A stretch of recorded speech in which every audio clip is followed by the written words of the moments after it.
General Krisno Haluman Siregar SIK MH, distinguished Principal Officials of Police Academy, distinguished Senior Lecturer of Police Science College, Police Senior Superintendent Nugroho Ari Setiawan SIK MM MSc, distinguished Deputy Dean of Academic Affairs, Postgraduate Program, Diponegoro University, Dr. Tri Lasmi SH Hum, along with lecturers from Diponegoro University, distinguished Dr. Wagiran M. Hum from Semarang State University, distinguished Dr. Heni Hartono SSMPD from Sukiya Pranata Catholic University, students from Diponegoro University, Semarang State University, Sukiya Pranata Catholic University, Semarang University, Sultan Agung University, Tia Nuswantoro University, Wahid Hashim University, and Stekom University. Cadet participants, ladies and gentlemen, it is our great privilege to extend our heartiest welcome to our guests of honor and esteemed participants today. First of all, let us praise the Almighty God for His blessings and compassion so that we all can attend this remarkable event, Bilingual School Seminar, with the theme Transformations of Digital Leadership to Establish Precise Police Officers Towards a Golden Indonesia. Ladies and gentlemen, today is the second day of the seminar, and in this opportunity, we will have the honor to hear research presentations on 5 main tasks of police. Distinguished guests of honor and esteemed participants, now we will be hearing speech by Governor of Police Academy.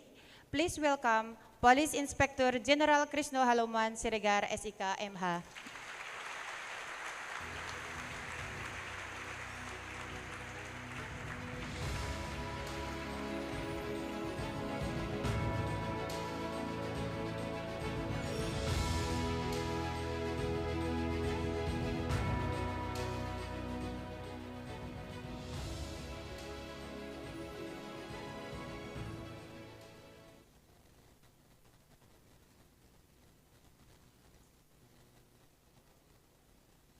Assalamualaikum warahmatullahi wabarakatuh.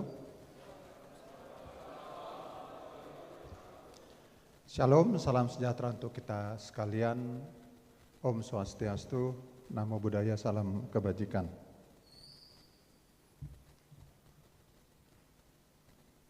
Saya bahasa Indonesia, nanti saya campur sama bahasa Inggris ya. Tapi jujur, very intimidated to be in front of you to deliver the open speech in this seminar, because you are in a Z generation, you have more capable than us in English. Ya, saya pertama-tama mengucapkan terima kasih untuk sekali lagi kita menggunakan kata kalian vibe, ya, vibe-nya vibe anak muda banget. Ya, jadi mungkin teman-teman kalian di luar sana nggak menyangka bahwa seminar itu pakai band gini ya. Dan yang tampil itu Taruna Akpol. Ya, tepuk tangan untuk yang tampil tadi.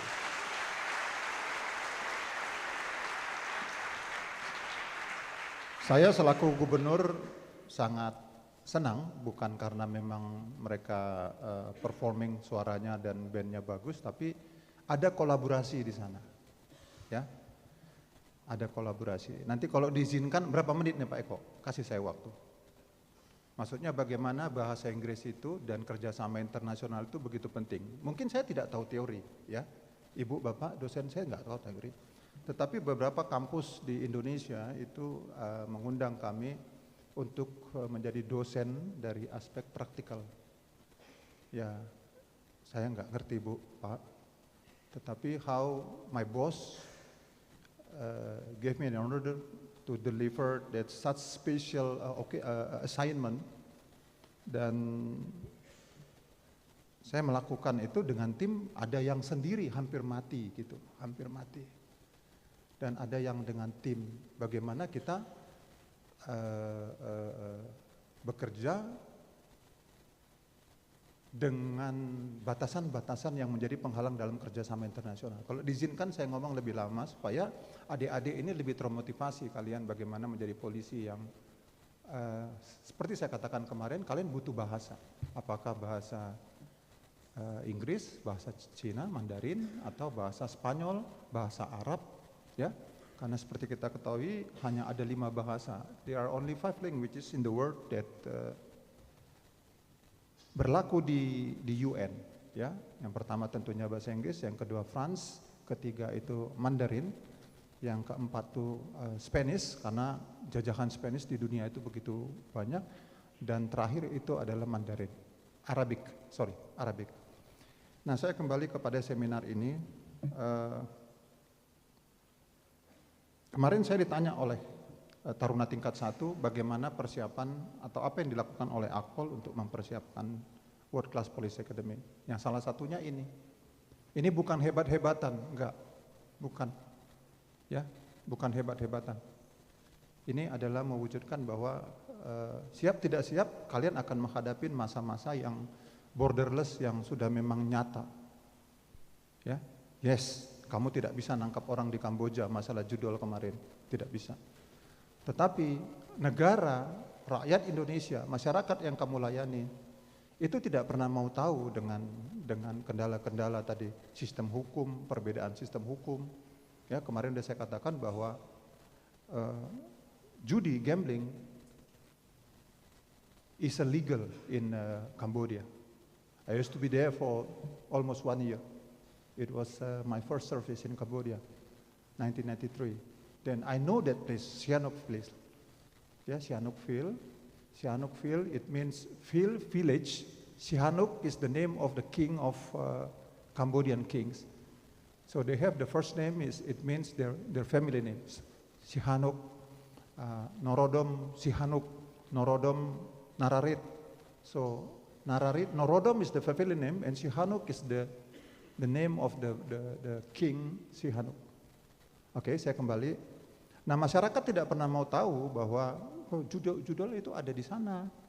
Kita itu hanya sebagai tempat ya. Sama nanti kamu bicara tentang narkotika, kamu bicara bentuk-bentuk transnasional yang lainnya gitu ya.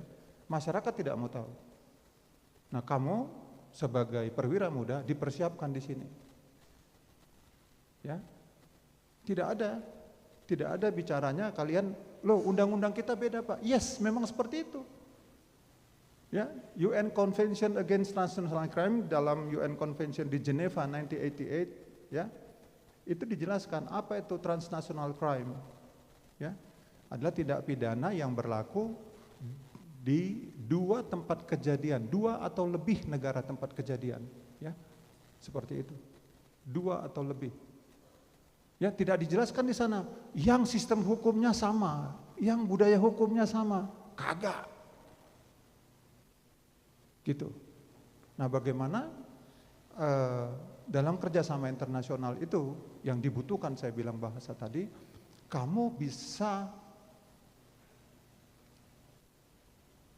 menyukseskan atau to achieve your goals yang diberikan oleh institusi, diberikan oleh negara, dan dia juga seperti itu. Jadi nanti kalian belajar tentang dasar-dasar kerjasama internasional, ya. Jadi bagi siapa yang mau, itu menjadi additional value bagi kalian. Kalian akan dicari. Nah, saya ulangi nih. Ketika kamu punya kemampuan itu, kamu tidak perlu untuk mencari jabatan. Kamu tidak perlu untuk hadap sana, hadap sini. Kamu tidak perlu untuk minta sponsorship sana sini, enggak. Kamu akan dicari. Serius. Dimanapun kamu, nanti kamu dicari. Nanti kehilangan suatu institusi, siapa, di mana umpamanya, siapa tarunanya nih, Sasio, ya. Is that right, your name Sasio? Yes, sir. Oh, oke. Sasio di mana dia? Dia nih ahli tentang umpamanya scamming, carding. Kamu akan dicari. Ya. Nah, kalian mau jadi perwira-perwira nanti, mau jadi yang komoditi, ya, atau sudah branding? Saya jelaskan ya, mungkin agak susah pelajaran itu. Komoditi itu dijualnya tontonan. Komoditi, barang-barang komoditi itu dijualnya itu nanti dilelang ton. Kopi Mandeling. Kalau kamu masih komoditi, kamu dijual tontonan. Harganya itu ada listnya. Tapi ketika kamu sudah punya branding, ya, Starbucks kah, apa namanya? Yang lain apa? Kamu suka kopi apa, Nathan? Apa namanya yang branding internasional apa tuh? Tore. Ya, oke, beda generasi kita, saya nggak ngerti ya. Kayak apapun itu harganya 1 cup itu 45.000. Ya, bayangkan kalau yang cuma sekian gram tadi 1 ton, jadi harga kamu lebih. Nah, kamu memilih jadi apa? Kamu apakah memilih barangnya itu barang komoditi atau yang sudah punya brand? Ya, nah kembali ke seminar ini. Kamu akan menghadapi, ya ini mempersiapkan kalian. Kamu akan tetap menghadapi yang namanya tidak bisa ya. Kalian jangan salah sangka yang namanya ibu, bapak, saya nggak tahu, bapak ibu tahu nggak? Interpol tuh nggak bisa apa-apa di Indonesia. Ya, tidak ada bisa apa-apa. Ya, pengalaman saya tidak bisa apa-apa. Bahkan saya kalau sekiranya kerjasama bahkan dengan kepolisian superpower pun nggak apa-apa. Idodo, mana Idodo? Ini Idodo suka mengkonten-konten tuh. Nanti teman saya ya, ini jangan dikonten dok. Bahkan kepada kepolisian superpower pun saya sering katakan, this is my own country. We have our own sovereignty. You have to obey. You have to respect our own law. Nah, sering sekali perwira-perwira tidak mengerti dengan itu. Orang Indonesia itu cenderungnya begini, senang dipuji, terus senyum-senyum. Ya, sehingga dia mengizinkan negara lain itu melakukan upaya-upaya paksa di Indonesia gitu. Ya, kalau saya yang memimpin kontingen atau itu kerjasama dengan saya selalu bilang, kamu minta tolong saya, deliver our intelligent information to me, and I will deliver back to you the result gitu. Ya, jadi gitu dia. Nah, banyak teman-teman, banyak senior-senior kamu, banyak senior-senior saya juga yang tidak paham tentang ini. Ya, sehingga ada agen-agen dari internasional itu bisa sampai ke Polsek, bisa sampai ke Polres dan melakukan upaya paksa. Ya, salah dia. Sehingga saya sering call dulu Pak Napoleon Bonaparte, ya mantan NCB, mantan Hubinter, lalu Pak Joni Sodoma untuk mengeluarkan kembali mengingatkan kewilayahan bahwa itu tidak boleh. Ya, karena kita di luar negeri juga tidak boleh. Jadi, kalaupun kita melakukan hal yang sama, kita itu namanya tandem. Ya, tidak bisa sendiri. Ya, ketika saya surveillance tahun 2009 di Bangkok, surveillance dari Jakarta ke Bangkok, lalu di sana saya ditandemkan dengan agennya Royal Thai Police gitu. Ya, ini banyak hal-hal yang nggak ngerti.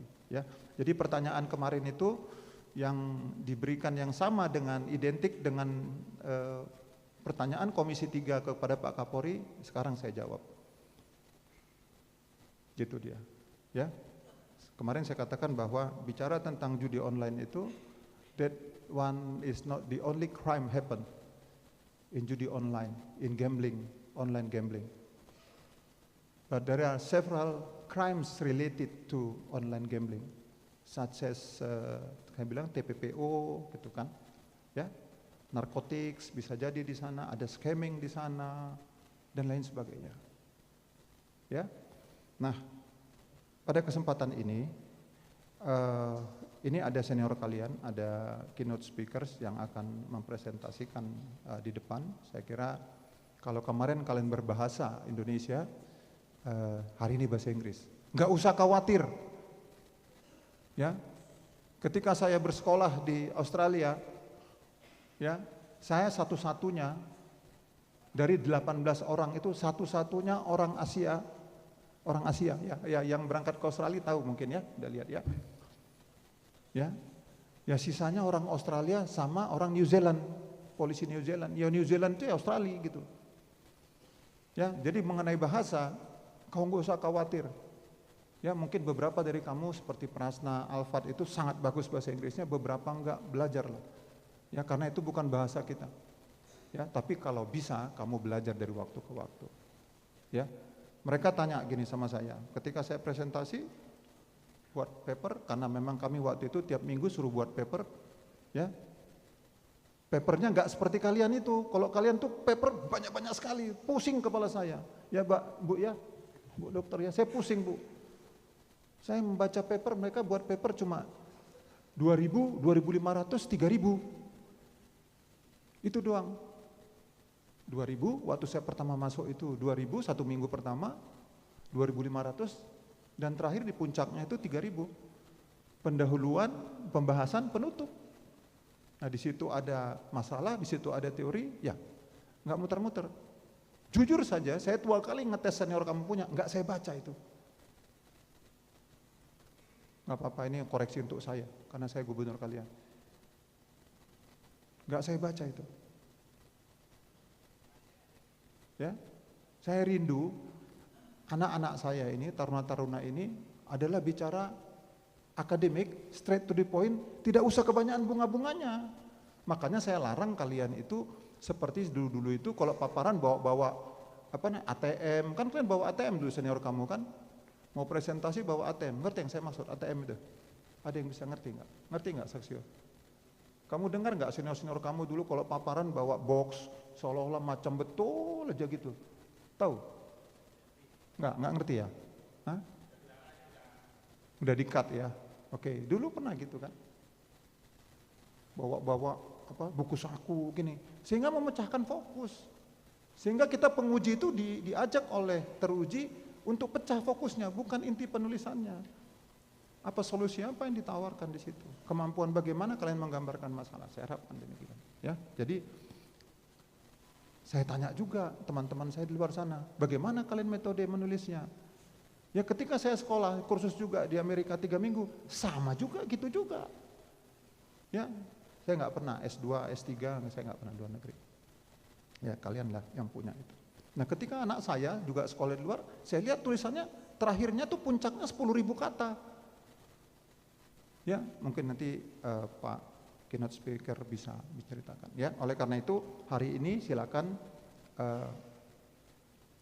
seminarnya berlangsung dengan semangat, ya. Yang di belakang yang masih tidur-tidur keluar aja. Bagaimana kamu nanti, itu nyelap kayak, ya. Kau keluar kau, iya di belakang, iya keluar kau, keluar kamu, keluar. Ya, cari ikan kamu di sana, ya, cepat.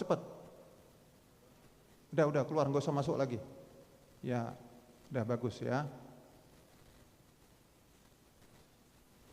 Yang cepat, lari. Iya, bagus. Nah, itulah disebut dengan polisi masa depan gitu. Ya. Polisi masa depan tidur tiba-tiba pangkatnya ibda, tidur tiba-tiba jenderal. Gimana kau mimpin anak buah kamu? Ya, ini nggak apa-apa, ini dari umum ya, adik-adik ya. Adik-adik kalian dengar bahwa inilah memang kebosanan dan lain sebagainya. Saya tidak marah, saya senang dengan kalian karena kalian akan mewarisi bangsa ini, generasi ini. Sekali lagi saya ucapkan terima kasih untuk Pak Eko. Pak Eko, terima kasih untuk selalu mengupgrade metode-metode supaya kita memang siap untuk World Class Police Academy ini. Ya, jadi intinya kalau kalian mau bertempur, bertempurlah dengan penuh persiapan. Jangan naif. Ya, jangan naif. Naif itu bahasa Indonesianya apa, Saksio? Si anaknya Pak Krisna nih. Apa naif itu apa bahasa Indonesianya? Kamu enggak?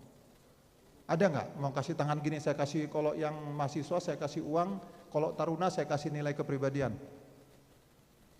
Naif. November, Alpha, India, Foxtrot. Jangan nengok handphone. Nah coba. Diri.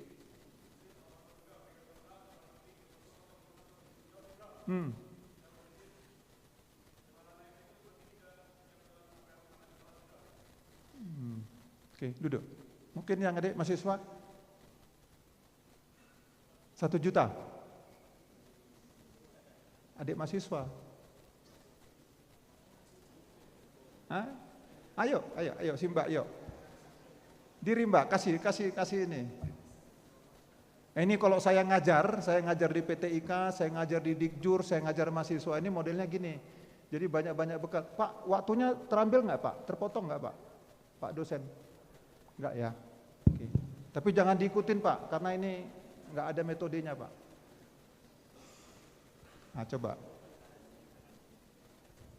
Ya, mohon izin, perkenalkan saya Luciana Dewintasari dari Universitas Semarang. Naif itu munafik mungkin ya Pak? Oh enggak, duduk, oke terima kasih, bagus. Kasih. Satu terakhir.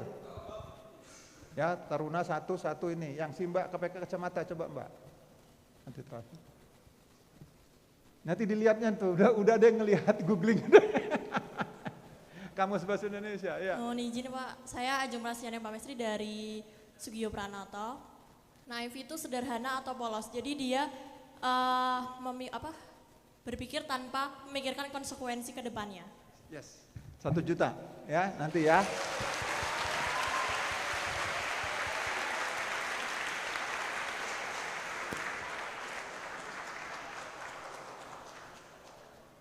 Jadi kalau kita lihat di Kamus Bahasa Indonesia itu polos tanpa strategi. Jadi saya menggambarkannya gini, ya ini untuk taruna ya, termasuk juga adik-adik. Sering sekali kita berpikir bahwa ketika kita bekerja untuk negara, ya ketika kita bekerja untuk hal baik yang dikasihkan tugas oleh negara, terus ya sudah, yang penting gua kerja baik nih, gua nggak mungkin kecelakaan, gua nggak mungkin ketembak, gua nggak mungkin ditipu, gua nggak mungkin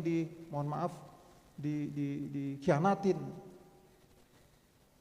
saya nggak mungkin, maksudnya hal-hal jelek gitu, ya polos tanpa strategi, ya itu dia, ya jangan naif kalian, ya siapkan segala sesuatu dengan baik,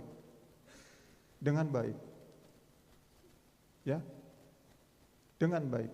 Sekali lagi, kamu ngerti secara keilmuan, kamu ngerti secara etika, ya kamu ngerti secara hukum, ya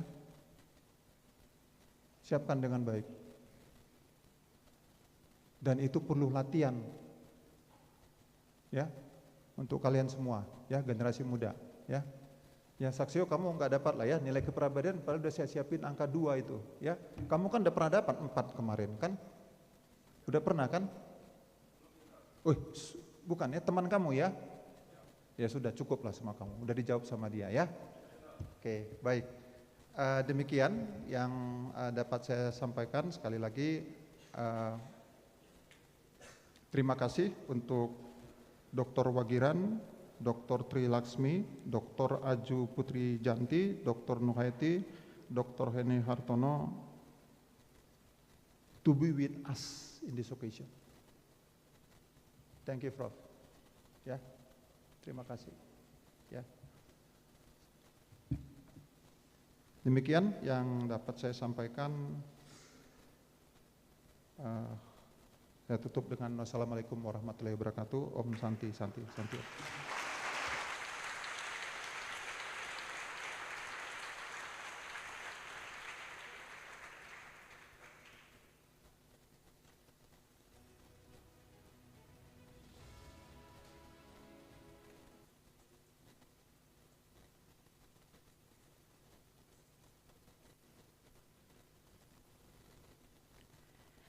Ladies and gentlemen, now we have come to the main agenda.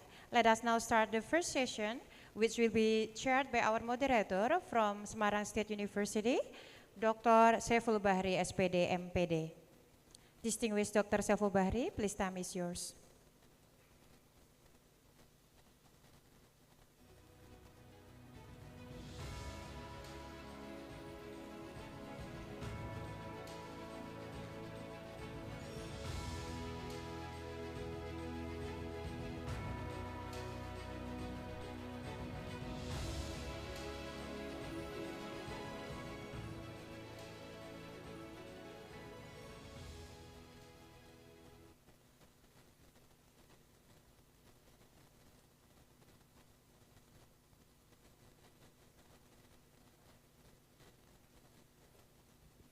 Check. Sorry.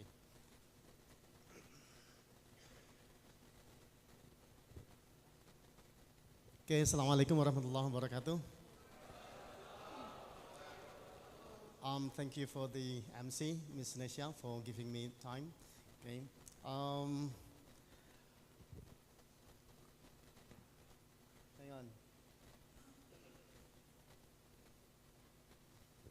Okay, distinguished akpol governor and keynote speaker, distinguished keynote speaker, all high-rank officers of akpol, senior lecturers of akpol, and also cadets and all audience.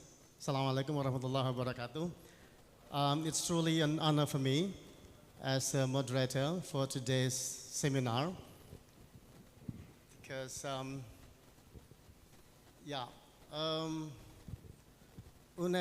akpol is not strange for me. I've been teaching here actually for more than 10 years. Well, I started teaching here since 2012. And I know some of great police officers, great lecturers, and it's not surprising if you also have great cadets like this. And I believe, like what our governor say, the future of this country will be for them. Yeah. Okay.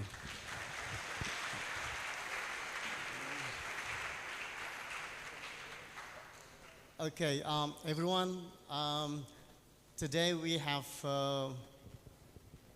exciting outlining of presentations. Okay, we will have actually 5 groups that will present the article, the research result, and this will be divided into 2 sessions. The first will be delivered by 3 groups, BINMAS or community. Sorry, I have to read the schedule, okay, the rundown of this agenda. The first is from BINMAS group or community police group, and then the second presentations will be from Sabara or patrol police, and then the third one is from Lantas or traffic police. That is for the first sessions, and then after the break, you will continue having the next presentations, the last 2 groups, Raskrim and Intelcam. That will be moderated by my colleague, Pak Retang. Okay, in order not to waste the time, I will welcome the first presenter from BINMAS group, Community Police Group. Okay, let's welcome them.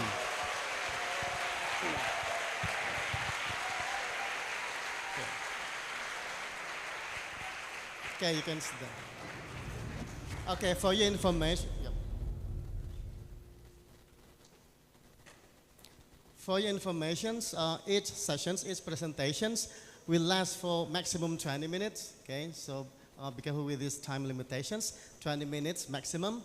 And then also the second presentation, the third presentations, and after presentations, there will be Q&A sessions together with the feedback or comment from our resource persons, our distinguished resource persons, and that will last for maximum 25 or 30 minutes. Okay, are you ready? Okay, okay. Well, stage is yours.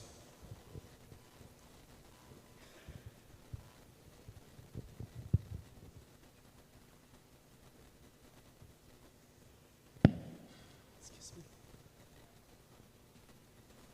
Oh, 25. 20, sorry. Okay. Our presentations will last maximum 20 minutes. Okay, 20 minutes. Yeah. Thanks for reminding me. Okay.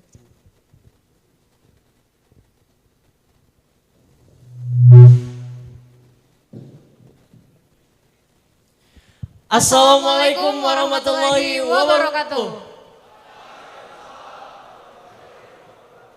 Shalom. Om Swastiastu. Namo Buddhaya, salam kebajikan. Salam presisi. Good morning everyone. Welcome to our presentation. Let me introduce. My name is Imam Putra Kurniawan, Cadet Brigade with the academic number 20. Beside me, the beautiful girl. Can you introduce yourself? Okay, hello everyone. Let me introduce myself. My name is Riza Elvira, Cadet Brigadier with academic number 21202. And so today, me and my friend, Mr. Imam, we are so glad to standing in here to make a presentation, a great discussion with all of you guys about the one of Indonesian National Police Innovation Technology named BINMAS Online System version 2. The Honorable, the Governor of Indonesian Police Academy.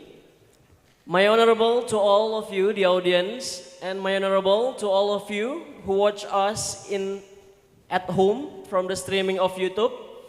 And now, we are going to take the adventure into the effectiveness of BINMAS online system version 2 to improve Babin Kamtipmas performance in Bandung City Police Resort.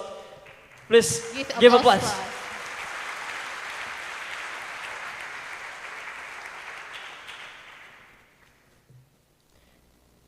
Okay, now we are going to the next slide. Ladies and gentlemen, my honorable audience, before we are going to the main material, let me tell you about our backgrounds of our title. The first is about the Police Academy educational theme for the year of 2024 until 2025, which is digital leadership transformation to produce polisi presisi towards Indonesian golden age in the year of 2045. Ladies and gentlemen, let me ask you, anything here in this room who hasn't used a technology yet, please raise your hand. Oh, I think nobody in this room hasn't a technology yet. I think yes, Miss Riza. Yes. I think all of us has used a technology in our life. I think technology is a part of our life. When we woke up, we search for technology. Until we go to sleep, we also looking for technology. Without missing that, our Indonesian police also follow about the century of technology 4.0. Now we are in a police 4.0, and next we are going to the society of police 5.0. And our second background is about the 16 priority programs of the Chief of Indonesian National Police, General Listio Sigit Prabowo. When he starts his duty, his purpose is about these 16 programs. And our points is about the point number 4, about the change in modern police, in police 4.0 era. And the second is about the strengthening performance in maintaining the public order and security. Now we are jump into the next slide about the research problems. Okay, Ms. Riza, could you please tell the audience about our research problems? Okay, thank you, Mr. Imam. So before we go into our presentations, let me introduce to all of you what our research problems. So in these discussions, in this opportunity, we will talk about the two main problems. The first one is about the effectiveness, and the second is about the performance improvements. And so in the effectiveness, we will make a discussions about the effectiveness of these applications, I mean BOSP2 applications, to Babin Kamtipmas performance. And next, in performance improvement, we will make a discussions about this application were due by Babin Kamtipmas to their performance improvements. Okay? And next, to analyze our research problems before, me and my friends, Mr. Imam, have the theory and the concepts. Okay, Mr. Imam, could you please explain to me, to all of us in here, what kind of theory and the concept that we will use? Thank you, Ms. Riza. Okay, for your information, ladies and gentlemen, in this research, we take place in West Java region. And this research is about the qualitative research. We use in this research is about two concepts, two theories and three concepts, which are about the theories. We use the theory of effectiveness by Richard Steers, and the second is about theory acceptance model by Davis in the year of 1989. About the concepts, we also use three concepts, which are The first is about the concept of Babin Kamtibmas, based on Perkap number 7 in the year of 2021. The second is about the system, or Binmas online system V2. This is the system that launched by Kabaharkam in the year of 2021, according to help Babin Kamtibmas to report their daily activities. And the third is our educational theme is about digital leadership, or also known by e-leadership. Now we are going to the next slide. This is the picture of the feature of Binmas online system V2, Ms. Riza. Okay, Mr. Imam, just now you said that this application has a numerous benefit to us as a police, especially for Babin Kamtibmas. And just now you said that this application can reach by the public, yes? So I want to ask you something, that if this application can reach by the public, so how could they access that? If the public can access this application, so must they go to the police to make a registration, or they can do it at home by their device by themselves? Okay, with my pleasure, Ms. Riza. Before I'm going to explain you about this application, maybe I want to ask someone here in this room, maybe the first about the cadet, Mr. Trevian Siboro. Hello, good morning. Good morning, everyone. Have you ever known about these apps before?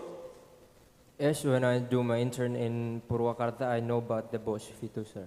But do you know about exactly what the purpose of this application before?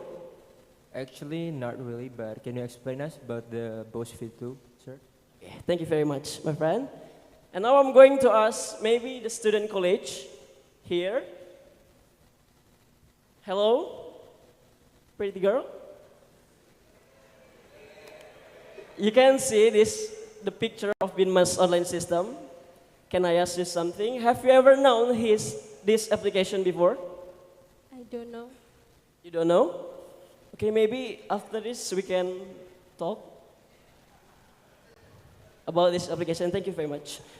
Okay, everybody, this is the pic of Binmas online system V2 or version 2.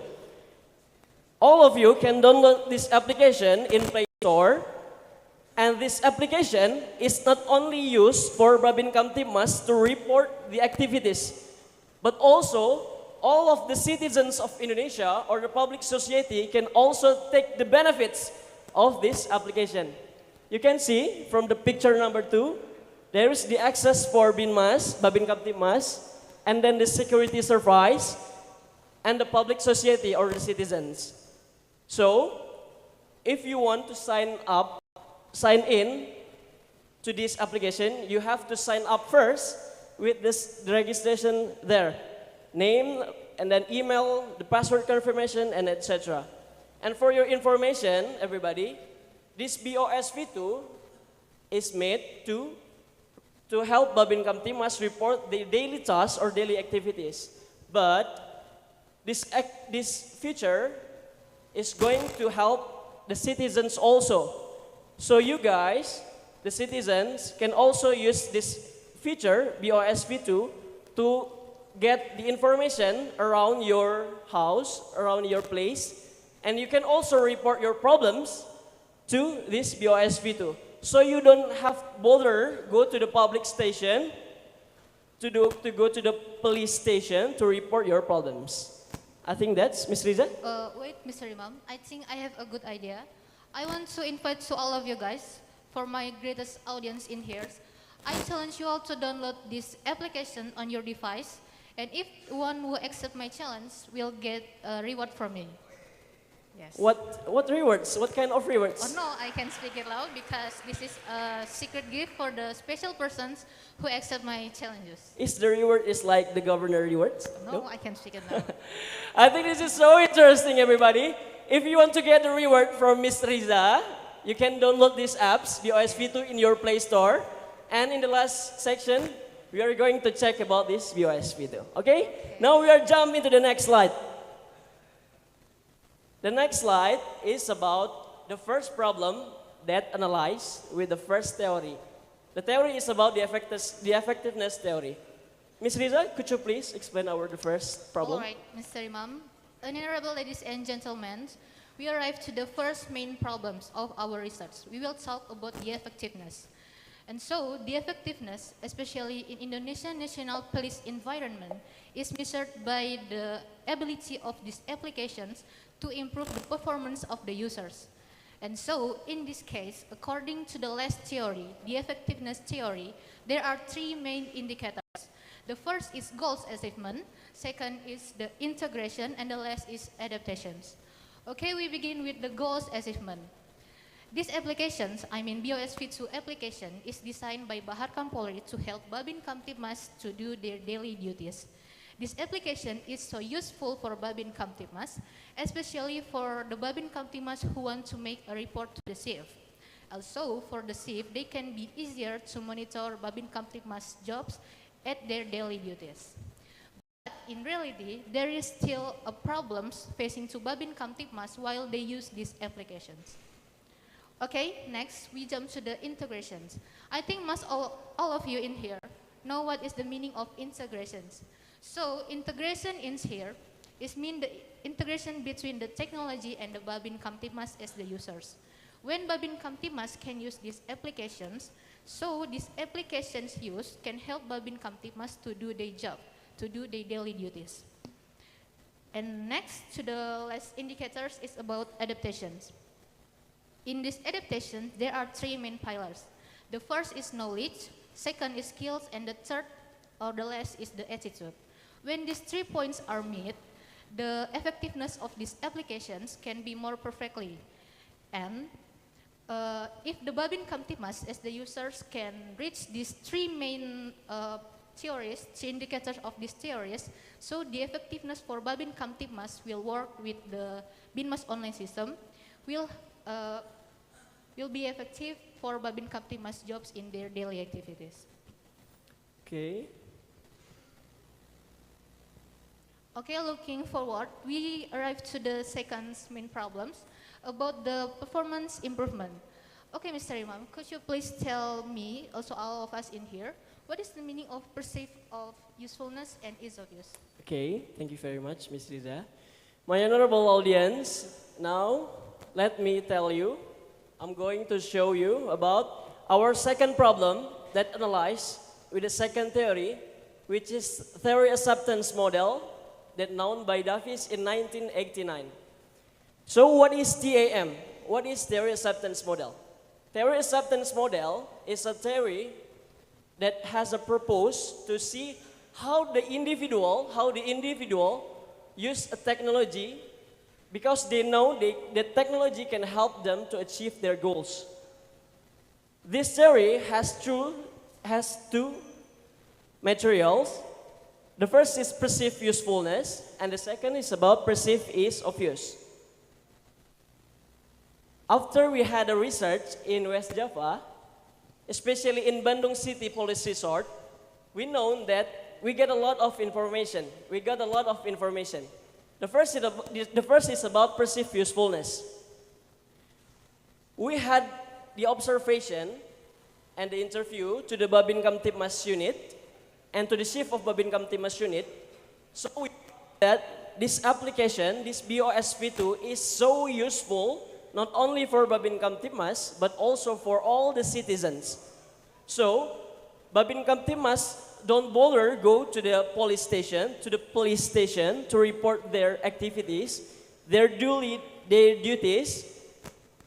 They has just to open their handphone and report their activities from this BOSV2. And for the citizens also, you don't have bother go to the police station to report your problems. You can also open this application and report your problems to Babin Kamtibmas. But in the fact, on the field, we found that there is still the unharnessed Babin Kamtibmas. For your information, the chief of West Java Police has a comment that every single Babin Kamtibmas should report their daily tasks or their daily duties in the number of minimum 5 in a day. But in the fact, there is still Babin Kamtibmas who only report 2 or 3 daily tasks in a day. Even there is still Babin Kamtimas who had not report their activities in a day. The second is about perceived ease of use. So what is perceived ease of use? Perceived ease of use is talk about how the individual, in this context is about Babin Kamtimas. So how Babin Kamtimas can use this BOS V2 because they know that BOS V2 is easy to use. We found from the research that this apps is so easy to use. It's easy to use not only for Babin Kamtimas but also for the service security but also for the citizens. But there is still a lack on this BOS V2. There is still a disruption of connection, and the second, the lack of the server. Sometimes that Babin Kamtimas or citizens have report their problems or their daily duties for waiting the 3 until 4 hours. So there is still a lack from this BOS V2. Now we are going to the next slide. About our educational them, our e-leadership. So what is e-leadership? E-leadership is a system or a concept that known by our ex-Minister of Bureaucracy, Mr. Cahyo Kumolo, that said that leadership that transforms the use of digital in an organization's environment. That this ability is going to adapt of the change in technological environment. We found from Bandung City Police Resort that all of the Babin Kamtimas unit, all of the shift of Babin Kamtimas unit has already used this e-leadership to control, to adapt the technology to their personnels. Okay, now we are jump to the next slide. Oh, Ms. Riza, I think that we has arrived to the conclusion and suggest. Okay, Ms. Riza, could you please give the conclusion? Okay, we have seen the presentations before, so now we arrive to the conclusions.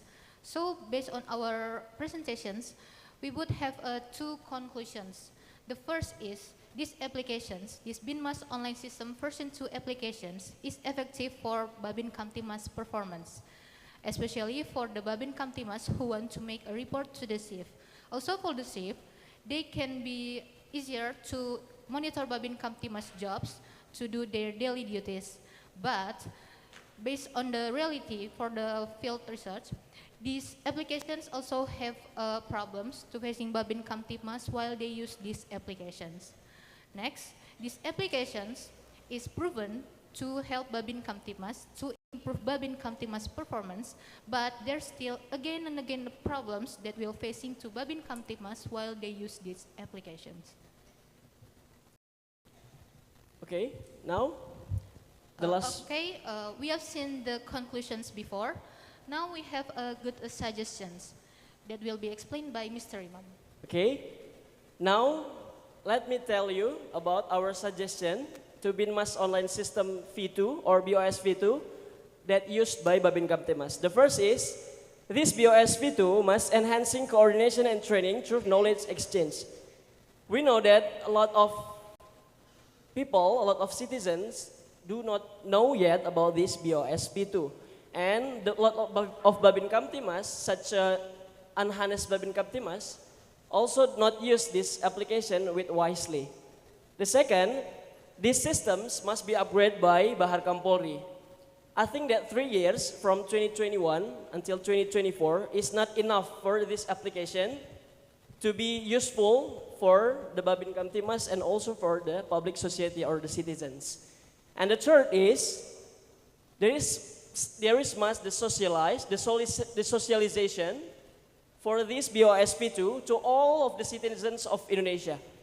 I think this is so benefit and useful for all of you, not only for police, Babin Kamtibmas especially, but all of you, the citizens, the student college, and all of you can use this BOSP2 and has a benefit and have a benefit from this application. Okay, time is up. Okay, I think it's enough.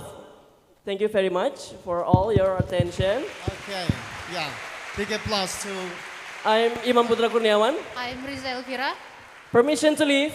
Thank you very much. Assalamualaikum warahmatullahi wabarakatuh. Waalaikumsalam warahmatullahi wabarakatuh.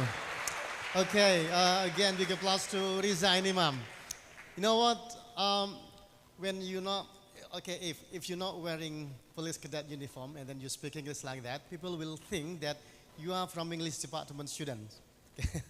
Yeah, I will. This is a compliment. Okay? It's a compliment if you are not wearing police cadet uniform and then you speak English like that. I believe people will think that you are from English department students. Yes. Excuse me. The lady want. Oh. Okay. Yeah. Terima kasih Bapak. Yes.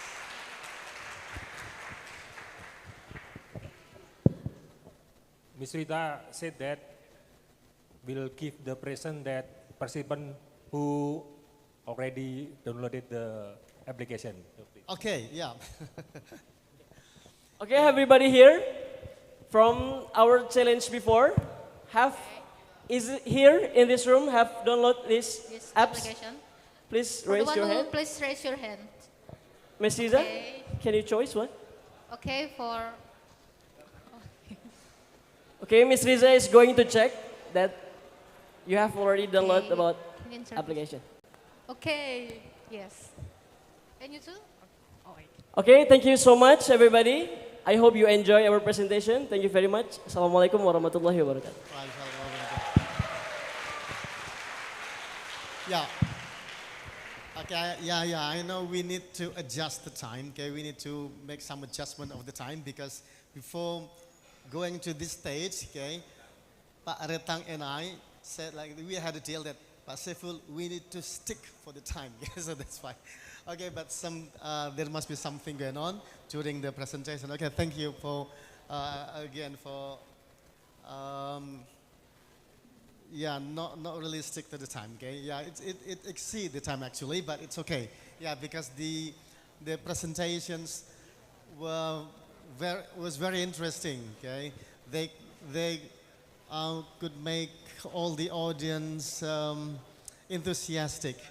And one thing to highlight, okay, from their presentations, okay, they said that BINMAS online system V2, okay, BINMAS online system V2, the finding is it could support Babinkamtipmas duty, okay, it could support it. However, there must be some challenges, okay, like an issue of server and the issue of data, okay. So that is the thing that I think all of the audience later on in the Q&A sessions could address it. Yeah, now, okay, everyone, now the second presenter, okay, from Sabara, or Patrol Police Team, okay, let's welcome them.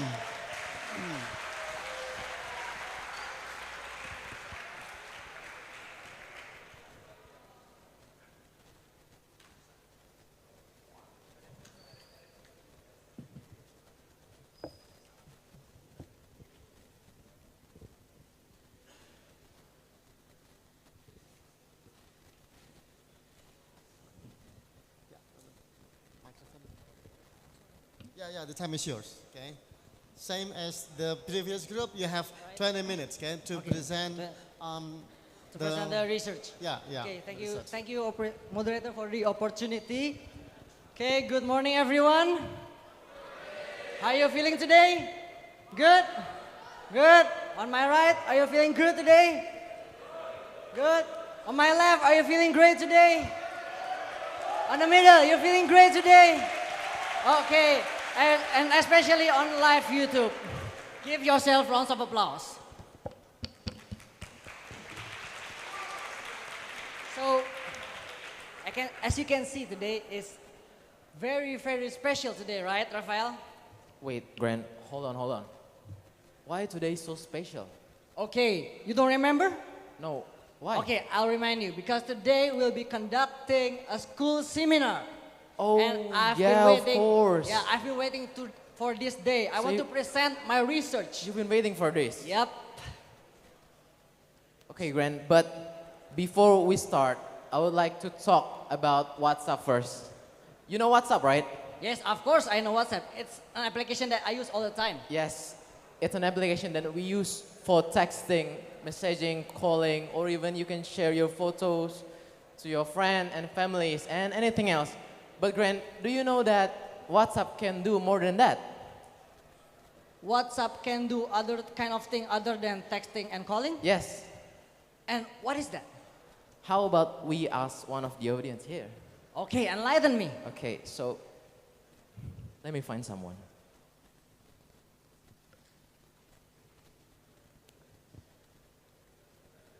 Hey, don't go flirting around, Rafael. Please. Is this okay, right? Hey, don't ask for his Instagram. Her So, Instagram, no, lady, please. I'm gonna be honest to you right now. You look so gorgeous today. See, he goes So- around flirting with everyone. So, Rafael. since we talked earlier about WhatsApp, I want to ask one important thing.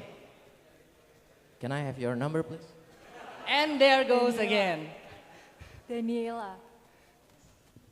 So, I mean, can I have your number, please?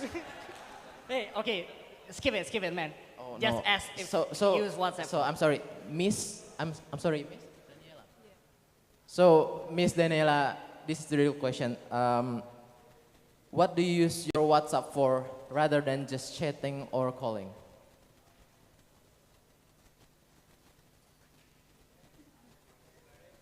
Rafael, I think he's nervous. You're scaring her. Instagram, TikTok. I mean, if you use your WhatsApp rather than just chatting and calling, what do you use for? Video telepon, video call. Okay, Gren, I think. Yeah, I think. How about we ask one more audience? Yeah, One more. Okay. Okay? But don't go around flirting anymore, right? Okay, Gren.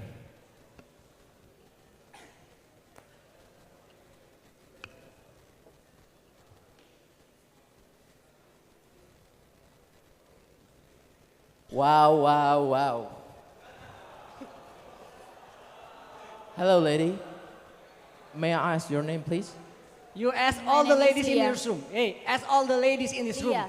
Leah, Miss Leah. So, Miss Leah, I want to ask you a question. Can I? What do you use your WhatsApp for rather than just chatting and calling?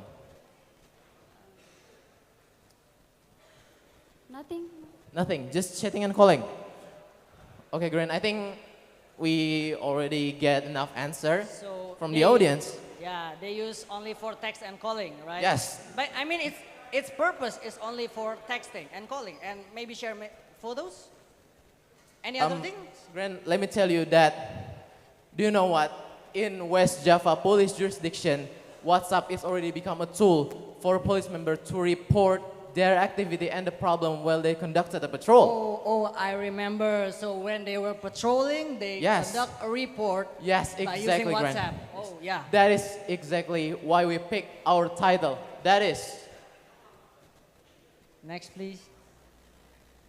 The effectiveness of a four-wheel patrols utilizing WhatsApp to prevent motorcycle theft at Pabuaran Police Station. So, why do we pick this title as our research? What's the background? So, as you can see from the data that we provide, is there something odd about the table? Is there something weird about it? I think it's the red highlighted. Yes, the red highlighted one, the red highlighted line. The motorcycle theft has always been the highest crime throughout the year in Polres Cirebon Police Resort. So in 2021, it has the highest number of crime. The 2022, it has always been the highest. And throughout the year, it has always been the highest amongst other kinds of crime. And that's why we pick motorcycle theft as our variable. And why do we pick Pabuaran Police Station? Why, Gren? Because it has always been the highest too throughout the year, every year, Right. in 2024 especially. Okay. And they conduct patrol each day. every day for 2 times a day. So it's easier for us to do the research, to conduct the research. Okay, Gren, as you stated the background before, here we have 2 research questions that will be answered today. The first one is, how effective is the patrol utilizing the WhatsApp? And the second is, what are the factors that influence the effectiveness of patrol using the WhatsApp itself? So, to answer these 2 questions, we will use 4 concepts and 2 theories. Grant, please explain to them.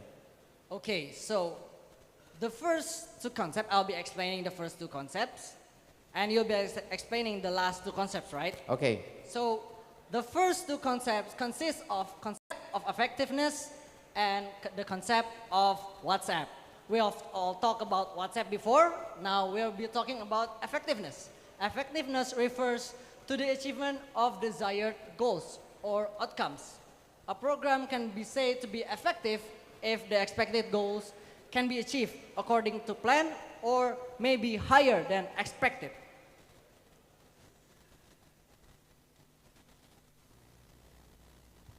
So the next 2 concepts, if the concept of theft.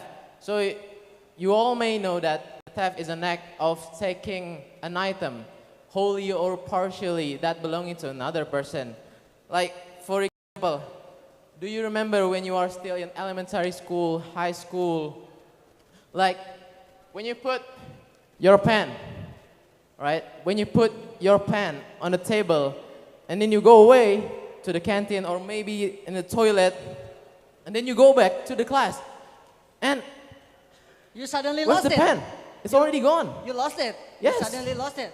No one knows about it. Yeah, I've experienced that kind of tragedy too. Yes, you already experienced, right? Yeah, and between the 2 of us, I've become the preparator too. Oh my God. Please don't do that again, man. Okay. So the next concept is the concept of patrol. In Head of National Security Maintenance Agency number 1 of 2017, or we can say Perkaba Harkam number 1 of 2017, it stated that a patrol involves an effort to prevent disturbance caused by potential threat, imminent disturbance, and actual disturbance. And for the example, we already provide to you the video so you guys can see itself. The operator, please play the video.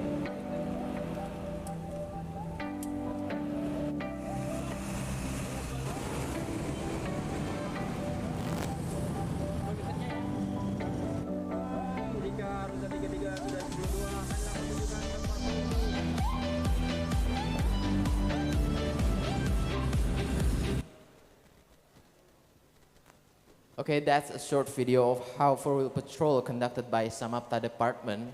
As you can see, while the police member conducted the patrol, they also give the people around there a message to maintain peace, right?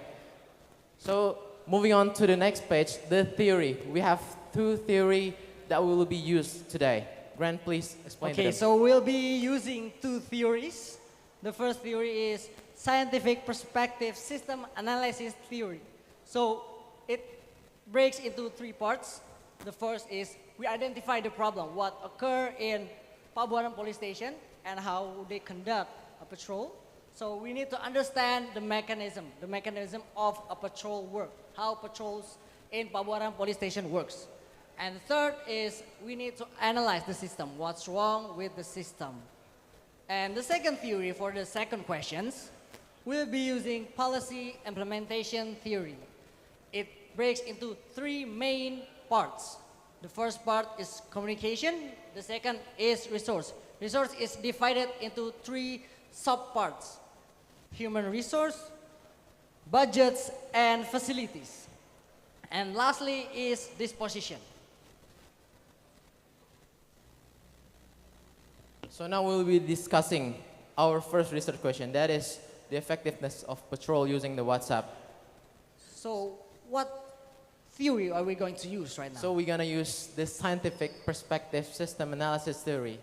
As you said before, that in this theory, we have three parts. First one is identify, second is understand, The third is analyze. The first step that we're going to do is identify the problem. So as you can see in the table, we already divided the crime into a three-part: the location, the time, and also the process. If you look closely at the location section, you can see there's a similarities there, that the crime is oftenly happen in the residence area and main road area. And also, if you look closely again at the time section, there's also similarities. What is it? It is the crime often happen right in the morning when people still sleep, when people having their low awareness.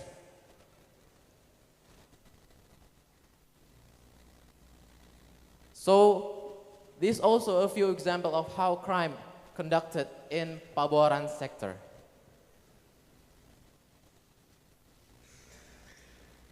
So we have identified the problem, right? We have identified the problem. Now we need to identify how what patrol officers do when they were conducting a patrol. So patrols emphasize engaging with the community, visiting security posts, delivering public safety messages, and addressing conflicts, motorcycle gangs, and other security issues. And when we were conducting our research in West Java, we as an officer are encouraged to actively communicate with publics during our patrols. So we respond to their inquiries or their needs. After we identify the problem, we identify what do patrol officers do. We are going to understand the mechanism, how a patrol works. Patrols, there are stages of patrols. So patrol includes preparation and execution and conclusion. Patrols have targets and focus. So patrol is directed to vulnerable areas such as residents, towns, squares, markets, and other kind of vulnerable areas. And this is the main part that we are talking about. It's about the stage of supervision and reporting stage. Supervision is conducted through real-time reports via WhatsApp. And of course there are barriers if they want to do the patrol. They are often hindered by limited resource. And now the last step to answer first question is to analyze. Here we are a few aspects that we use to see that the patrol is conducted properly or not. As you can see on the left table, it contains the administration of the patrol. And on the right table, it contains the activity of what patrol members should do when they conducted a patrol. So we see that there's an odd on the left table, right? It has a tick on the yes in the no. So in the activity plan, it has a tick on the yes, but in the number 4, in the patrol report form, it has a tick on the no. What does it mean? It means that when patrol member conducted a patrol, they didn't bring this administration yet. Hold on, let me stop you right there. Okay. Okay, it's not that they didn't do it properly, but they exchanged them. Oh, so they exchange using WhatsApp, the application that we talk about. So they bring them. Right. And here also a table that contains a thing that patrol members should do when they conducted a patrol. Like you see that in the number 6, 7, and 8. During the night patrol, the patrol officer not wearing a safety jacket. And also in the number 7 and number 8, when they conducted the patrol, they didn't turn on the vehicle lights and the siren.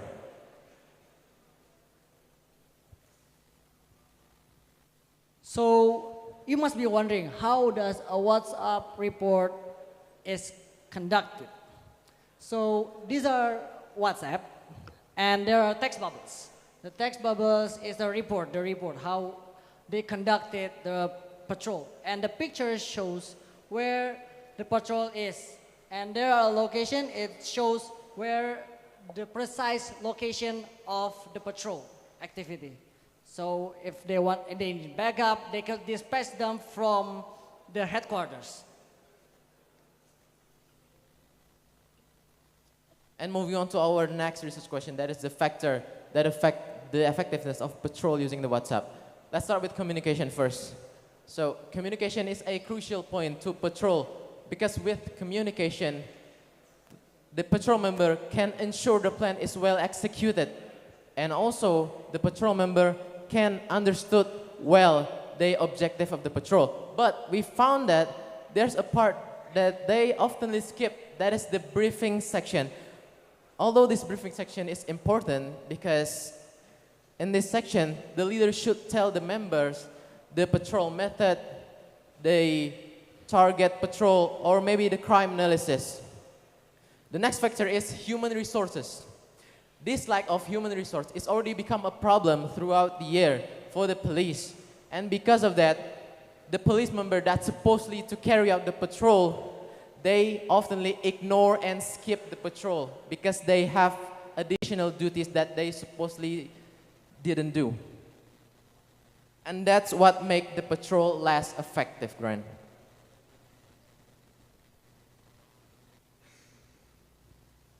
Okay, so next on, moving on is budgets, facilities, infrastructures, and disposition. Budgets are, in a patrol activity is limited. So with most students is used for fuels, leaving behind the neglected vehicle maintenance. So that affects the facilities and infrastructures. And the disposition is the relationship between leaders and their members. Okay, Grant, I think we've already reached our conclusion right here. But let me remind to you guys that before we have two research questions, right? Yep. The first one is how effective is the patrol utilizing the WhatsApp? And the second is what are the factors that affect it? So we have two conclusions for our two research questions. The first conclusion is we conclude that the using of WhatsApp for patrol is already effective, especially in report stages and supervision stages.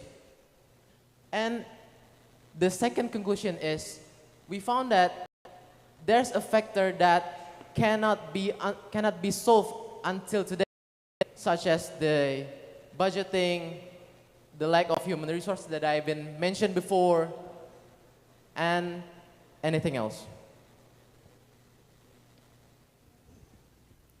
One more minute. Okay, thank you, moderator. So I want to be giving suggestion to Pabuaran Police Station. Wait, hold on. And everyone in here, everyone in this room, pay attention. I want everybody in this room to take notes, okay? Take notes of what I'm going to say because all of you are prospective leaders, okay? So if you want to do a supervising activity, it must be tiring for leaders, right? So how do you simplify? How do you effective? How to make it effective? We use WhatsApp. That's what we've been talking about. So, and the creation of a standard operating procedure is needed, such known as SOPs.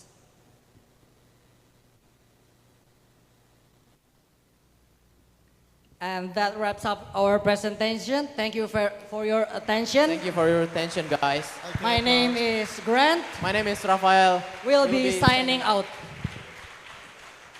All right, thank you, Grant and Rafael. I believe Daniela will not be sleeping tonight. Yeah, how many ladies have you approached? Maybe nothing. a lot, right? Oh, no, Nothing. I mean, in the first session of the presentations, how many ladies have you approached? Two. Two. Okay, Two. what's her name? The first one is Miss Leah.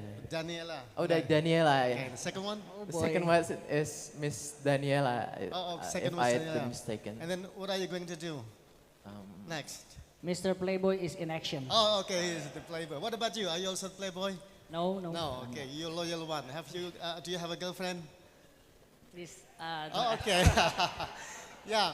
Okay. Again, big applause to these two gentlemen. Thank you, guys. Okay. Right. That was a very fun and engaging presentations, and also the topic is really interesting. The use of WhatsApp, okay, WhatsApp-based four-wheel patrol, okay, and there is the findings show that it helped, okay, it helped reduce the vehicle theft, okay, but also they also mentioned that there are some obstacles like low public awareness and also okay, I don't know, lack of fuel, lack of fuel. Again, you could use this for question and answer sessions. You could address them. Okay, everyone. Now we will come to the last group. Okay, for the first sessions. Okay, again there will be 5 groups, but for these first sessions there will be 3 groups. The last group in the first sessions. Let's welcome Lantas or Traffic Police Team. Okay.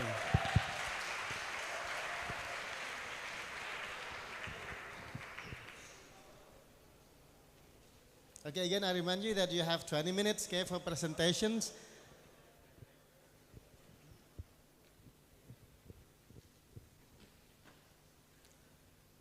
Okay, the stage is yours. You have 20 minutes, okay, for presenting the research. Okay. Yes, okay, Josa.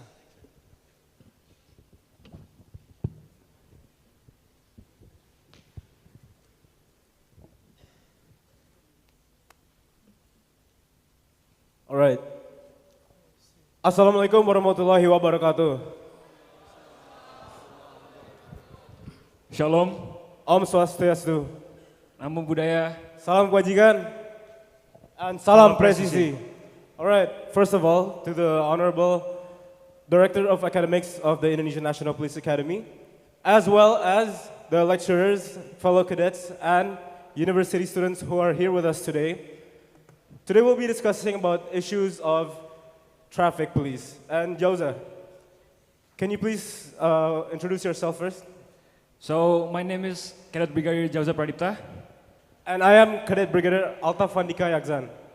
And Josa, so what are we exactly discussing today to our audience here? All right, so the topic for today is the driving license examination by the Cimahi Police Resident Unit. Okay, before we begin our discussion, Altaf, could you take out your license, please?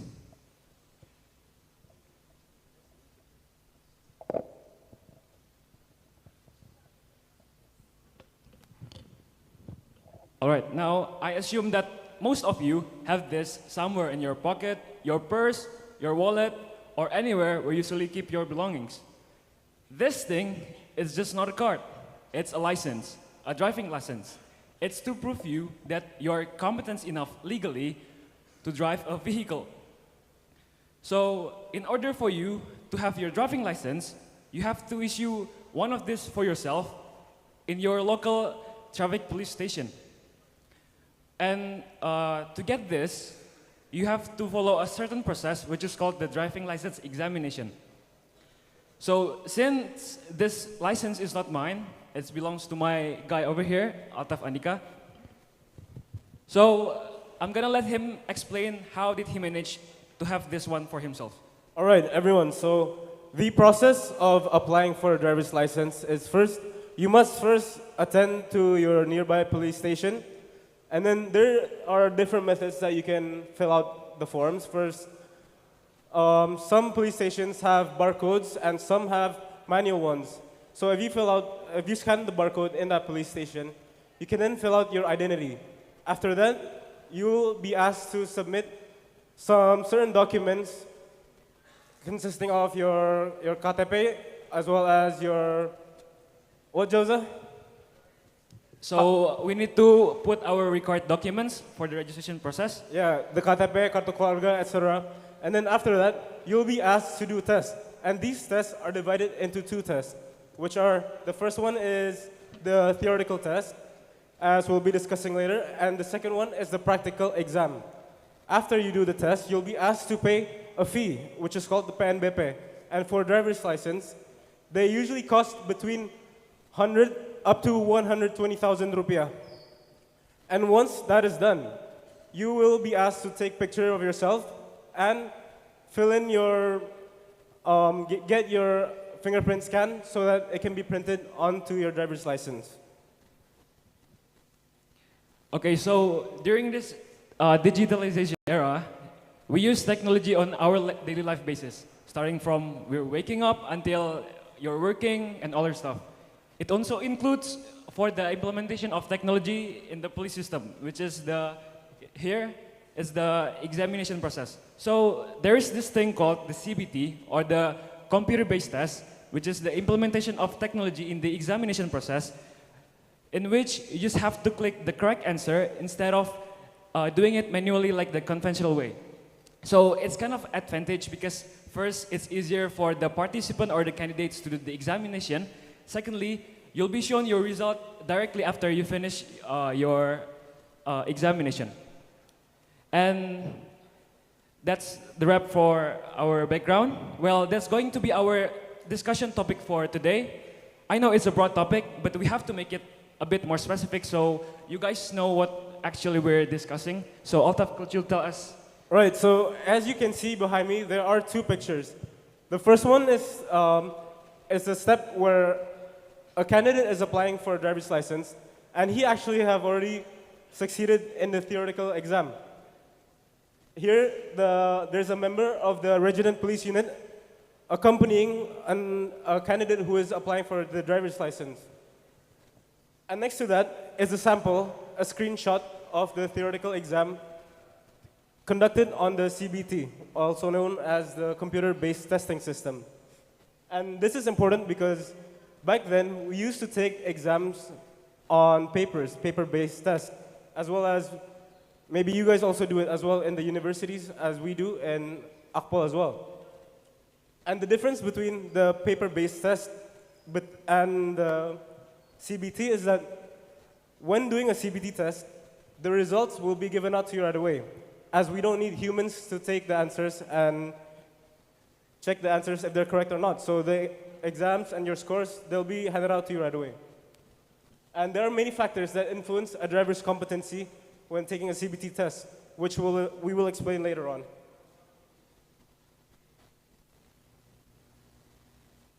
So our next focus of discussion is digital leadership.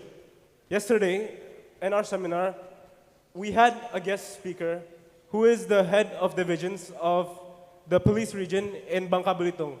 He discussed to us many things about digital leadership.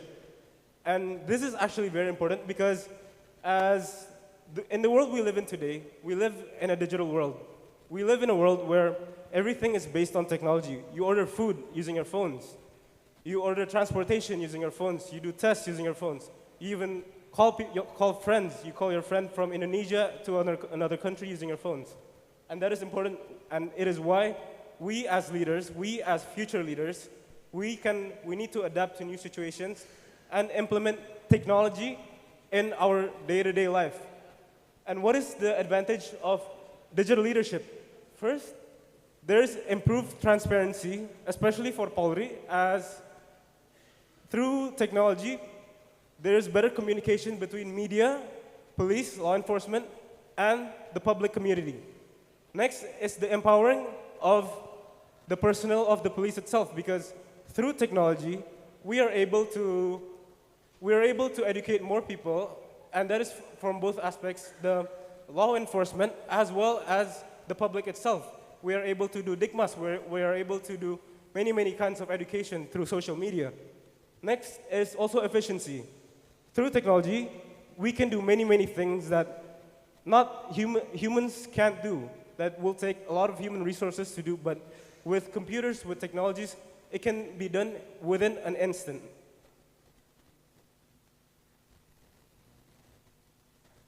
And so moving on to our objectives, Josa, can you please tell our audience today what is exactly the objective of our study? So because today we want to have a discussion with you guys about the problem that we're doing the research on. These are the objectives for our research, which is the first one is to analyze the technological implementation in the driving license examination, and then secondly, to identify the influencing factors regardlessly the internal and the external factors, and also some challenges that we overcome. And lastly is the digital leadership within the law enforcement, which in this case is about the driving license examination.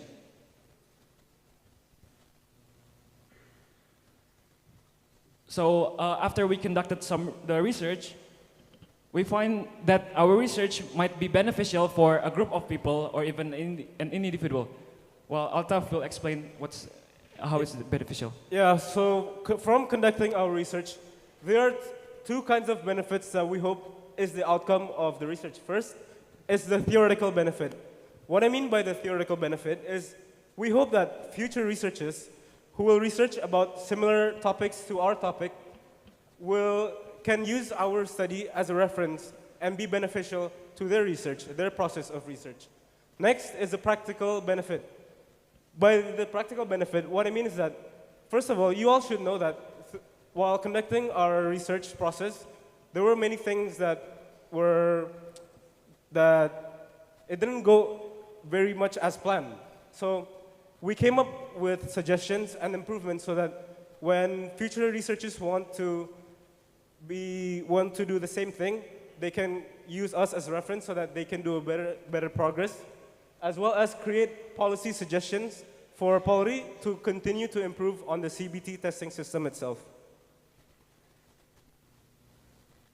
So you should know that our research is a series of qualitative research methods. And behind me is a series of photos of interviews and observations. Jose, so please tell our audience about these three images that we're showing to them today.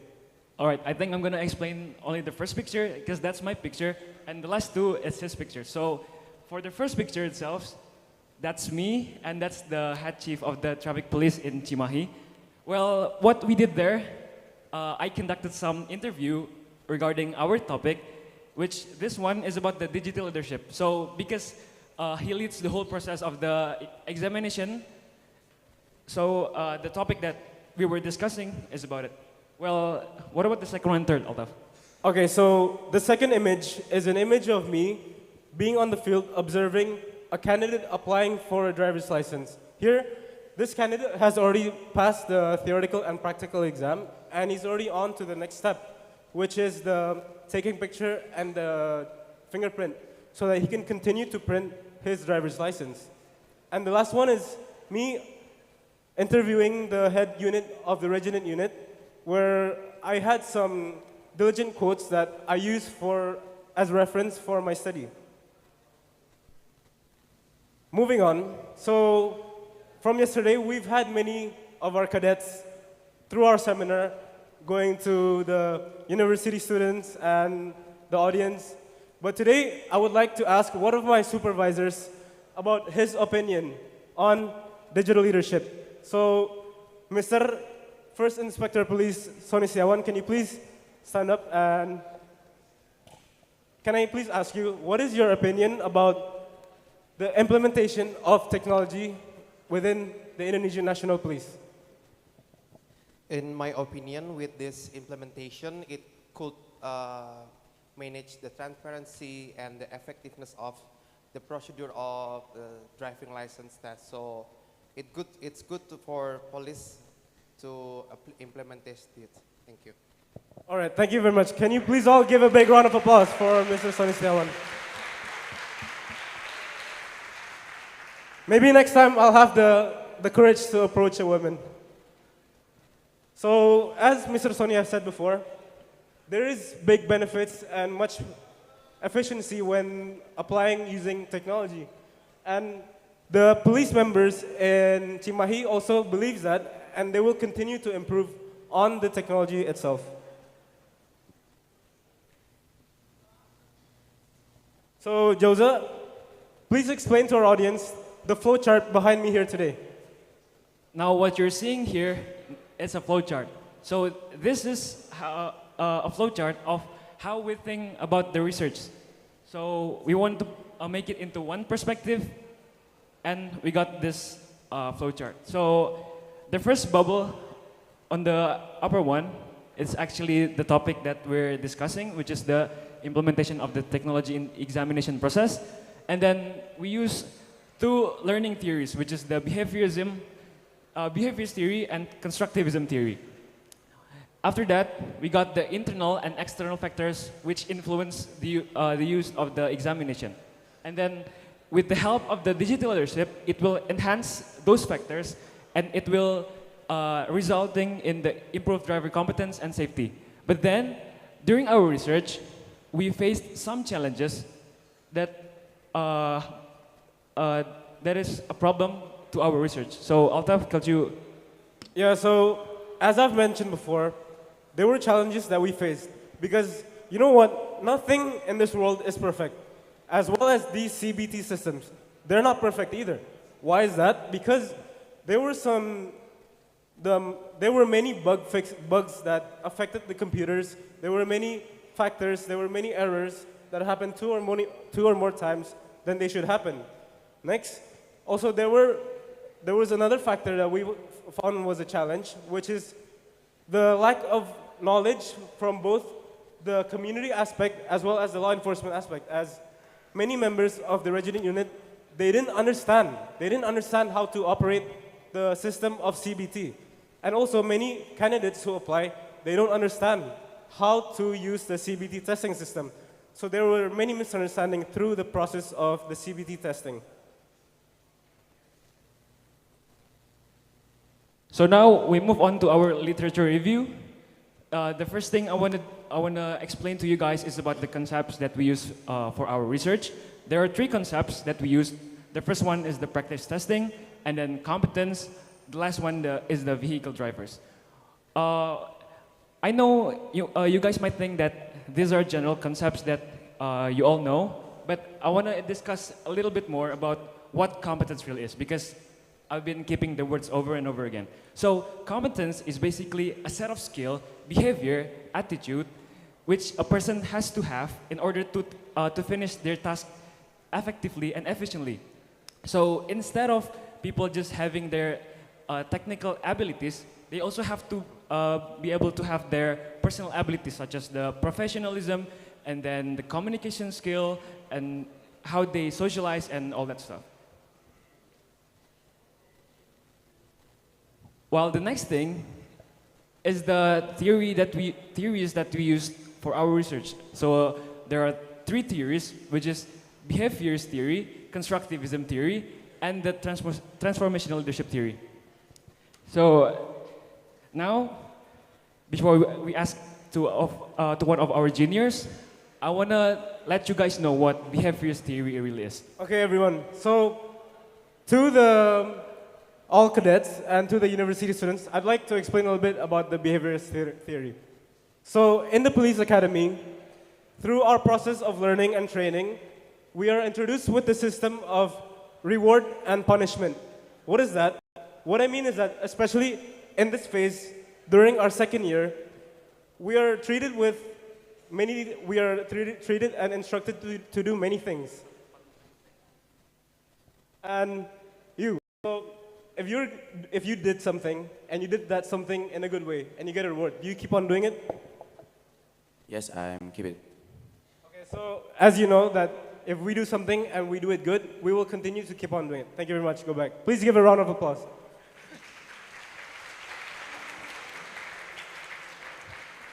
Okay, now I think it's pretty clear. We're just gonna move on to our next theory. So the next theory is transformational leadership theory. This is a theory where leaders, they influence and affect their... Sorry, so the second theory that we use is the constructivism theory. So constructivism theory itself is a learning theory where it's an idea where people learn through experiences and interactions. So instead of passively receiving information, they connect new knowledges with the knowledge they already knew. Okay, so as I said before, I'm so sorry, is the transformational leadership theory, which is a theory where leaders, they affect and influence their followers to do something good, to make a good change, to transform into something better. And this is applied as the leaders in Cimahi Police Region, they educate people and they allow people to learn and improve and innovate more using technologies and etc.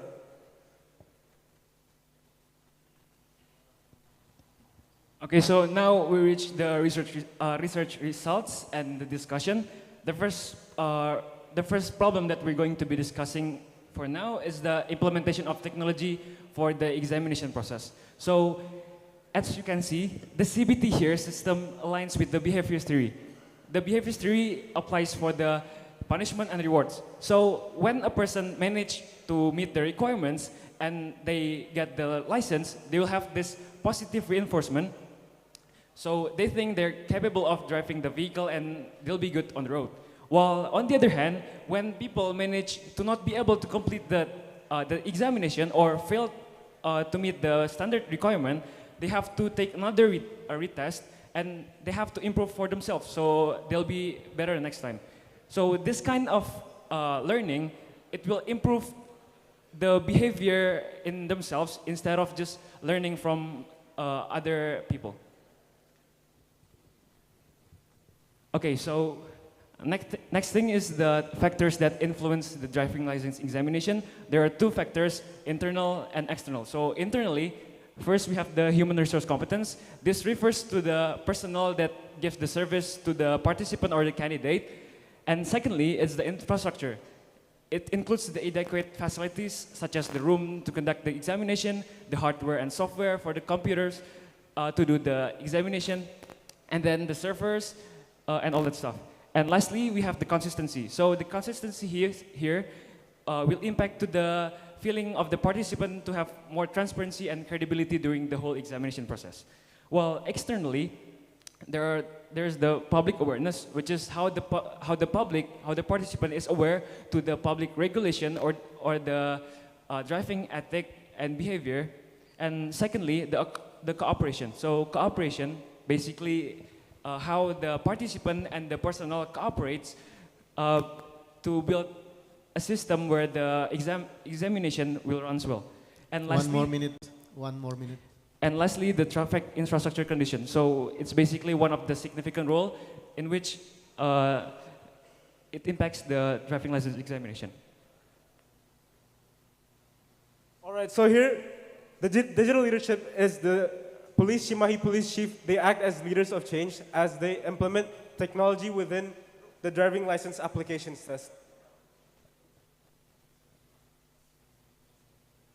And so, summarizing our discussion today, we find that the technology of CBT is highly efficient and effective. Next, we also would like to provide some suggestions and improvements to educate more people, which is the law enforcement and the candidates who apply, so that the process of conducting the CBT test is smoother. And last is to improve the facility so that it can decrease the bugs and the errors of the computers. Okay, so I think that's it from us. But before we end our discussion, we'd like to mention to you some quick rhymes. And Jauza, can you please start? At the dawn with a fishing pole. Fishing quietly in a quiet stream. With license, driving stays in control. Safety on the road is no longer a dream. I'm Jauza Pradipta. I'm Altaf Andika. We're signing out. Thank you very much. Assalamualaikum warahmatullahi wabarakatuh. Waalaikumsalam warahmatullahi wabarakatuh. Okay, thanks to Jauza and Altaf, yeah? Jauza and Altaf. What informative presentations and also interesting. Okay? They talk about the use of CBT, okay, in the use of driver license testing, and they said that the use of CBT it's proven to be, to make the driving license test efficient and also more efficient and more effective. And, yeah, more efficient, more effective, and fair. Yeah. Okay, but the challenge is, you said that in the case of the trainer, you said that it needs training, okay, for the law enforcement for to both law enforcement as well as the candidates. Yeah, law enforcement and the candidate. Yeah, yes. They need training about that. Yeah, that's the challenge. The challenge of the use of CBT. You know what? From Group 1, Group 2, Group 3, Every time I hear they're speaking, I was amazed. Okay? I was amazed on the way they speak. Okay? Yeah, big applause to him. Their pronunciations, especially their diction, okay? Their pronunciation, their dictions, and also the fluency. It sounds like they've been study abroad. Have you been study? Okay, to all of you, okay, for all presenters, have you been studying abroad? Have you all ever studied abroad? Okay, or maybe taking an English course abroad in Singapore, in Australia. Yes or no? Because I don't believe you got this English from the teaching and learning process in Akpol. I don't believe it. Well, actually, in the International Police Academy, there are days, which is Monday and Friday, where we use those as English days. Monday and Friday. Monday and Friday, Yeah, in so the flat. No, everywhere. Oh, everywhere. Yeah, so those are English days where we can practice English every day, and we're supposed to talk in English with our supervisors, our seniors. Do all of the cadets speak English like you? Yeah, that's how we are supposed to. No, because I teach you. Yeah, in the classroom, you were sleepy. Okay. Sometimes, yeah. Don't blame them. Blame the lecturer. Yeah, blame the trainers. Okay, again, give a big round of applause to all. Thank you very much. Presenters. It is a great honor to present today. Okay, you may go back to your stage. Right, everyone, that's the end of sessions 1 presentations from 3 groups, Sabara, Binmas, and Lantas. And now it's time for us to have a Q&A sessions. The time for doing this is maximum 30 minutes. Correct me if I am wrong. 30 minutes, okay? This will include Q&A sessions and also feedback from a distinguished resource person or feedback giver or whatever you want to call them. Okay, now.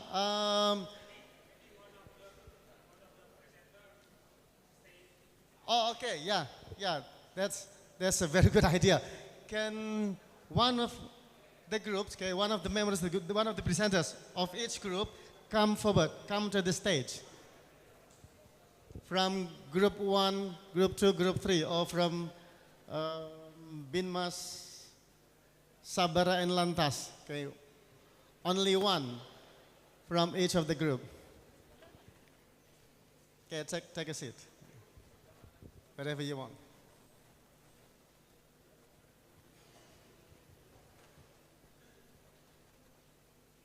Okay, they are the representative of the group that will answer your questions. However, if they cannot answer your questions, every member of each group could answer, could help them answering. Yeah, but I think they are the best, right? They are the best in the group. So if they cannot answer, others cannot answer either. Okay, now I will set the time. Now it's 9:43. Yeah, Q&A. We will have, 20 minutes, okay? And then the last of the minute, okay, the last 10 minutes will be for feedback from the feedback giver or resource persons. Okay, what group are you, okay? From what group? Binmas, okay, Binmas, Sabara, Lantas. Okay, for anyone who wants to ask them, okay, raise your hand and specify which group do you want to ask to, okay? Yes, okay. Could you please come forward? Okay, we have 2, 1 and 2. Oh, okay, sorry, okay. I will divide in 2 sessions, okay. The first sessions contain 3 questionnaires, okay. 1 from Akpol and the other 2 from our college students, okay. Okay, you, okay.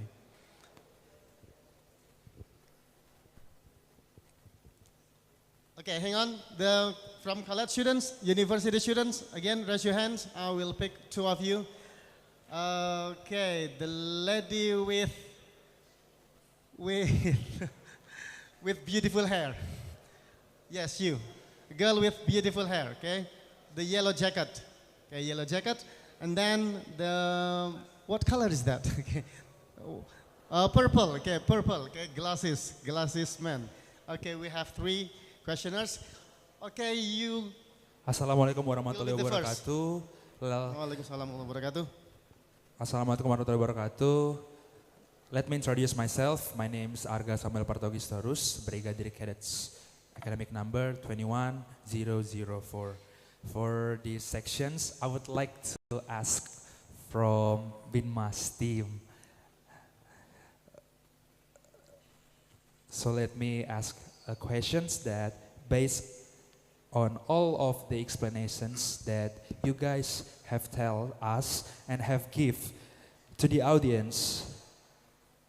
And if we take a look back to the yesterday sections with the Indonesians one, the Binmas team describe and tell us about the effectiveness of the Babin Kaptipmas by using the social media.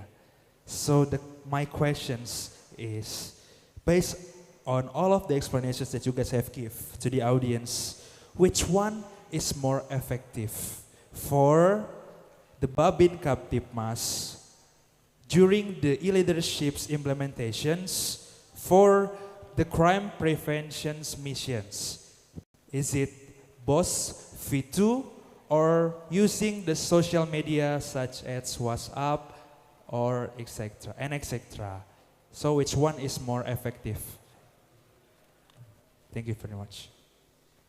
Okay, we'll keep the questions. We'll keep the answer. Second questioner, second asker. Yes. Okay.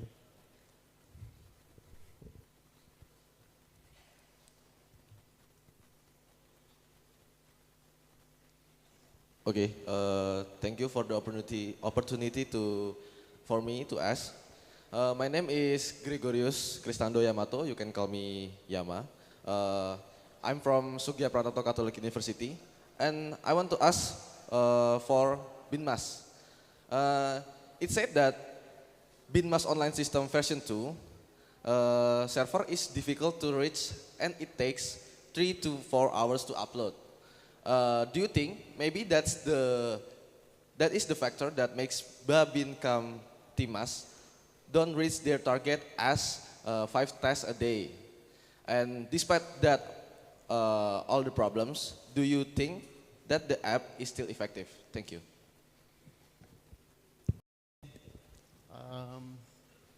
Have you written the questions? Yes, okay. All right, the third questioner from the yellow jacket.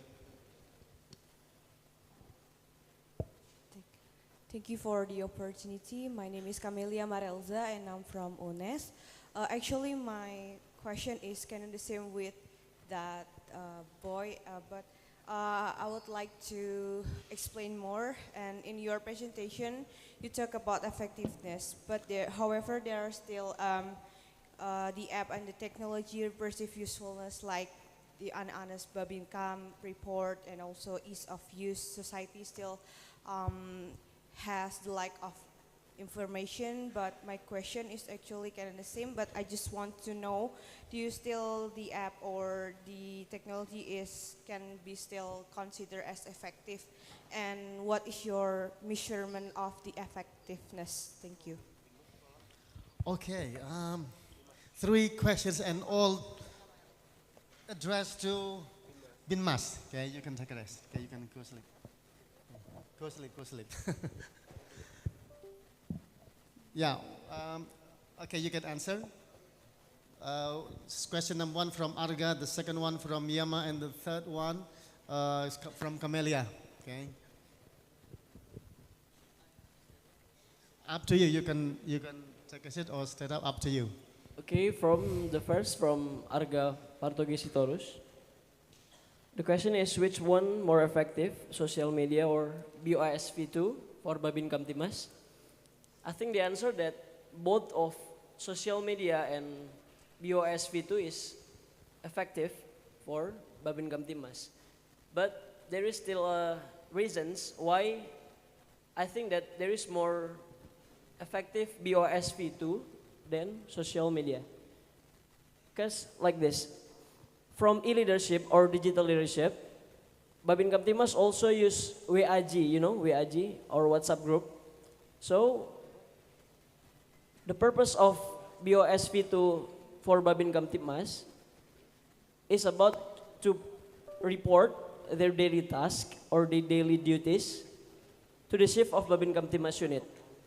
But in WAG, there is still a thing that maybe not all of Babin Kamtimas can use. But if they use the BOSV2, they can import the image and then the report, the target, and the message. So all of the Babin Kamtimas chief can get all of the report in one day, and all of the Babin Kamtimas unit, the chief of Babin Kamtimas unit, can report all of the Babin Kamtimas in sector police to the highest rank of the chief of Babin Kamtimas. So I think if the question is which one more effective, I think that both of them is effective. But which one is more? I think that BOSV2 is more effective. Because that reason. The second is about the Mr. Glasses. Yama. Mr. Yama. The question is about the problems which cause this disruption of network and the lack of server that make Babin Kamtimas, that made the unharnessed Babin Kamtimas. That's the point. I think that yes, that the unharnessed the answer is no. From the report that there is still a Babin Kamtimas, there is still the unharnessed Babin Kamtimas, there is not caused by the BOSV2, the chief of West Java Command, that every single Babin Kamtimas should report their activities in a day in the minimum of number 5. But if there is a lack or the disruption of network in BOSV2, Babin Kamtimas also report their activities from WAG or WhatsApp group. So if in a day there is a disruption in network that I said before, like a 3 or until 4 hours, so if the Babin Kamtimas report their daily tasks in the night, so we can conclude that they cannot report the activities right in a day. So if they can report, if they can't report their daily task in the BOSV2, so that they can report their daily task in a WhatsApp group to the chief of Babin Kamtimas unit. So if the question is, thus this application is effective, not full of effective, because there is still a lack in this problem, and there is still much a repair from the Kabahar Kampolri. And the question is same about the unharnessed Babin Kamtimas, and the question is how the miserable that said if the system is effective. So from our research in West Java, especially in Bandung City Police Resort, in a 2.5 months, we found a lot of things, a lot of information about these apps, about this application. We know that this application is not full effective yet, because there is still a problem in server, and then like the unharnessed Babin Kamtimas. So the answer is not full of effective, because I think that this application is still new. 3 years is not enough. 3 years is not enough for this application to make the application is perfect. I think that's my answer. Thank you. Okay, that's the response from Binmas team. Yes, okay. That's the response from the representative of Binmas team. But if there are some of you, okay, from Binmas team want to add his answer, we welcome you to add the response. Anyone? Anyone? Do you want to add? I mean, Binmas member team? Is there any one of you want to add his answers? Or do you think that he already answered the questions perfectly? Yeah, all the three questions actually asked about the effectiveness, okay, of the BINMAS online system, V2, version 2. Oh, okay, now I will ask the questioner back. Does he or did he answer your questions? Camelia, Yama, and Arga? Yes? Okay. Right, now, yeah, okay. Yeah, Tama raised his thumb up. Okay. 2 thumb up or 1 thumb up? 2, okay, 2. 2 thumbs up. Yes, now we come to the second sessions of the Q&A. Again, I will invite three participants. One from akpol, okay, we have you. And please deliver your questions to either Sabara, okay, Sabara or Lantas, okay. And then from university students, okay, we have also two. Okay, why can we? Okay, we have one. Where are you from? The green one, the green jacket one, the green jacket.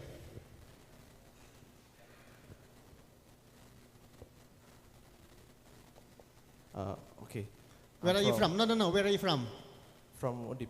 Okay, Undip. We have one from Akpol, one from Undip, and another one from, we have, okay, yellow jacket has already asked. Okay, I will give another person, okay, to ask. What about the green jacket? Green jacket, do you want to ask? Green jacket? No? Okay. Okay, I will count 1, 2, 3. 1, I'll give you opportunity to ask questions to the green jacket team. No one? No one? Yeah, who knows you will get a reward from the presenter. No? Okay. So from yellow jacket, you raise your hand tadi. Okay. Okay, so we have 3. One from Akpol, okay, one from Undip, and another one from UNES. Okay, go ahead. Shoot your questions. Okay, number 1, okay. From Akpol first. Bismillahirrahmanirrahim. Assalamualaikum warahmatullahi wabarakatuh. Waalaikumsalam. Permission to introduce myself. My name is Azhar Gaji Sepuluh and I'm about to deliver a question to the Sabara team. Regarding the control of patrol using the WhatsApp group, how could the leaders of the police know if the police officer is doing the patrols truly or they just being a bad cop, like making up the patrols or stuffs? Thank you. Okay. Sensitive questions. Okay, second question from Undip.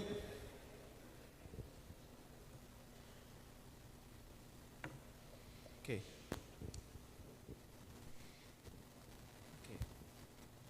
Okay, please let me introduce myself. My name is Farel and I'm from Undip. Let me ask a simple question for Lantas Group. According to your presentation about constructivist theory and then behaviorist theory, please elaborate, according to you, what is behaviorist and constructivist theory? That's it. Thank you. Okay. Yeah, the last questions.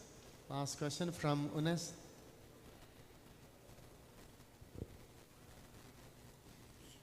Thank you for the opportunity. My name is Miko. So my question is for all of you guys that according to What's your name? Name? What's your name? My name is Miko. Miko. Yes. Okay. So according you all of guys of the presentation that it's like some technical in workplace and maybe I not mention that you all of guys do not mention what the legal substance, because what you guys want to be is to enforce the law, and to enforce the law you must doing it covered by law. So my question is, can you guys explain that what law covered to doing you well about the enforcement, the effectiveness of your presentation? Thank you. Okay, we have three great questions. First from Arga. Okay, this question is delivered to Sabara, and then the second one from Farel. It's question for Lantas team, and then the third one is from Miko. This question is addressed to all of you. Okay, yeah. Let's start from Sabara team to answer the questions. So I want to answer the first question from Azhar. So how do leaders control his member if they conducted the patrol properly, right? So as I have explained before, as I have stated, that we use WhatsApp to control the patrol activity. So they report the patrol activity, they give pictures, and they give the location. So the location proves that they have conducted the patrol properly, as the route, what they want, what the route they are going to use for patrol. Is it clear?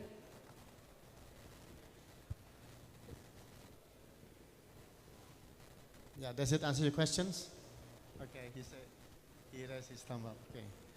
All right, now question number 2. Okay, from Farel. Yeah, Farel. Excuse me. Okay, so Farrell, you asked about the 2 of the 3 theories in the presentation about the constructivism theory as well as the behaviorism theory. So the first one, constructivism theory, it is a theory where, have you heard of learning by experience? So constructivism theory is a theory where a person learns of something by their experience. As when they experience something, it's constructed in their mind, and it forms into becoming a knowledge, where usually we create our knowledge. Our knowledge is formed by information, but constructivism theory is the knowledge that is formed through experience, and it's constructed into becoming a knowledge. And so the second one, which is the behaviorism theory, is the theory where an individual's knowledge is formed by their behavior and so for example, they do something and there's a good outcome to whatever it is that they did. And from that, they continue to do whatever it is that they feel right, and that is what is meant by the constructivism and behavioral theory. And for the last question, that is meant for the 3 of us, about the legal substances, of our presentation. Well, it's in the Peraturan Polisi nomor 5 tahun 2021 about driver's license. And there it mentions about the law of driver's license, how you should apply for driver's license, what it indicates, and how it indicates your competency to drive a vehicle, whether the type of vehicle is a car, a motorcycle, a bus, a truck. There are classes for it, and that is the legal substance for our presentation. So I'll be answering the last question about the legal substance, what patrols officers use to enforce the law. So we use regulation of the Head of Security Maintenance Section number 1, year 2017, or known as Perkaba Harkam nomor 1 tahun 2017. So in that book, mm, it shows how a patrol work. There are stages such as preparation stage where they prepare, they do briefings on where do they want to conduct the patrol, and there are execution activity where how they are going to execute the patrol activity, and lastly there are conclusion. They analyze and evaluate how the patrol work. Is it good or bad? Does it answer your question, Mr. Nico? Okay, thank you very much, Mr. Nico. I think about the legal substance. In our presentation, we don't write it in the presentation. We have said about when the concept of Babin Kamtibmas. So we use two legal substance. The first is about the law of Indonesia. Number two, in the year of 2002, about the Indonesian National Police. Or we also call Undang-Undang Nomor 2 tahun 2002 tentang Polri. And the second legal substance is about Babin Kamtibmas itself. It is according to the regulation of Indonesian Chief National Police, number 7 in the year of 2021. Or we can also say in Indonesian statement Perkap number 7 in the year of 2021 about Babin Kamtibmas. And the third is about BOSV2. BOSV2 is also mentioned in the Perkabaharkam, but it is not legal yet. Not legal.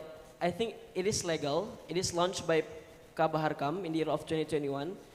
But about the substance, is still on the Perkap number 7 in 2021. So there is no single legal substance itself about BOSV2, but the BOSV2 it mentioned in Perkap number 7 in 2021. Thank you very much. Okay, now it's 7 to 10. That's the end of our question and answer sessions, and the questions and also the responses are very thoughtful. That will inspire you, okay, in how to answer the questions and also in how to deliver the questions based on the presentations that has been done by all groups. Now, for the rest 10 minutes, it's the time for resource persons, okay. Ibu Dr. Tri Laksmi SHM from Undip, okay, and also from Dr. Ayu Putrianti SHM Undip, Dr. Nur Rohaiti SHM Undip, and also Dr. Wagiran M. from UNES, and the next the last resource persons is Dr. Hani Hartono SSMPD, okay, from Unica. It's time for all of you, okay, to give feedback from their presentations and also from the discussions. Okay, you can use your expertise in your own expertise to give the feedback. Who want to start? Yes.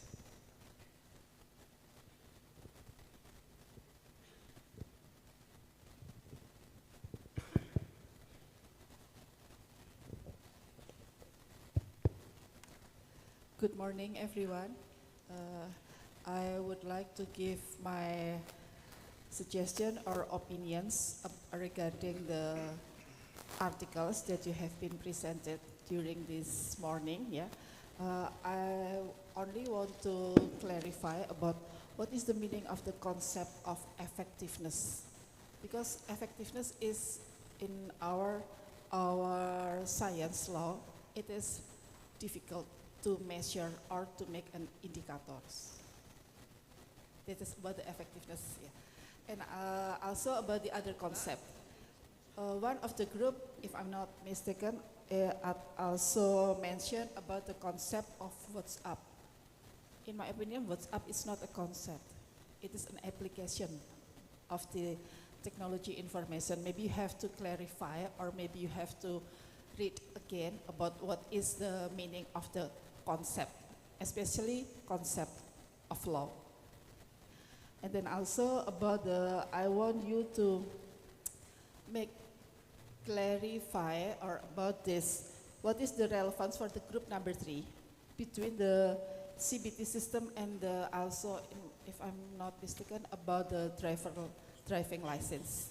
What is the relevance? Because that is the last, if I'm not mistaken, that is about the last result, yeah, that you presented. So I want you to explain what is the relevance between the CBT system and the driving license. That is only my questions and my opinions. Thank you. Okay, thank you, Doctor. Now the second feedback. That's Okay, from Ibu. yeah. Okay, thank you. First of all, congratulations for the 3 groups. You just did an amazing jobs, guys. And I'm so impressed by your fluency in English and also your self-confidence in speaking English. And during your presentation just now, I noted down here that you did, what is it, some techniques, yeah, of public speaking which are very good, such as the use of great opening to open your public speech just now. It was very great. Some of you use questions, and then some of you also use some facts which make all of the audience think about your topic. I think that's very good. And also the use of hedges, such as first of all, and then moving on next, that's very good. Probably the things that you need to improve for your future presentations, try to reduce repetitions, such as the use of about. Just now I tried to count. You use about, and about, the preposition about, so you can reduce that. And the use of pictures, charts, I think they are good companions to your presentation. So you can use the technology as well to accompany your presentation. But once again, congratulations, you did amazing job. Thank you. Okay, applause.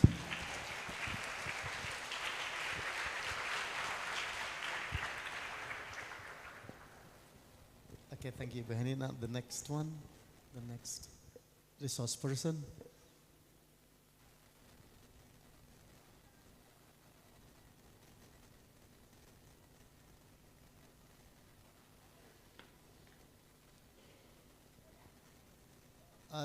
There are 5 resource persons, and we have 2 feedback, okay, from, excuse me, sorry, Ibu Ayu, and also from Ibu Heni. We still have 3 more resource persons or feedback giver. Do you want to add some more feedback, Bapak Ibu?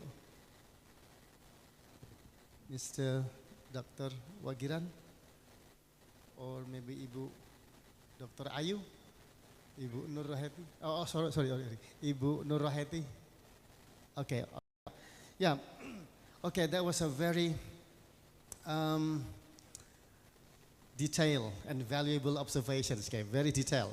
Even Ibu Heni, she said she counted the repetition, the words repetitions about pictures and so on and so on. That was very detailed observations, and also a very valuable feedback from Ibu Ayu, commenting on the article. Okay, commenting on the article, she said that who was addressed? Okay, to which group? Okay, your group. Okay, to Lantas group. Okay, you need to well, elaborate the concept of effectiveness, okay, to clarify what effectiveness is, and also to clarify what's up, okay, and what's up concept, because it is not a concept, it is an applications, and the relevance, okay, the relevance of CBT and dynamic, the relevance of CBT system and driving examinations. Okay, that's the feedback from Ibu Ayu, and from Ibu Hani. She complimented on all of your performance in the public speaking. As I told you, this is, well, to my impressions, the way you present it, okay, is totally different from the way, can I say normal students? the way you present it, not the same as normal college students in other universities, okay? Because in other universities, the way they present it usually, yeah, it's more tense, okay, more serious, more tenseful, more serious. But you could create an engaging presentations and very fun presentation. Even you could, even one of you, siapa tadi, flirt one of the audience. So that's it's a very outstanding presentation, and I believe this becomes your unforgettable experience, okay, to other college students that attend this seminar. Again, give a big round of applause to all the presenters.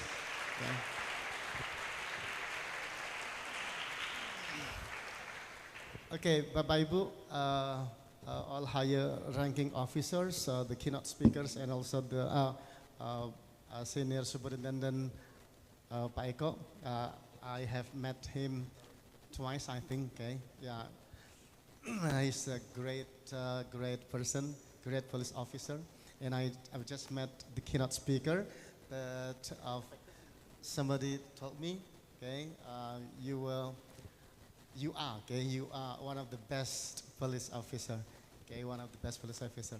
You are still young, maybe younger than me, but you already have. Excuse me, what's the rank of you? Sorry, senior. Oh, the same. Yes, Pak Eko. Okay, wow. Okay, senior superintendent. In your age, okay, yeah. Bapak Ibu, again, this is the end of our sessions. In the first sessions, we have 3 great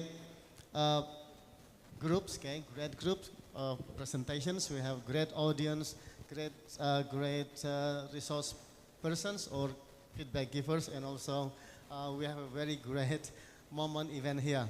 I think that's it for me, and should there be any inconvenience during I lead these sessions, please accept my apology. Assalamualaikum warahmatullahi wabarakatuh. Oh yeah, I return the time back to Miss Nesya.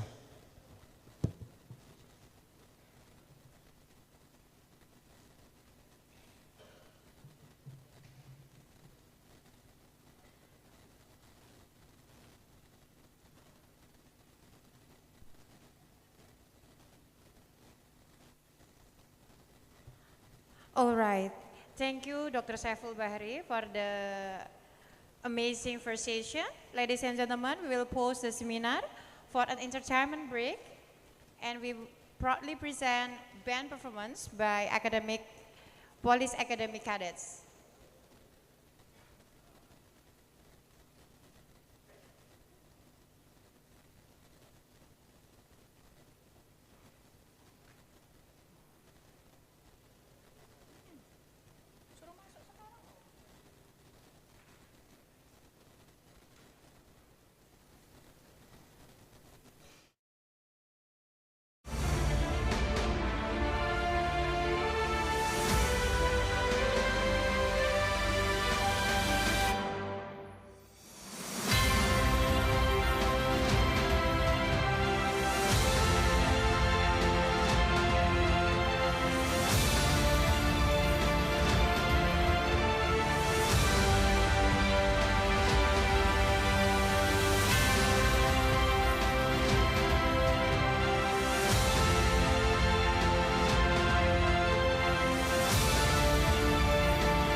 Ladies and gentlemen, please welcome Bapak Bernardus Retang Wuhanggara SSM Hum.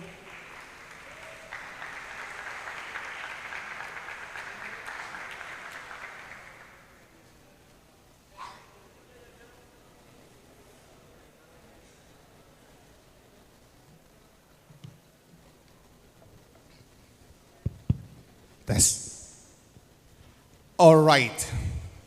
Thank you, Mbak Nesia, for the time.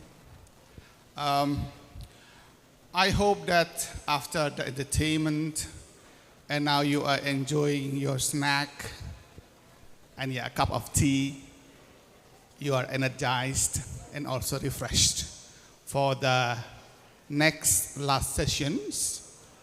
And again, my name is Retang Wuhanggara from Sugiyopranoto Catholic University, and today I will be serving as your moderator for the last two sessions. Yes, the same rules applies also to the last presentations. So each group is going to have maximum 20 minutes, and then after the two presentations, we will invite some questions from the audience. All right, ladies and gentlemen, I think the word golden Indonesia is a phrase that has been familiar in these last 3 years. Golden Indonesia in 2024. And if you pay attention to the responses, there are two opposing responses. In one hand, some people are optimistic, arguing that we have the all necessary means to get there, to be a country which is developed and also being competitive with other countries. But on the other hand, there are also some people who cast doubt. They say, no, instead of golden Indonesia, we will have, instead of Indonesia emas, we have Indonesia cemas. Okay, but now I think we are all here to witness the presentations of the future leaders in police, especially for the law enforcement. And we believe that they will become, a good leaders in the future. Okay, now, ladies and gentlemen, without further ado, I'm going to invite the presenters number 4. They are intelligence team, and I am inviting Vishnu and Diva to come in front of us.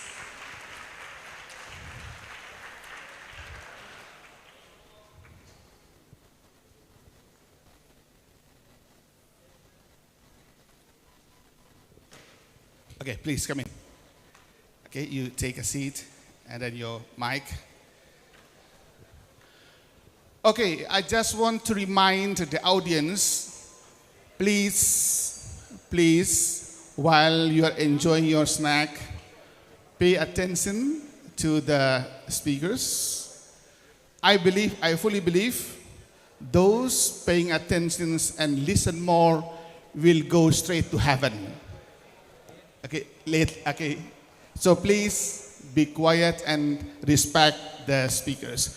So now can you take your 20 minutes, and I will remind you if, for example, you only have 5 minutes. Okay, please give a big round of applause for Vishnu and Diva.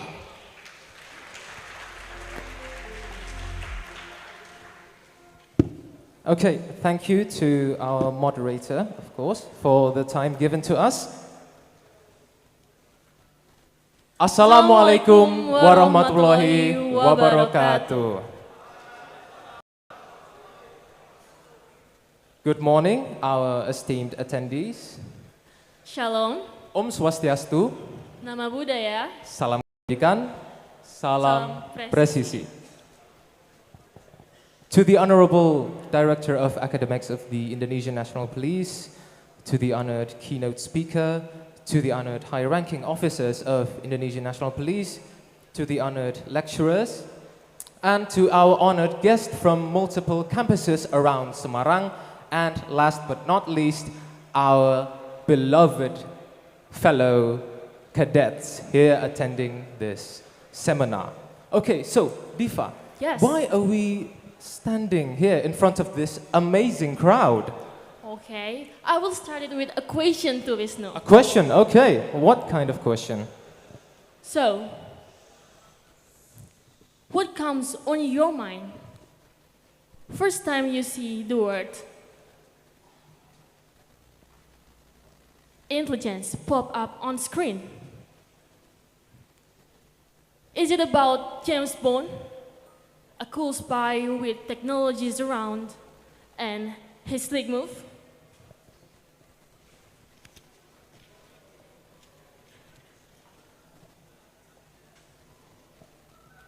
There you go. Can you give a round of applause for our James James Bond. Bond? There you go. Look how cool he is. That's right. Look at his eager demeanor. A detective, a spy with cool gadgets. Or, when you see the word intelligence, you might think about an undercover meatball vendor. Give it up for our meatball vendor, everybody. There you go. Look, oh, look at him. Okay. Oh, he's trying to sell you his meatballs. Oh, yeah. Okay. Thank you. Thank you for, yes, thank you. Okay, thank you. Okay, give a round of applause for our actors. Right, so, let me put this here. Hello everyone. Let me introduce myself first. My name is Diva Kaila and I'm here with my partner. Hello everyone, our esteemed attendees. My name is Wisnu Utomo. Nice to meet you. And for the next 20 minutes or so, we are going to present to you our presentation titled, let's wait for the screen here, The Effectiveness of Media Intelligence in Supporting the 2024 Regional Elections. Okay, so talking about media intelligence and regional elections, allow me to start you off with this slide here. A golden Indonesia, a vision of a golden Indonesia in 2045. So allow me to explain a bit about this.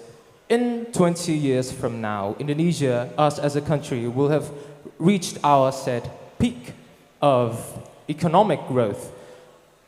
In 2045, we would have reached a maximum point of our usage of natural resources, human resources, and a bonus demographic. In order to get to that point, we need a leader to lead us to achieve our goals. Talk about leaders. There's a process to choose leaders in our country. That's right, there is a process, and what is it called? It's called regional elections. The regional elections. There you go. So Wisdom, I want to ask you something. Have you ever voted before? Well, you know, this might come to a surprise to you, but I have never voted ever in my life, actually. So you are not a good citizen. Well, yes and no, but you're forgetting something. You're What? forgetting something. We are law enforcers, or soon to be law enforcers, if God wills. And as law enforcers, we have our rights to vote withheld or rebuked from us, because it shows our neutrality and it shows our dignity and loyalty to this country and its leaders, that we show we uphold peace and we uphold justice. Give a round of applause to our fellow law enforcers, everybody. Okay, so moving on to the next slide. We see problems that comes up when it comes to technology. So in this post-truth era, technology has grown in such a way, so very rapidly, that we see new risks come up. Risks such as, in the context of election, black campaigns, money politics, hoaxes, false information, etc., etc., etc. And this is a problem. Okay, study from Oxford Internet Institute say that cyber group, including government and political actors, use cyber media for their political objective. That's right, there are political objectives. With 89% engaging computational propaganda. 89%? Yes, it's such a big Wow. number, right? 89% is a huge number. So what does this number tell us? 89% of propaganda is now computational. Sorry about that. It shows us that cyber media is shifting us. We are currently shifting or moving from conventional threats to new, modern, more technologically advanced threats.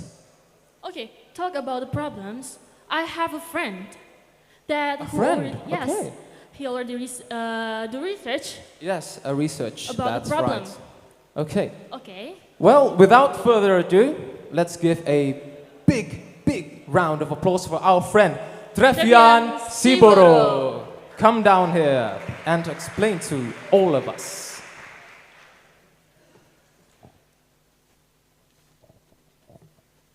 All right.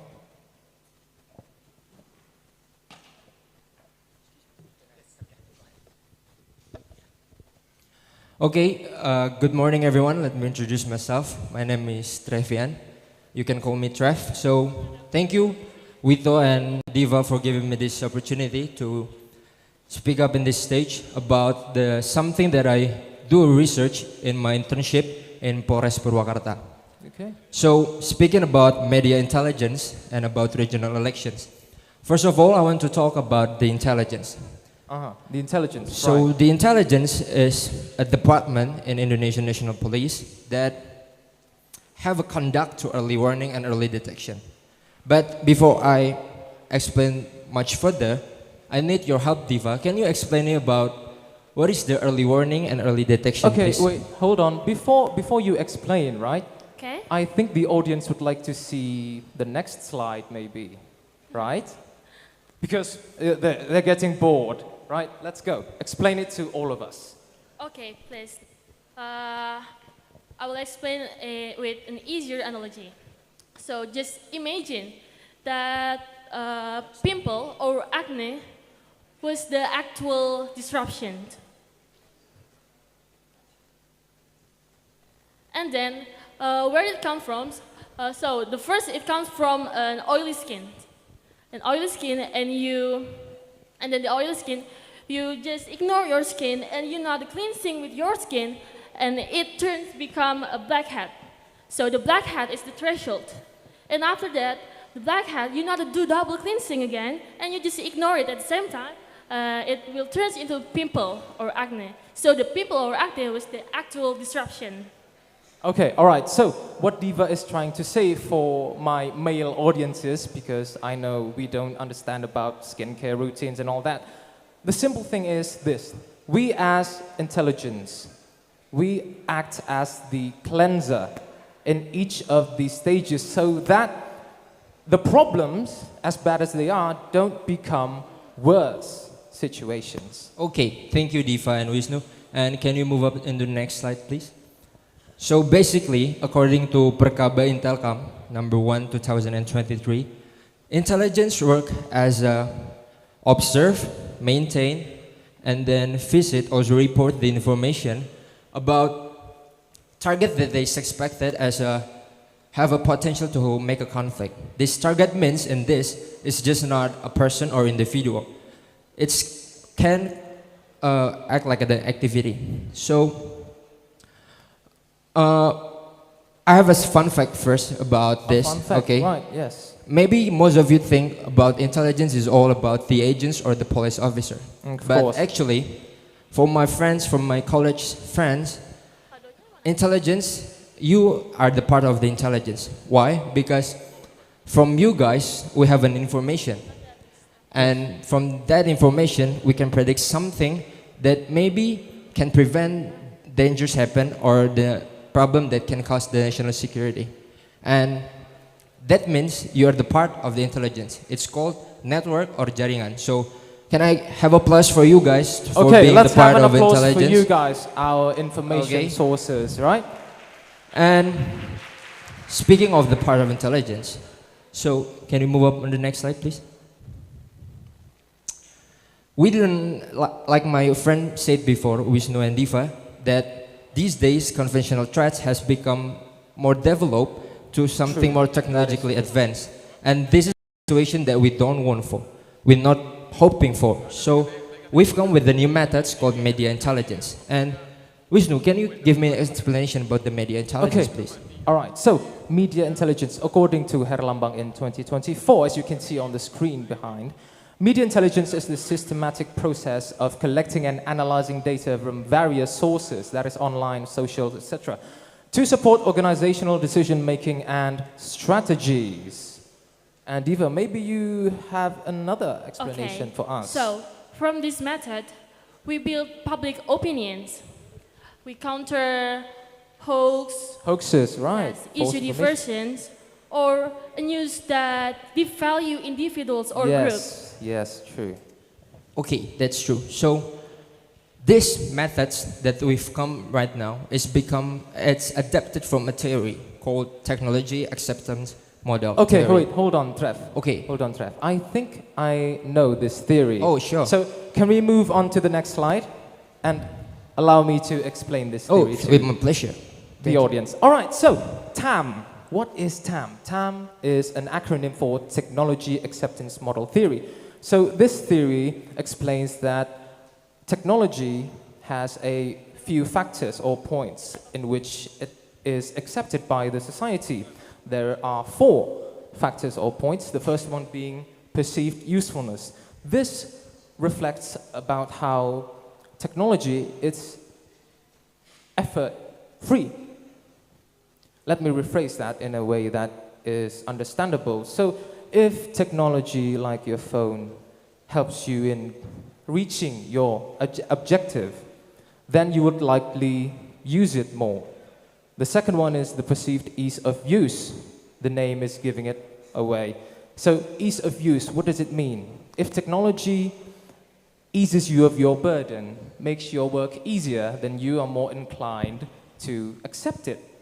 The third one is the attitude in using technology. So this is your behavior in implementing it in your daily life. We are behavioral creatures, humans of course. And the fourth one is the actual usage of the technology. This is the outcome of the TAM theory.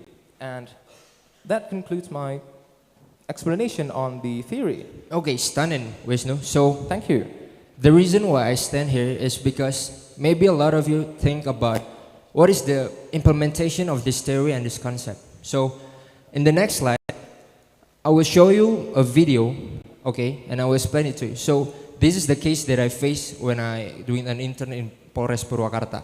And then there is a valet guy.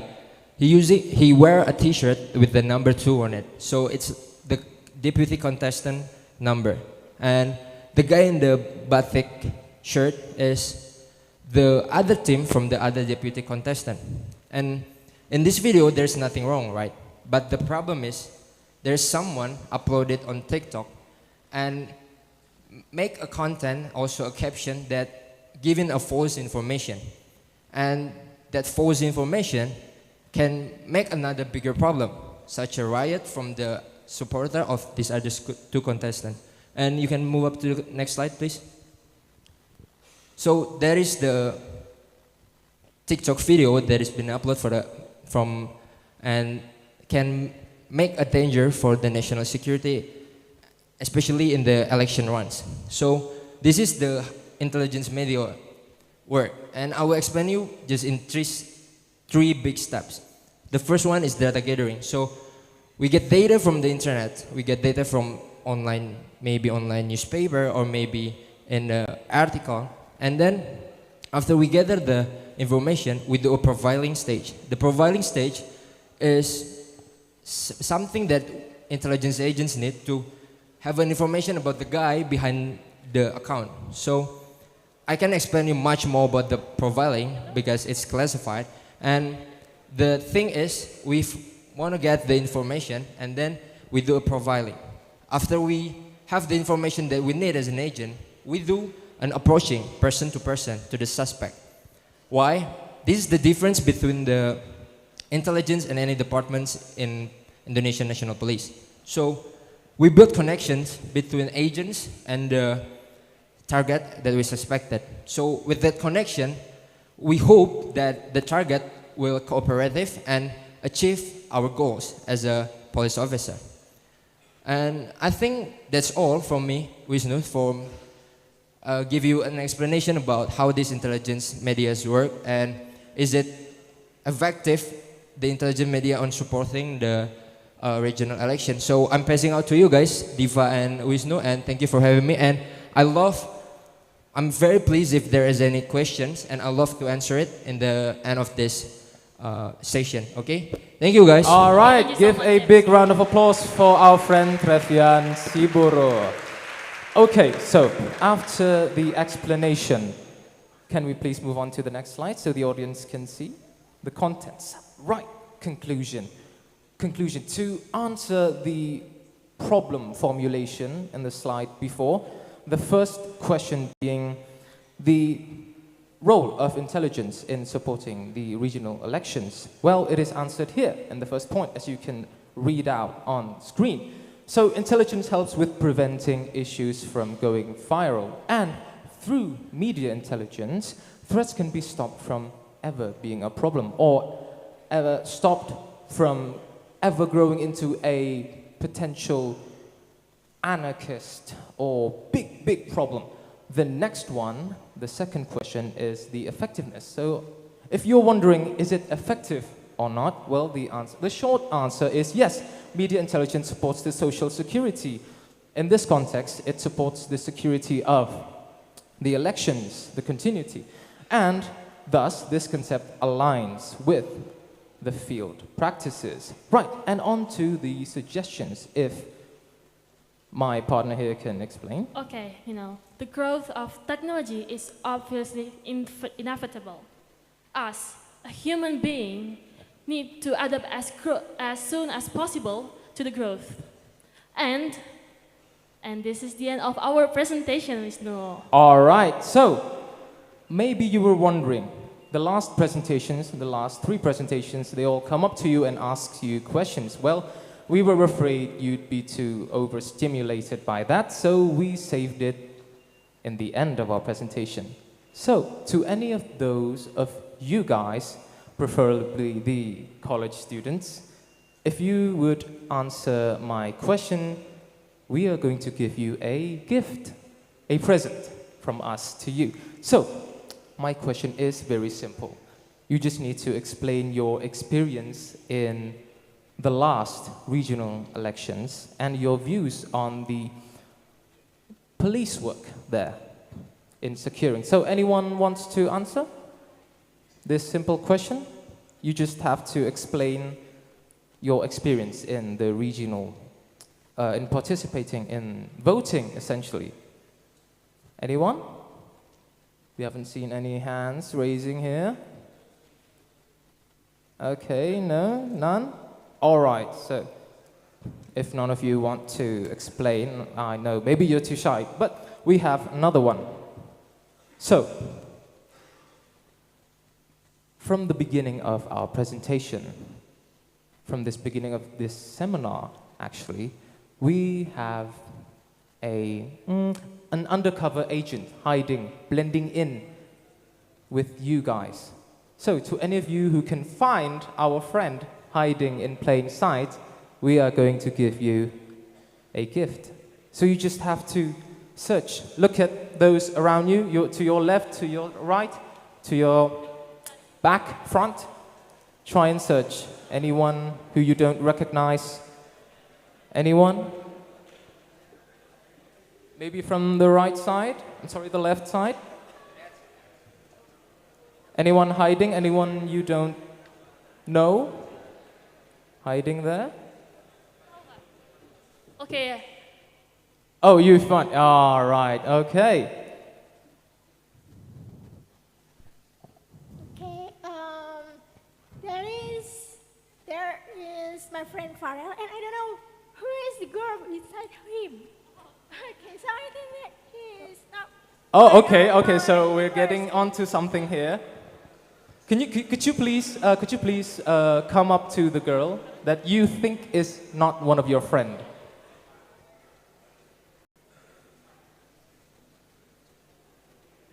Could you just please come up to the girl and bring her here, bring her down here. Yes, that's right. Okay, getting warmer, getting warmer.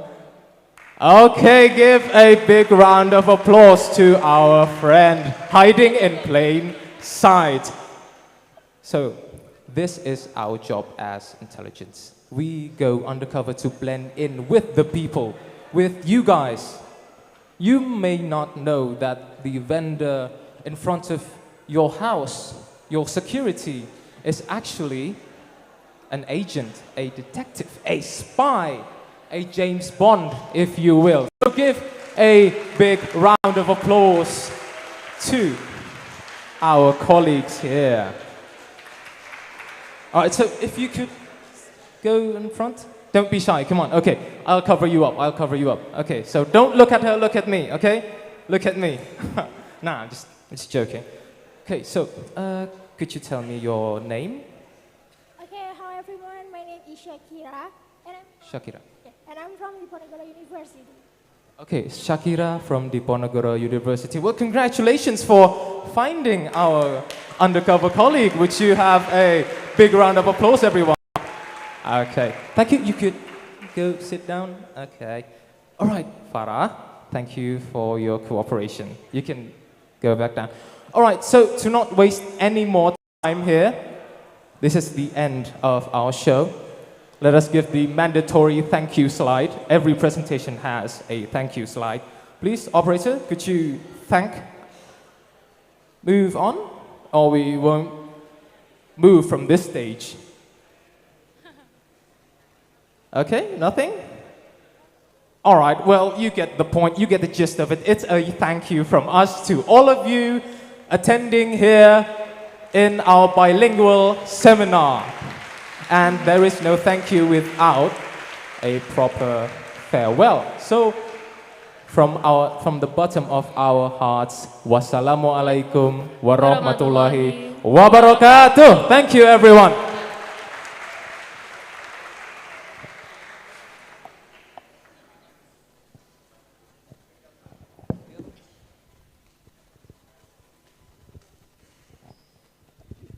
Okay, thank you, Diva. Thank you, Vishnu, for your presentations with confidence and clarity, and also it is entertaining.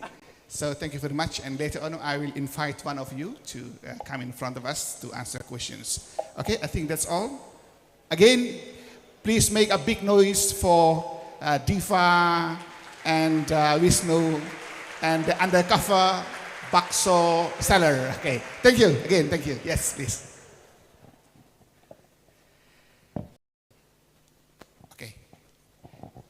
Yes, dear audience, we are going to have the last presentations, and then I think there is something surprising from this one. I'm just going to invite the last presenters from the criminal justice team. You may take the floor.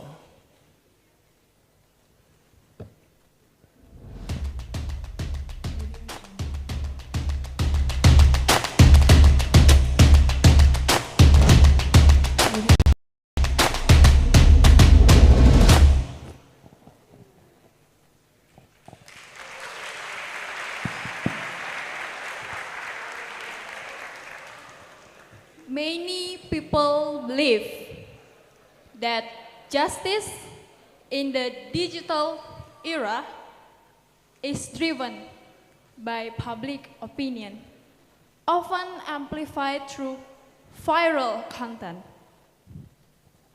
Yep, that's right. This is just few comments that we gathered from social media.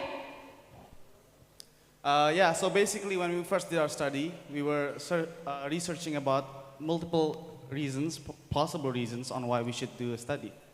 In one of those journey when we were doing the study, we go to the social media platforms and look what's a problem that's been facing basically around the community from the people to the police institution.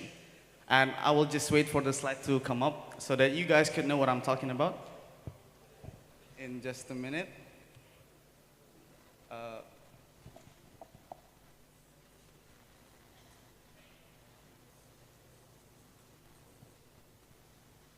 Okay, here it goes. So you can read from this one that it's a lot of critiques and mentions from the police officers. No, I'm not saying that we are offended or whatsoever by this statement, but we do find one very, a statement that we think it's very important to note, which is no viral, no justice. The phrase of no viral, no justice reflects the perception that without public pressure, there is no justice be served. Again, we as an institution does not deny this statement because we are our own minds and we have our opinions. And we do not have the rights to govern your opinions on what we think is right. But that leads us to one of the main questions of our presentation today. So, does anyone here know what EMP is? Maybe the one in the back? Or maybe you, sir? Does anyone know what it stands for? Or maybe you, perhaps? Oh, Prasna. So sorry, I think not everyone know what EMP is. So please give a brief explanation to us. Well, that's okay, because in this presentation, I will gladly brief you on what EMP is. So basically, EMP stands for E-Management Penyidikan, or E-Investigation Management in English terms.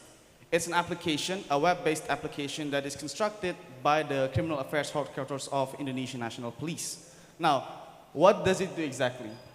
Basically, let me just show you an explanation. So in the criminal affairs system, usually we have this as a file to report the criminal cases, your police reports. But now with the EMP, we no longer need this really thick, insufficient paper-wasting books. We can just use our phones. Now, it's all summed up into digital technologies. How great is that? We will get to that later in the next presentation. Next slide, please.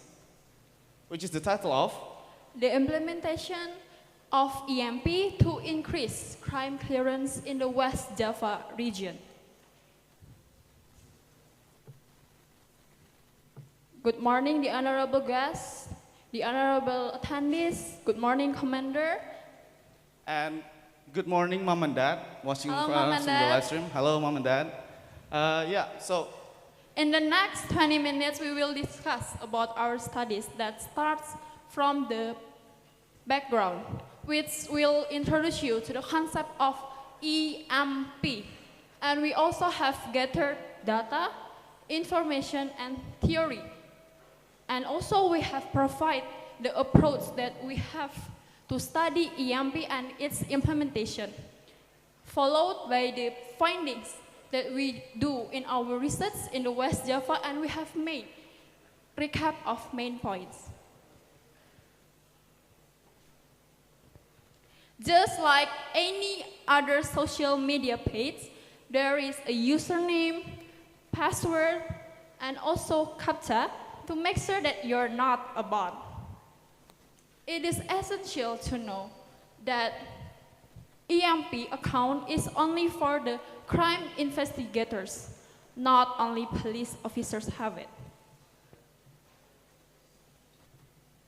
As we successfully log in, there will an amount of police reports, and also it already differentiated with group of classification such as preliminaries, investigation reports, and awaiting reports, and so on. Proceeding to the case list, this page assists the investigators to know more detail about the case that he is handling. And also, as you can see, there is returning data, return 0. It means that there is no data to be returned. Now, if you click on one of these cases from the case list, you can actually see the details. The things I blurred out are personal informations. That's why I won't show it to you. But basically, it shows in the police report who files the report, who's the victim of the report, when the crime scene, how it happened, and all that, if you just scroll down. Another feature of the EMP also includes the absent list. Next image, please. Now, the absent list is basically a feature which shows for each account that the criminal investigators have when they're logged in and interact with the account. You can see the red box means that they haven't accessed it on that day, and the green one does. Although, before you ask any questions, why is it mostly red?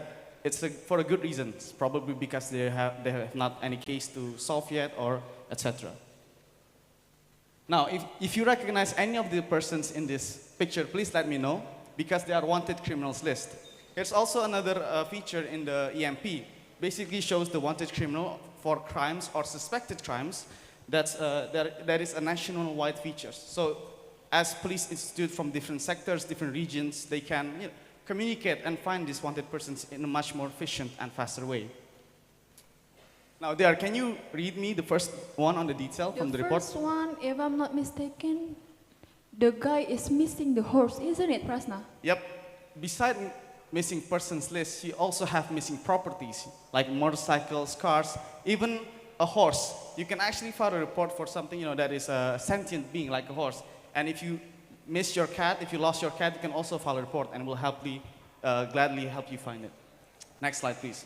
Which brings us to the background of our study that consists of 5 main points. The first one being public satisfaction. As this is amended in the second law of 2002 about Indonesian National Police, one of our main tasks is to serve and protect, to help you guys, to make sure that the public trust is within our grasp and we maintain public order. The next one is reducing crimes. Now, everything that we do in the act of police officers, we try to prevent. We try to reduce crimes and counteract or measure it. And the next one is also as digital advancements. With the ever-growing digital technologies, we as an institution, especially governing bodies of a nation, also try to focus on how can we counteract with increasing crime numbers, but a faster and more efficient way. That's why we came up with EMP. It also helped to accelerate investigative processes and also to aid criminal investigators. So we make 2 main discussions for today. The first one is how can EMP increase the crime clearance rate? And the second one is how can EMP be utilized as a control and supervision tool? To start our study, we've come up with a graph that we gathered from 3 police stations. The first one is Cianjur City, and also Cirebon City, and also Cianjur. This data is from 2022 until 2024. Now, looking at the data, what do you guys see? Well, obviously, you're not seeing a really concise, stable data. You see an ups and downs, like hills. So it has an insane amount of increase, and sometimes it pumps down. So this shows an inconsistency in the data. But if we take a closer look from 2023 semester 1 to 2024, out of the 3 samples, it actually goes down with the crime clearance rate out of the crime total. Interestingly enough, it correlates with the same time amount of investigators interact with their EMP account. So in 2023 to 2024, the performance rate and the engagement rate from investigators to EMP also goes down. And that's why we are interested in finding the correlation between the going down crime clearance with the usage of EMP. Of course, our study is based on past research. These are 3 writings that has a correlation to our writings, which is EMP, and this help us to find the novelty, which is EMP correlation to crime clearance. And to validate and analyze our data, we have 3 theories. The first one from the Loudon siblings, which is the management information system theory, and the second one is the legal certainty theory, which came from Mr. Gustav Radbra, and the last one we use Perkabareskrim number 1 of 2022. Now, how do we use this theory in practice? Well, how can we assess this EMP? Is it a truly efficient and proficient management information system? Well, there's four factors in the theory by the Loudon siblings. The first one being this hardware. Obviously, the hardware is your phone, your tablet, your laptop, any digital appliances that you can access in the World Wide Web. And then once you get that done, you get the software. Software being the application itself, the EMP. And in the software, there's network. Now, networks means that the relationship, correlations between an institution to another in the system.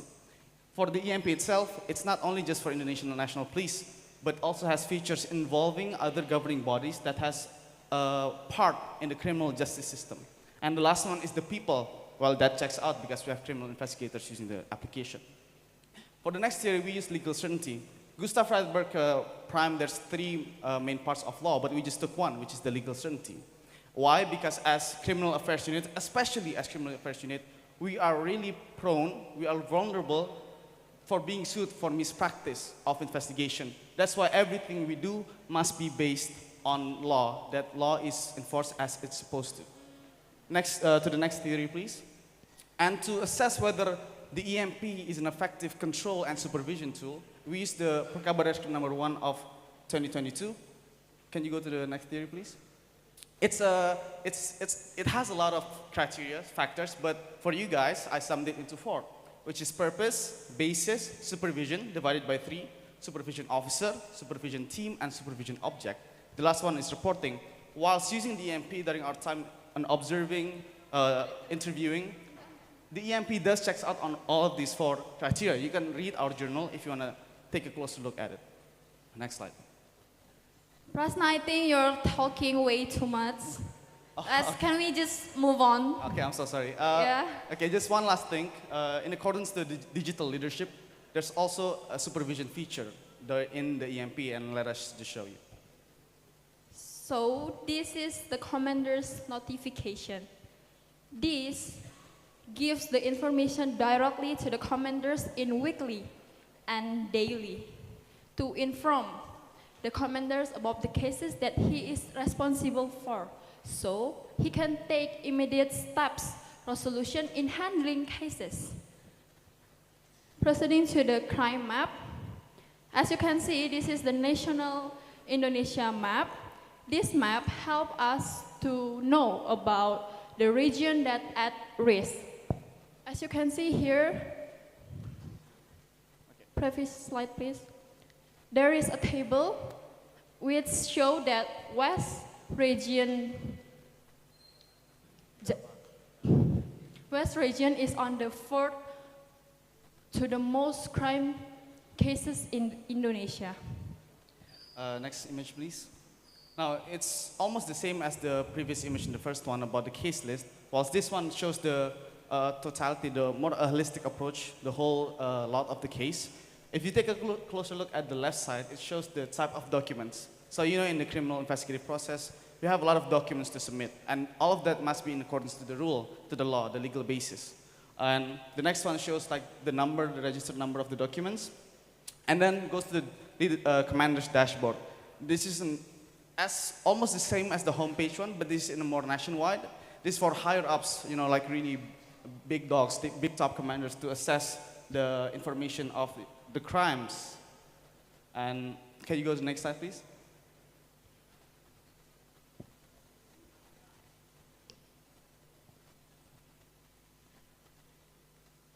Okay. So, we already answered the second question. So how about the first question? How can EMP increase the crime clearance? Well, most of you might think it has a, a straight correlation or just, a linear line between from the EMP to the increase in CC, but it's not the case. It's much more complicated than you think. But the first one, we gotta consider another prospect, which is the man behind the machine. So, who is the man behind the machine? Well, that's everyone that's involved in using the EMP. The criminal investigators, the supervisors, other governing bodies, or members of governing that has an involvement in the criminal justice system. Once we took that into account, then we go to another factors that affects the increase in crime clearance, which is 4. The first one is bureaucracy hurdles. Second one is administration problems, transparency, and assistancy. Whilst the EMP give tackle or easing one of the problems in this one, then we go to the process called examination and supervision, which is WASRIC, a process that is to assess the overall performance of investigators and the criminal case resolves. Well, a good question, that's not all. Like I mentioned before, everything that we do must be on a legal basis. So we're not doing anything out of our free will, if you think it that way. We're not doing anything of our free will or from our conception. We do everything based on law. That's why as criminal investigators, as a, Reskrim, you might know it, we try to memorize and understand the in and out of laws that has a relation to our field work. But wait, there's another thing that we have to consider, which is unpredictable circumstances. Many investigators on the field faces this X factor, a one that we cannot actually measure or counter. And this affects the overall process of the investigators, something that we cannot predict to happen. And this is something that we have to think about oftenly.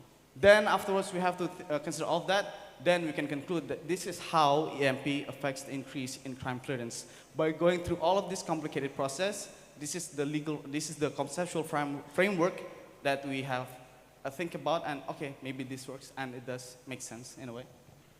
Now, next slide, please.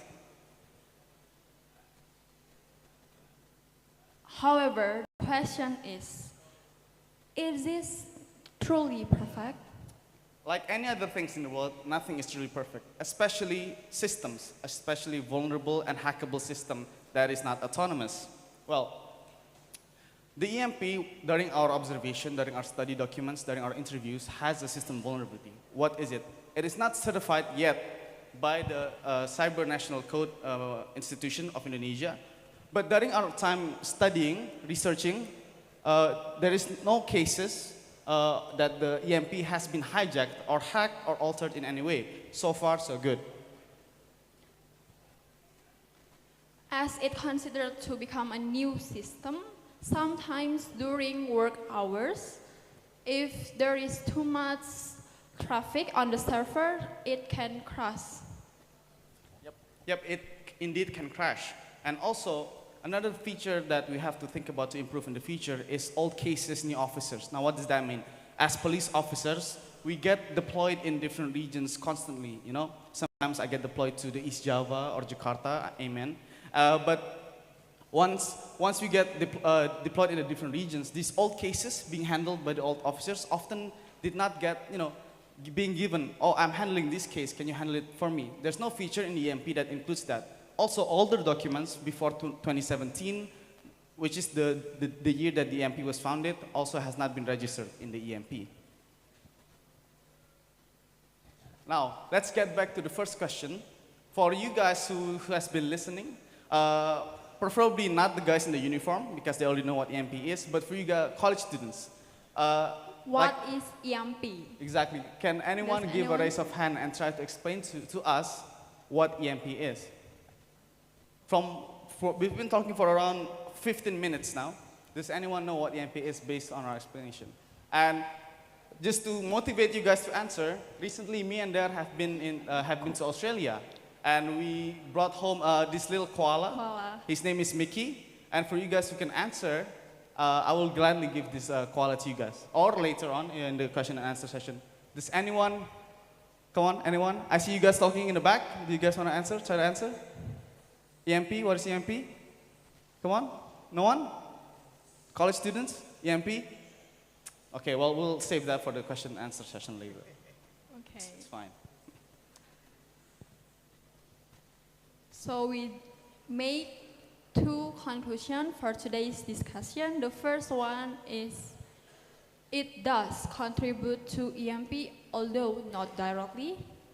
The second one is EMP facilitates supervisory oversight of investigators. As what we have stated in the first discussion, that justice is not based on virality, but justice is based on accountability and professionalism.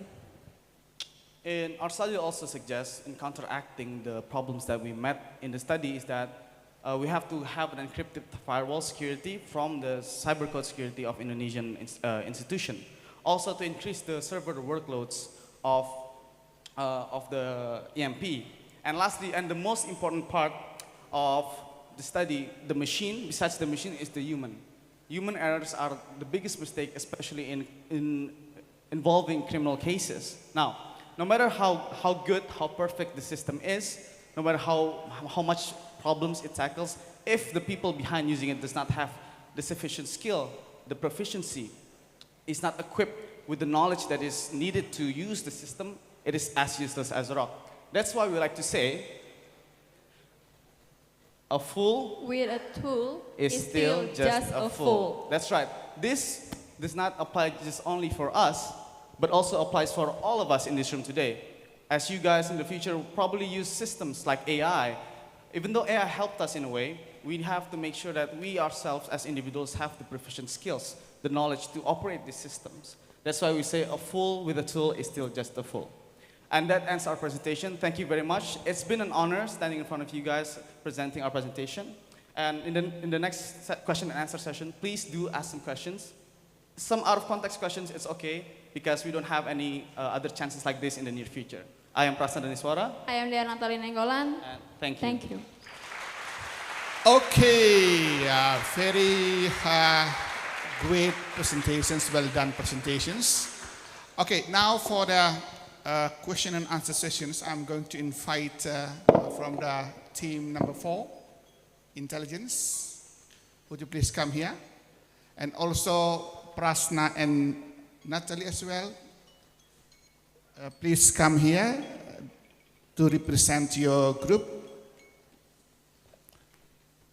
because we are going to have question and answer sessions. Okay, please come here. Okay, yes. Okay, we already have 2 wonderful presentations from the intelligence team and then the criminal justice team. Okay, 3 of you, that's okay. Okay. I'm anticipating 3 questions, okay? 3 questions and then maybe 5 questions, it depends on the time. So I'm expecting 1 question from that side, from the middle, and from my left side. So now please ask your questions, but before that, mention your name and also your institutions. Okay, yes, from that section, please. Is there anyone? Is anyone raising hand? Okay, yes. Okay, thank you for the opportunity. My name is Keisha and I'm from Sugio Pranoto Catholic University. So I have a question for the intelligence team.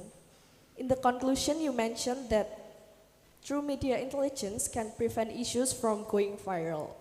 Can you explain it further? Because personally, I think that it's almost impossible to prevent things to blow up on social media. Thank you. Okay, your name is Keisha? Yes. Keisha. Okay, thank you, Keisha. And then we invite the second questions from the middle section. Okay, after that, the girl with the scarf.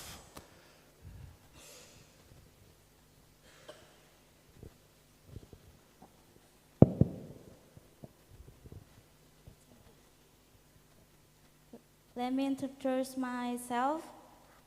Thank you for the opportunity.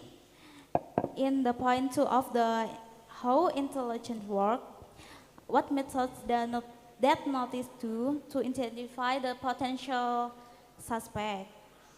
And are the police also work with other intents or agency to get the suspect? Okay, thank you. Okay, your name please? My name is Chania Aureliani Navada from the Stekom University. And we call you? Chacha. Okay, Chacha. Thank you.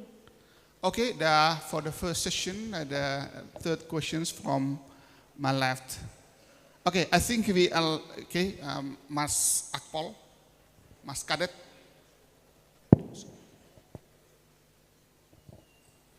Let me introduce myself. My name is Benua Mijar.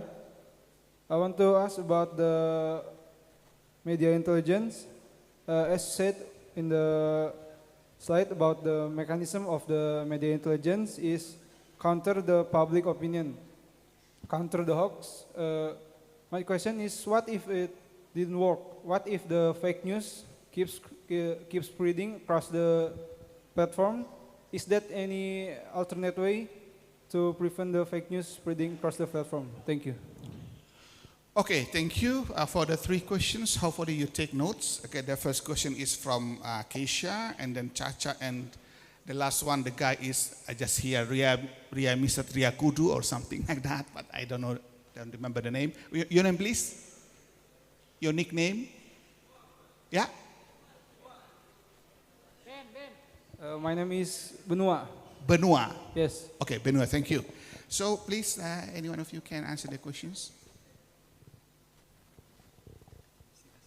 Okay, so thank you, first of all, for the great questions. Allow me to answer the first one. So if I caught it right, the question is, so how come media intelligence is able to prevent something from blowing up in this day and age? And isn't it impossible to prevent? Well, to answer that question, of course, in our modern era, in the technology era, the social media era, preventing something is hard, almost impossible. But there is a way. How? It's in the networking part. So before they upload it into the annals of online media, we can prevent it from happening. So let's take, say, a traffic accident, for example. We can prevent the news from ever blowing up, or people spreading misinformation. The point here is in the misinformation. Let me rephrase that. The misinformation spreading. So not the information per se, it is the misinformation or the false narrative that people are spreading that we are in an effort to stop. Does that answer your question? Okay, thank you. Right, so the second question, it's a bit muddy. The words that I caught are there any efforts to cover up the intelligence agents? I presume, is that correct? It sounds like to counter public opinion like that? Yes, are you asking about how to counter public opinion? Okay, so to counter public opinions, right? So if, let's say, we as the police institution, there is some negative information is spreading about us, about our institution. What we can do to counter that is to clarify that. I'm sure you know well that each and any viral sensation, in a negative way, we can counter that by clarifying the matter. So problem A is cleared up by A squared. Okay, does that answer your question, Miss Chacha? Miss Chacha? Does that answer? Okay, thank you. Right, so the third question comes from our fellow cadet. Are there any alternate ways to prevent, was it hoax, prevent false information from happening, from occurring to us? So an alternate way to, let's say, move the current of the information is for us to it's called diversion, an information diversion. So we diverse the information, we make another narrative for the matter. So not necessarily a wrong, a misinformation, but it's a way, and say an alternate current, an alternate path to resolving that hoax problem. Does that maybe answer, or should I simplify it? Okay, all right, thank you. Thank you all for for your questions. They're all great and if you'd like to ask more, maybe. Okay, thank you, Vishnu from the intelligence team. Okay, I just want to be fair. I also invite questions for the criminal justice. Okay, so I just invite questions for the criminal justice team. And there's anyone asking questions from Prasna and dear Natalie? Yes, which one? In the middle? Okay, yes. Okay, if there are two. Yes, please, that gentleman over there in the middle. Yes, the mic, please.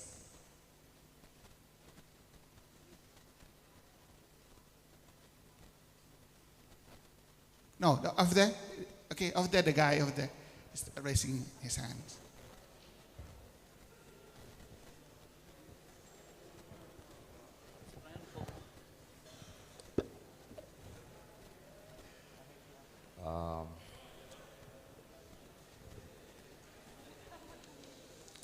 Yes. First, Brigadier Cadet Rahmat Komala Ksatria. Here I'm going to ask about what are the efforts done by the Indonesian National Police on adapting the EMP system to various and different OS across police units in Indonesia? Okay. Arlene? Okay, we just accommodate the second question for, yes, yeah, from the gentlewoman over there. Yes, please. The mic, please, over there on the left.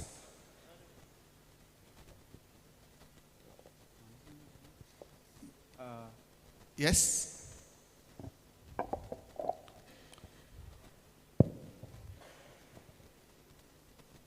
Rahma Aisyah Putri, Brigadier Cadets number academic number 21190. I want to ask, what if the EMP server is down during work hours when an investigator is receiving a report? What happens then? Thank you. Thank you so much for the questions. So there's two questions. The first one being from my junior, Rahmat Komala. Thank you for the question. You asked about how does the efforts the Police Institute makes in adapting EMP for different police resort sectors on different systems. So it is true that different police sectors and resorts have different operating systems, especially the hardware, which is the computers. Sometimes on smaller resorts, it has a more outdated systems than the newer ones. And the way that the police institution, Indonesian National Police, counteracts this is that the update of the EMP usually comes in a really simple form. So both for the UI and the UX from the EMP itself is really adaptable to most operating systems. For example, the user interface is not that complex, so it's not like your usual browser that has to install extension and all that to be able to access all the features. The EMP still uses a very simple and quite updated UI and UX. And for the second questions from my friend Rahma, what happens if the EMP server is down during work hours when investigators are handling reports and all that? Well, to answer that, it actually happens in one of my observations in one of the police sectors that I was collecting data. So the server actually went down, it cannot be accessed. And what the investigator does is actually, he uses the older way to handle the report using Microsoft Word. But do you think it's less time efficient? Actually, it's not. Because in the EMP application itself, once it's back online, you can just transfer the file of the report and format it into the EMP automatically. So it does not, so you don't have to retype it in the EMP format. You just have to transfer the file once the EMP is back online. So that's still time efficient in my opinion. So does this answer your question, Rahmat? Okay, yes. Unfortunately, we don't have the privilege of time. So time is very limited and also expensive. So that is the questions from the audience. Now we are expecting feedback from Ibu Tri, Bu Aju, Bu Nur, Pak Wagiran, or Bu Heni. So please I expect you don't ask questions, just give evaluations or feedback so the presenters can be better in the future, okay, especially in making public presentations. Okay, yeah, the time is yours. Yeah, my name is Laksmi from Faculty of Law Universitas Diponegoro.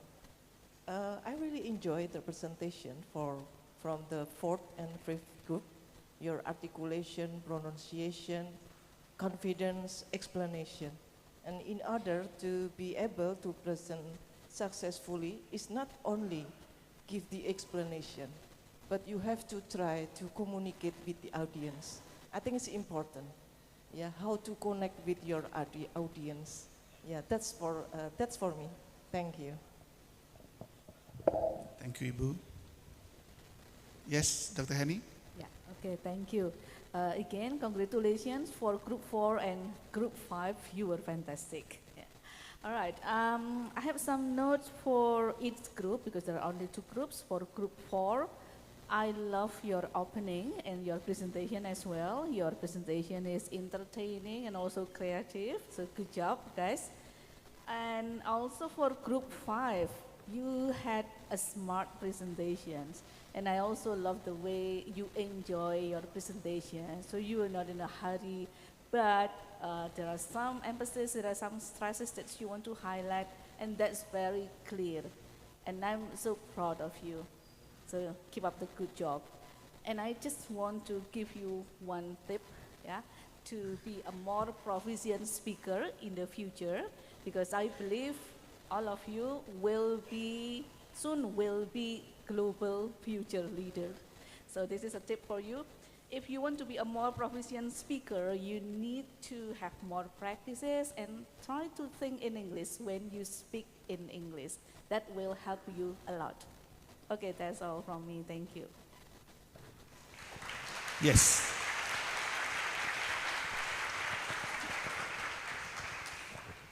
Thank you. Well, great presentation for all presenters.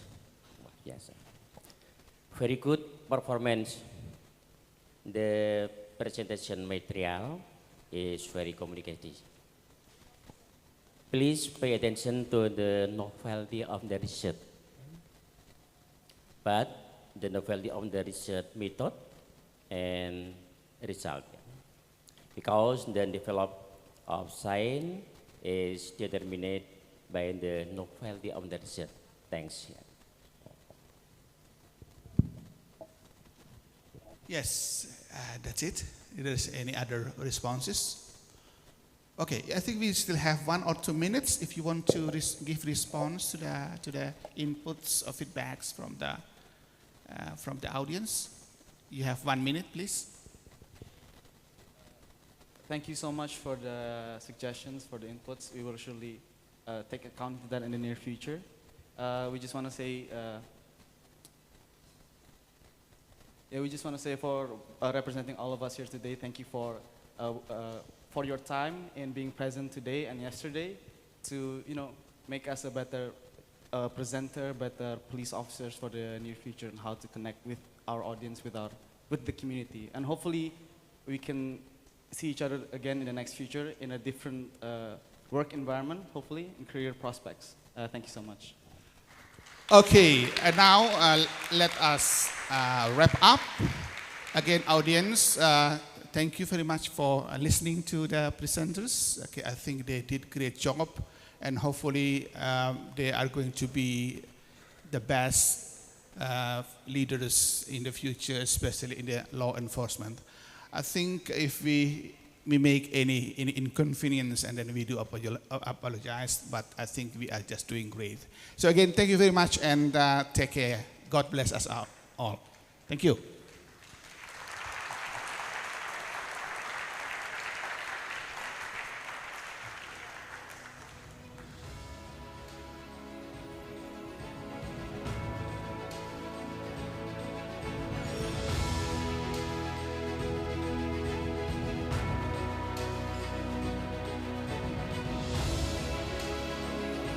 Thank you, Bapak Redang, for chairing the second session. Ladies and gentlemen, we will continue the seminar with keynote speech by our speaker today. He is an alumnus of Police Academy and Adi Makayasa Awardee of 2002, earning his master's degree from the University of Leeds. Now he is a PhD candidate in the Criminology and Criminal Justice, University of Leeds, United Kingdom. Currently, he is a senior lecturer at Police Science College. Ladies and gentlemen, it is my great honor to cordially invite to the stage Police Senior Superintendent Nugroho Ari Setiawan, SIK MM MSc.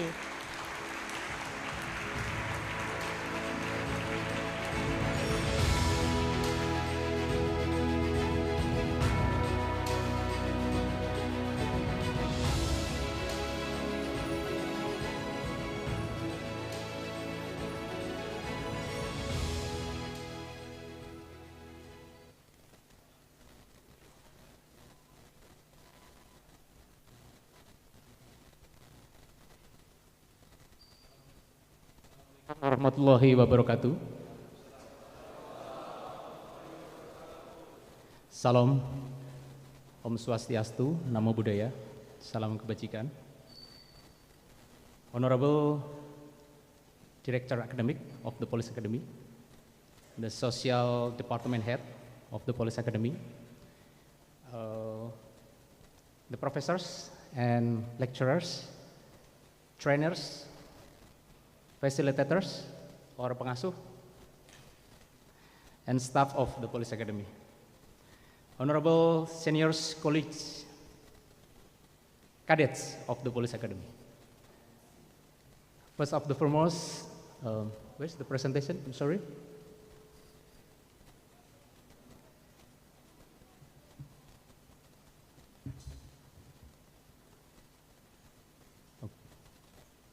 Okay. First of the foremost, I thank to God Almighty because He's allowing me to stand before you, Commander, and all the cadets here. I will deliver a presentation on police research for the Indonesian National Police Cadets.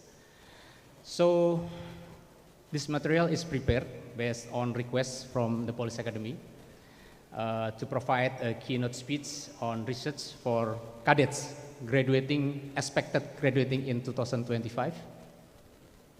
And these cadets will be preparing their final assignments. And in this session, I am to provide an overview of what they have done and will undertake.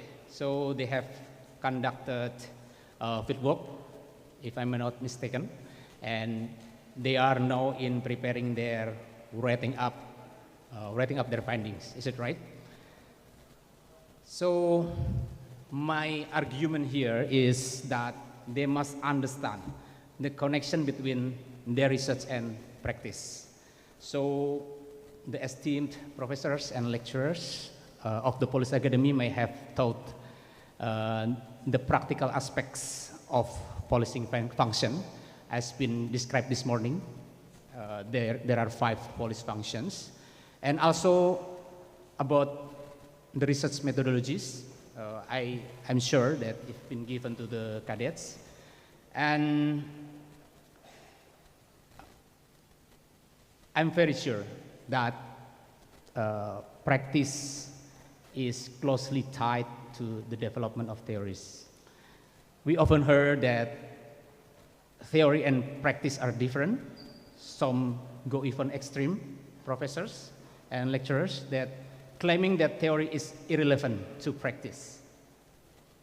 So through my presentation today, I hope to offer different perspective to the cadets, that theory is deeply interconnected with practice.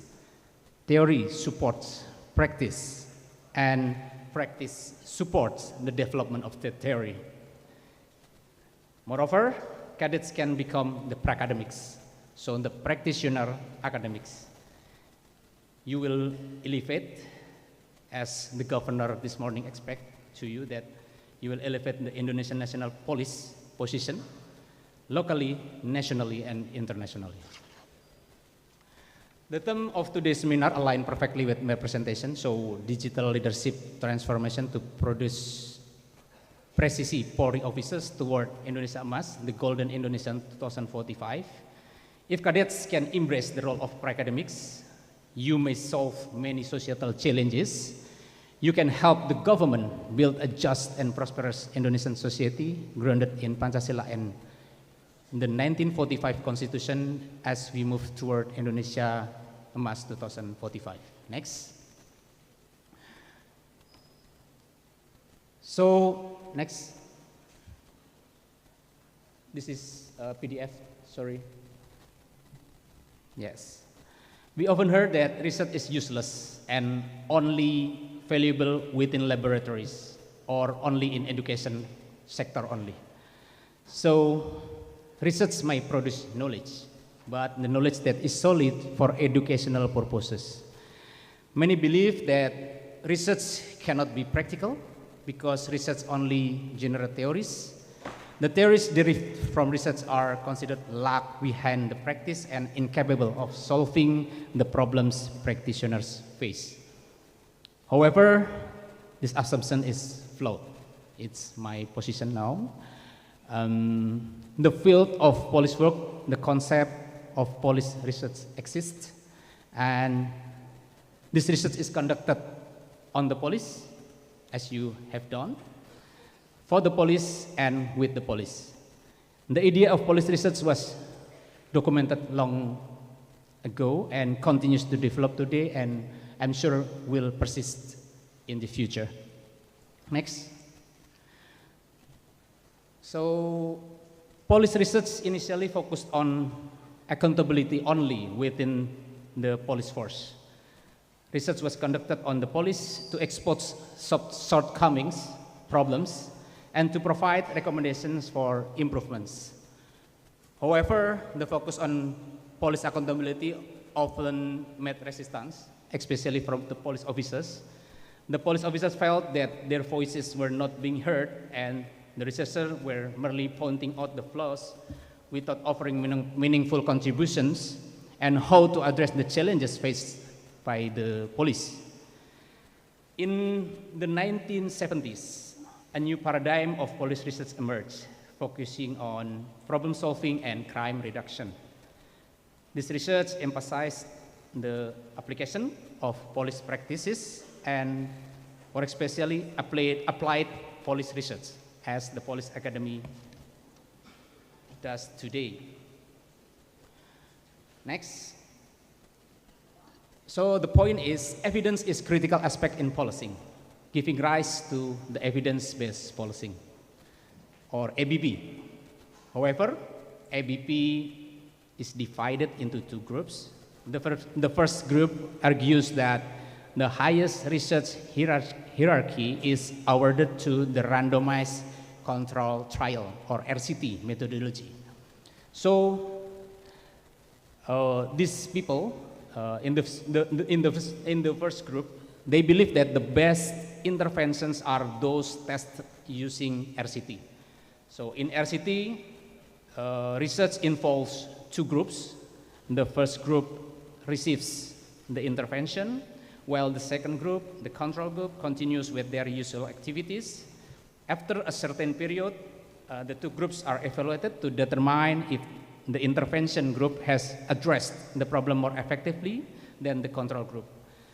If the intervention group outperforms the control group in resolving the main issue addressed, it is concluded that the intervention is effective, then such effective interventions are recommended for application in the future policing practices.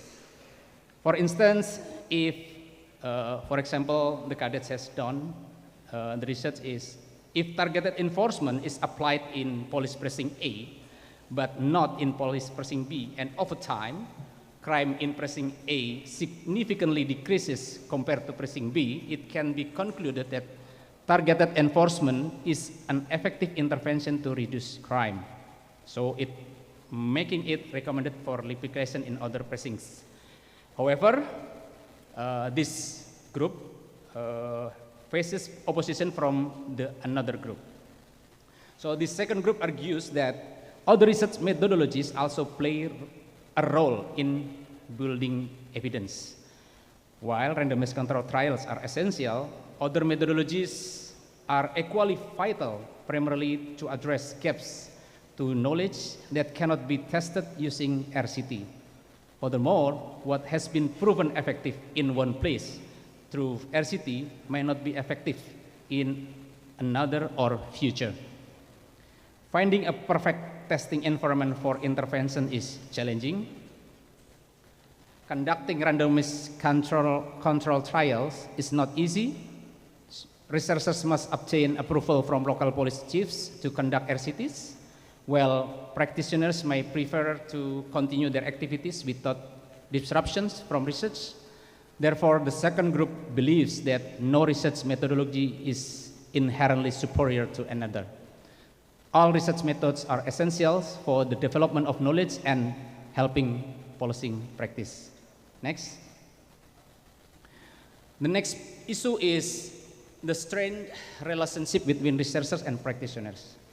Practitioners feel that researchers tend to disrupt operational activities. Moreover, when researchers complete their studies, the results are often deemed irrelevant or unusable for practical purposes. The difficulty in collaboration between researchers and practitioners makes it hard for research findings to be accepted practically. Practitioners are also reluctant to collaborate with academics in conducting joint research. Practitioners often perceive academics are useless individuals. This is very extreme. Academics are seen as being in ivory towers, unsympathetic to practitioners. They are tough to come and go solely for their interests. So academics are perceived as caring only about publications. They don't care about the practitioners, or also practitioners of the police force. If cadets, you ignore the negative perception as I described above in conducting research in your workplaces and with other practitioners. You're not just working with the other police officers, but also the civil servants, the non-commissioned police officers as well. So your research will be challenging. Next. So this is suggestion by Cockbain. Next. Okay. Cockbain proposed steps in helping researchers gain acceptance from the practitioners. First, researchers should choose suitable academic institutions, supervisors, and mentors. These entities can assist researchers in establishing collaboration with the target organizations. For cadets, you have already fulfilled this requirement. The Police Academy is the ideal institution for you cadets in conducting research within the Indonesian police organizations, from headquarters to local police stations. The Police Academy has the best professors and lecturers, facilitators, pengasuh. They are the best mentors and supervisors for the cadets for conduct police research.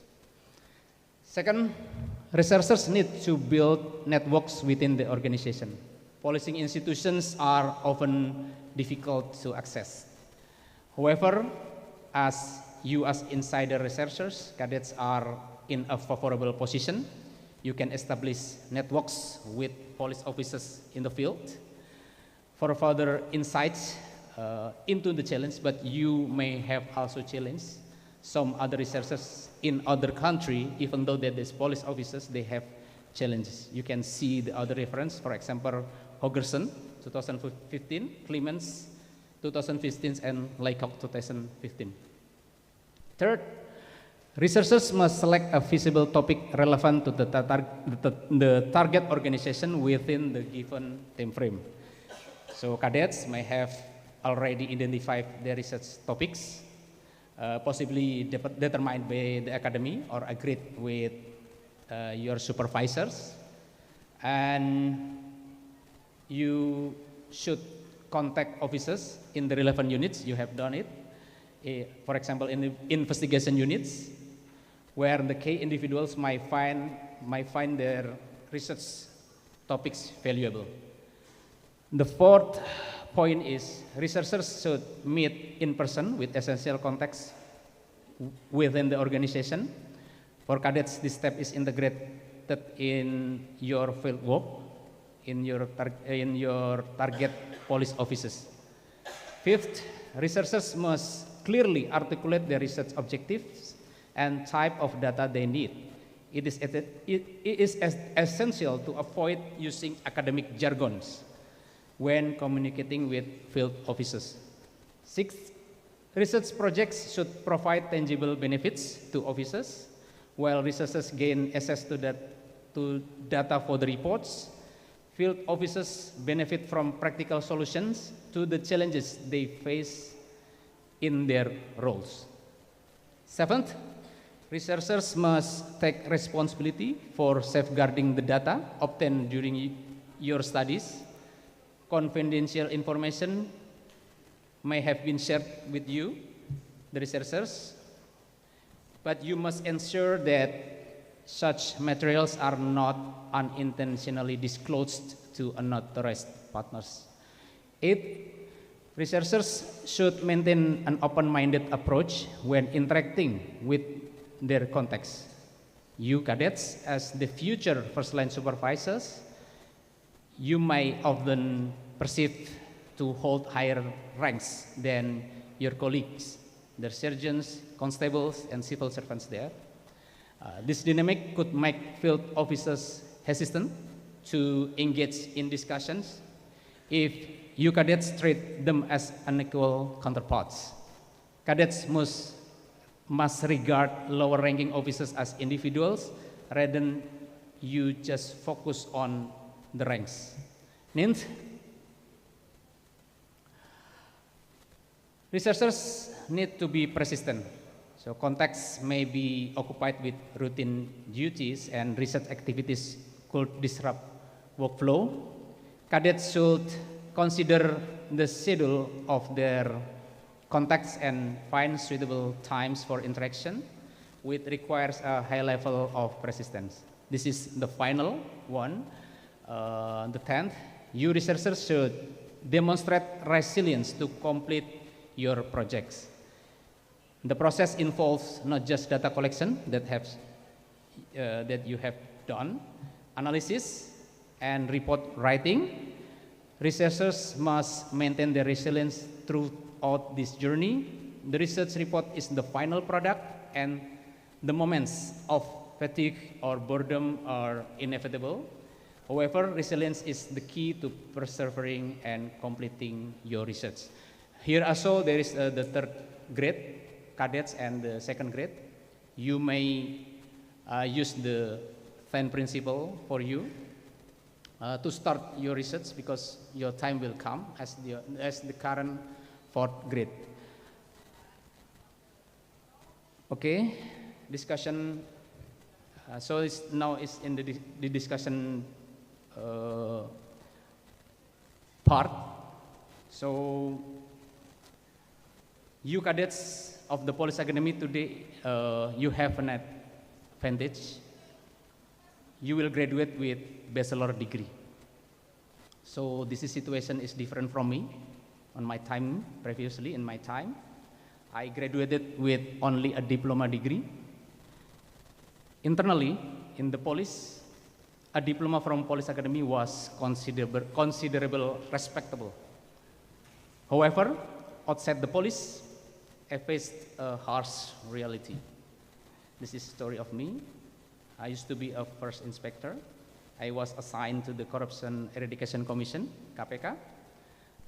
The rank F2 is high, but is compared to the other ranks in the police is high, but KPK is different.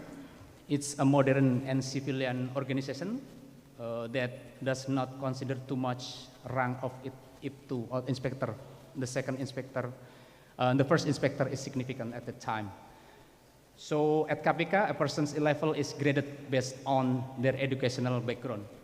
Without a bachelor degree at the time, I could not attain an officer grade, even the lowest level of functional officer at the KPK. Although my experience as officer was respected, especially in the police, my position was limited to the highest administrative level at the time. So maybe it's compared to equivalent to a surgeon, senior surgeon, sir.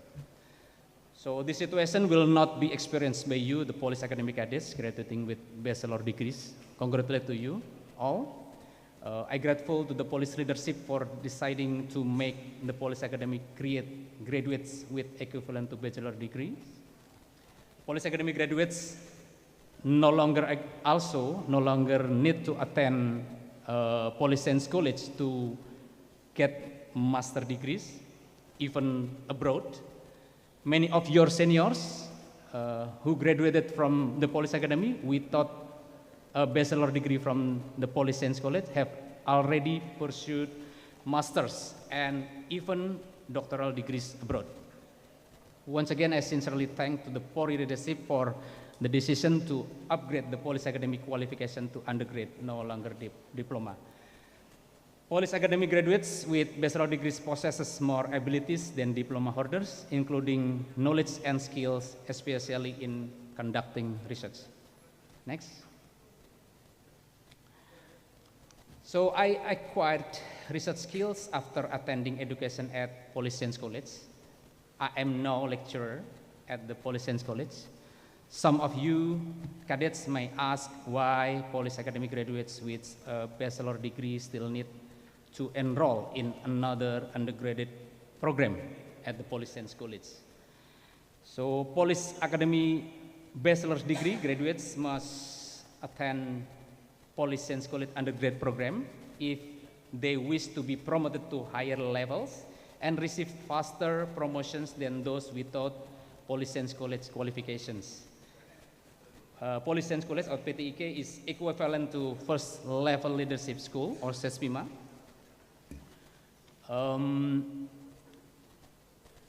The current regulation stipulate that PTIK is an advanced managerial education program after the police academy.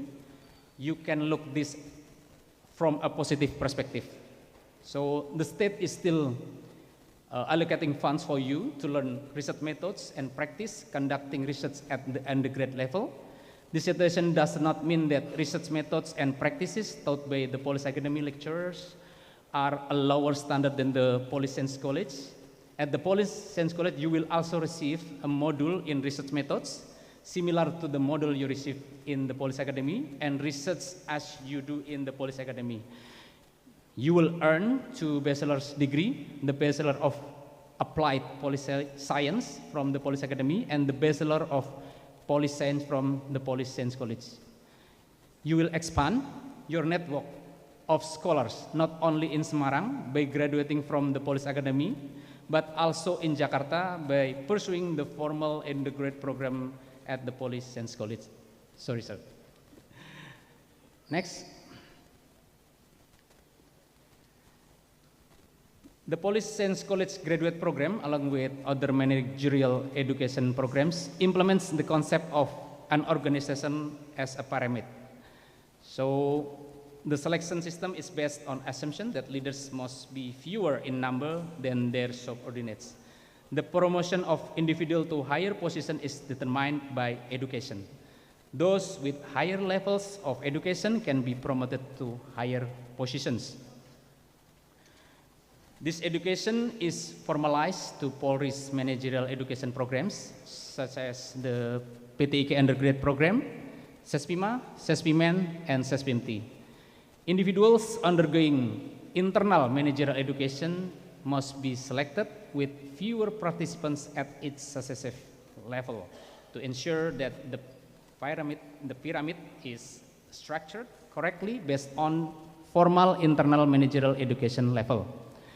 This assumption, organization as pyramid, is contrast with the other view, the functional position theory.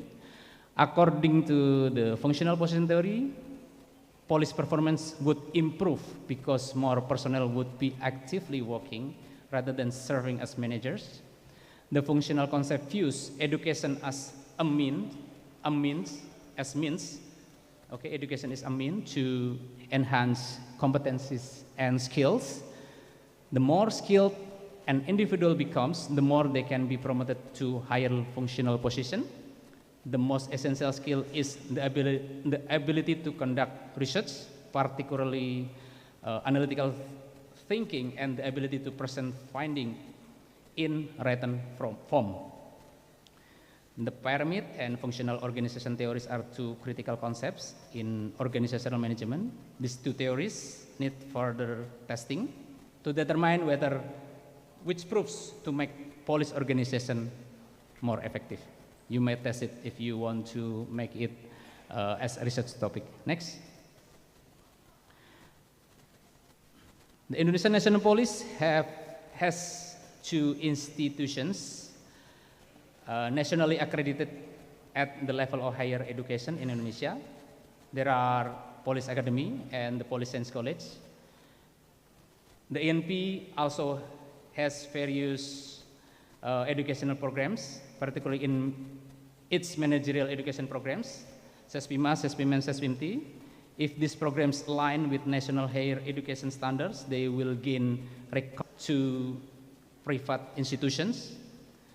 The literature also discuss the concept of military policing.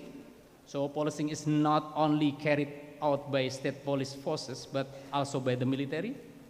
This is common in developing countries.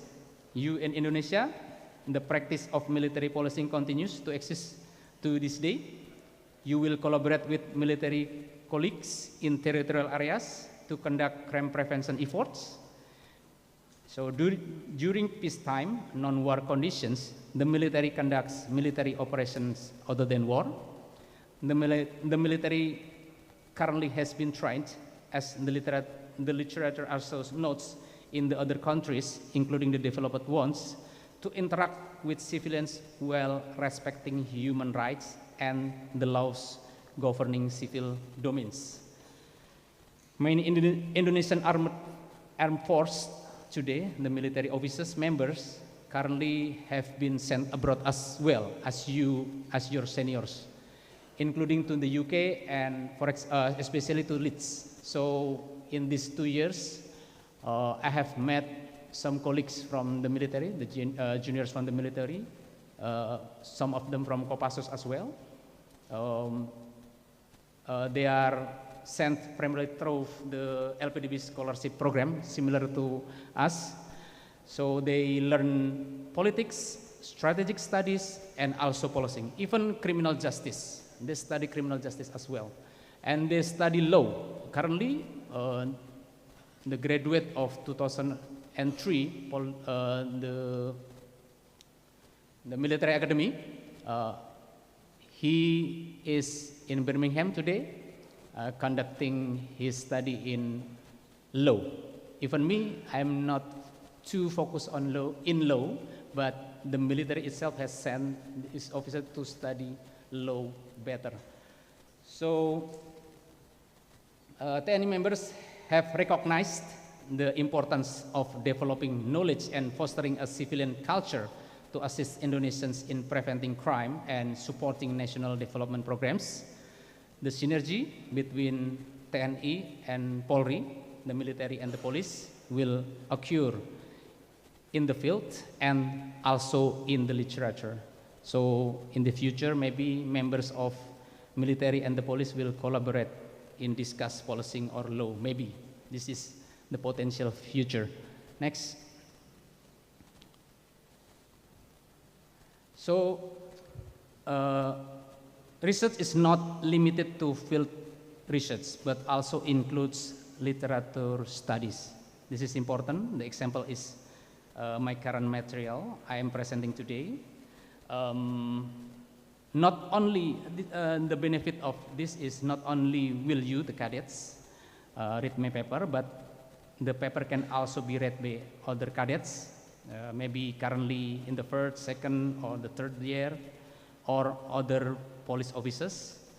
Perhaps future similar works on police research can challenge the opinions expressed. Undergrad, master, or doctoral level, the certificates serve your careers. You are practically assisted with the certificates, not the research skills. The choice lies with you, the cadets. Next.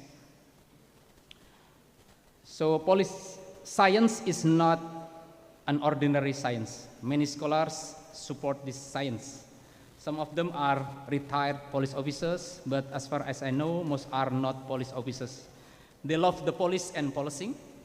They want the communities to be safe. They promote crime prevention, which is the most critical job and the main job and the main objective of the existence of you, the police. One of the endeavors is improving policing.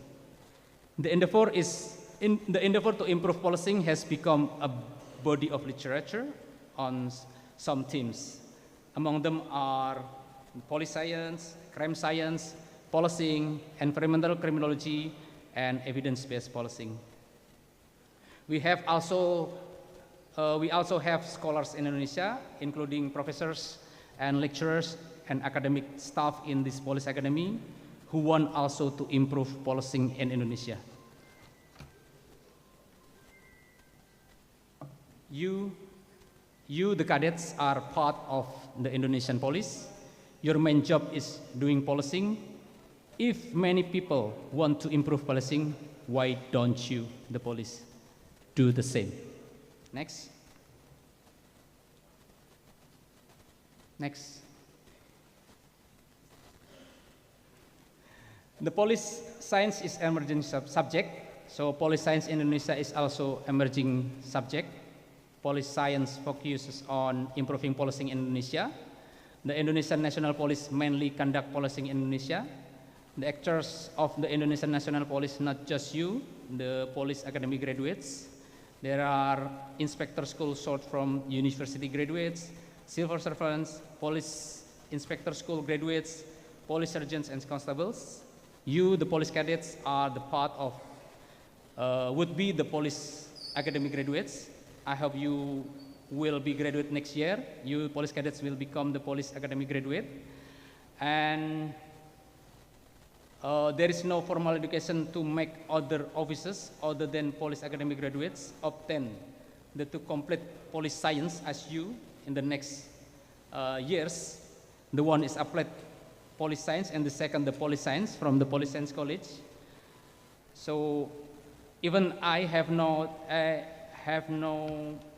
chance of to write an undergrad dissertation in the Police Academy as you. You have to be thankful for that. Police science in reality does not just belong to the Police Academy graduates. There is a chance for police officers and civil servants to learn about police science. So LPDP currently has scholarships to fund police officers and civil servants to study police science locally and at some of the global sources of police science. Do you think that your police science has been updated as the current global police science? I suggest you to update our police science. The police science is updated and linked to global police science. This job is your job, the police cadets. They are also the candidates for the chief of the NP in the future. Are you sure that you will become the chief NP? If you are sure, how much is the chance in percentage that you will become the chief of the ENP? Or who are the candidates or potentially being the candidates of Adi Makayasa from this batch, if any? If any, are you sure that the candidates of the Adi Makayasa will be the chief of the ENP? How many Adi Makayasa achievers have ever become the chiefs of the ENP? As I remember, on General Sutanto, General Badaruddin Haiti, and General Tito Karnavian. So, if the percentage of being the chief of an ENP is paltry, is it essential that you achieve it, especially when you reach it by conflicting with your friends, seniors and juniors? Why shall you, and second question is, why shall you wait to be the chief of NP to help improve the NP if you can do it now? So rather than waiting to be the chief NP, why are you not helping the existing chief to improve policing? You can help the chief of the NP in every period, but you have to know the tools to help him improve policing.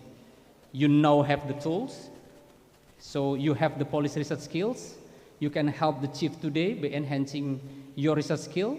You can also help the chief in the future by enhancing and applying your research skills. Or even more, if you become the chief of the ENP, if you will end your service as police officer, even though you are the chief, your leadership will also end. If you have research skills, you may still help the next chief after you retire. We have the examples. It was the General Awaludin Jamin. He still served the ENP despite retiring as police officer, also retiring as chief of the ENP. One example also, Professor Jerry Ratcliffe is one examples from the foreign country. So many other chiefs still serve in improving policing after they retire because their research skills. So you may do your research, the literature review, to know retired police officers who still serve improving policing until today or until they die. Next. So this is a curve of the Police Academy graduates living curve. This curve is General Police Academy graduates living curve. This curve starts from graduation date of the police cadets. You will be post some areas on police units, several periods. You can be structural or functional officers. You will be promoted to formal police education and further post in higher positions in the police organization pyramids. Some officers might get the highest position of organization, such as the ENP chief, but others do not. The persons who get the highest position will also retire. If they retire, they can continue in the second career or not. In the end, we will end or die. Next. This is the second curve, shows a specific pattern for the retired officers who can continue the second career. They can contribute to the police or not. The example of contributing to the police is still making policing literature. The others are not contributing to literature. They work in the government organizations, but not contributing to policing literature. Next. The third curve. Next. Okay, the third curve shows the retired and died police officers who still contribute to the police. They are the police officers who, during their lives, create literature. Future generations will still use the literature to inform practices and as a reference for subsequent literature. Next. This is Professor Herman Goldstein. This is a person who loves police very much. He wants the police in any place around the world to be improved. He believes that the police are the most important institution that will make society safer and prevent crime. He's not a police officer, but he works with the local chief to improve policing in his area, and the works are disseminated, influencing other police areas and researchers to do the same things in their area. He has been died in 2020, but his contribution is still sustaining. There is a Herman Goldstein Award. The award is given to public police conducting problem-oriented policing initiative in the areas. This year, Indonesia must be proud. Indonesia got the award. The Ministry of Environment and Forestry of the Republic of Indonesia. So, the case is reforming hunters to reduce snaring in Sumatra, Indonesia. The ministry is not the Indonesian National Police, but the ministry conducts policing in conservation areas. The Indonesian National Police can learn from the Ministry of Environment and Forestry to apply police improvement in the ministry. So, similarly, Professor Herman Goldstein is not police officer. The Ministry of Environment and Forestry is not public police either, but they love the police and policing. So, do we love police and policing? Are you serious about loving the police and policing? Next. So, for your research skills, I use metaphors, swords. So, you have got your sabers or your swords in this police academy. You may get your sabers improved in the police science college. You will get your sabers again sharper if you can study in the UK, for example, on the other countries. In Indonesia, at least you will write for your final assignment. If you do not give others to write to you, making others write for you is not original. This is a message for you. You will not like to write if you make others write for you. Others make writing and join writing is different. So to make others to make your writing and join writing is different. So even though we are not doing reading for you, for example, you want to do practice only, you do not want to pursue academic for your next fixture, you can still do joint writing with your colleagues or your friends or your juniors or seniors who still maintain research. So you may not have chance to study masters or programs similar to this in the UK. You still have colleagues, senior friends and juniors, you can collaborate to contribute to the Indonesian policing literature. For example, for me and other police academic graduates for 2002 is at that time is not available, the LPDP is not available, so it's not as today. So if there were LPDP scholarship programs when we, the 2002 graduates, were still second lieutenants, many of us might have pursued this scholarship. Some of us who are not fortunate enough to study in the UK can still do joint writing with competent juniors.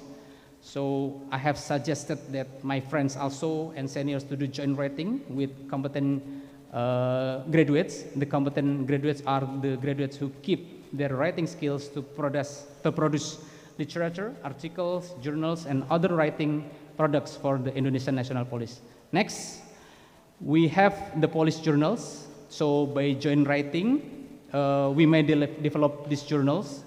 Writing in English, my great brother audience. Next. So the Indonesian police journals may be achieving the same grade as these international police journals in the future, maybe. But without your help, this is impossible. Next. So there are many problems that you can solve with your research skills. The problems are not just outside the police, but also inside the organization. So are you only doing administrative things if assigned to internal departments, such as the Human Research Department, the Police Education and Training Institute, Lemdiklat Polri, the Police Science College or the Police Academy? No, we do internal policing. So we do policing the police. We can identify the factors directly or indirectly influencing the happening of the problems. For example, is the violence caused by peers, situations, provocations, or else? What and how can the interventions reduce or eliminate the factors? You can publish the problem solving in local and international journals. The publication can be learned by our future police generation in Indonesia and also abroad.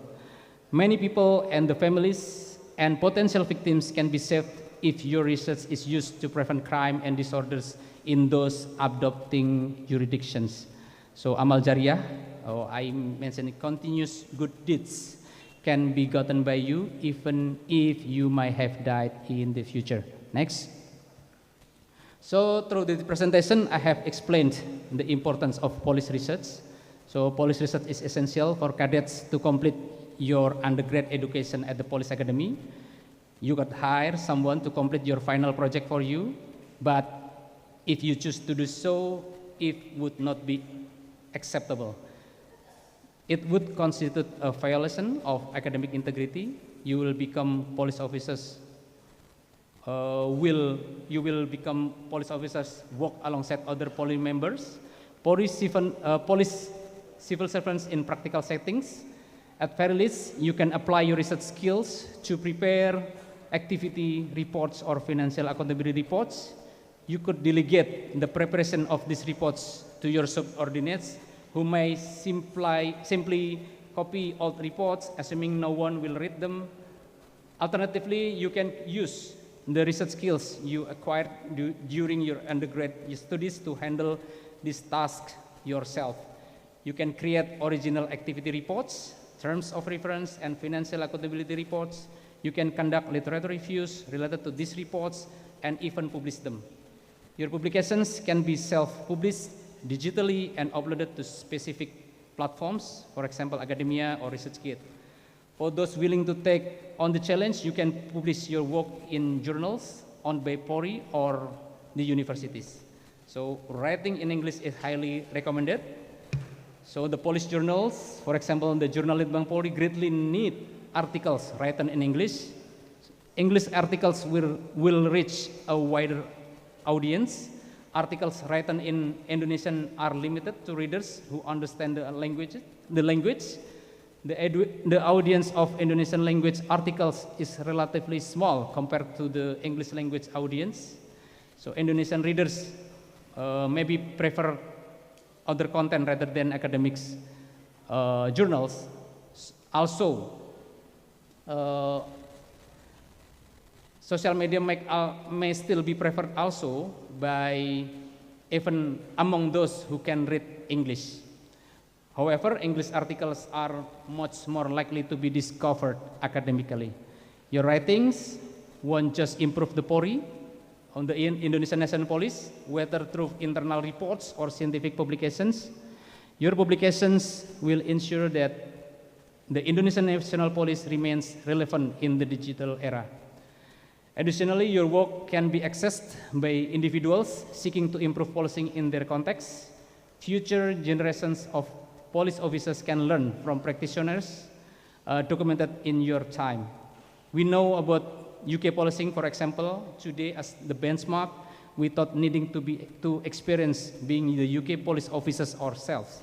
We knew because a continuous body of literature discusses policing in the UK. We can collaborate with our seniors, colleagues interested in building Polri in the Indonesian police literature.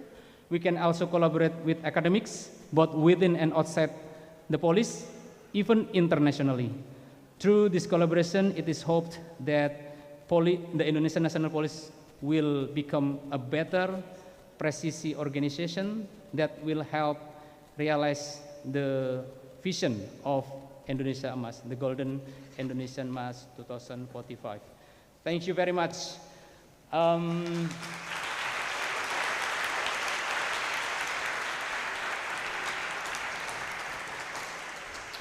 So, you are the future officers. Police are part of the generation that... Ceremony.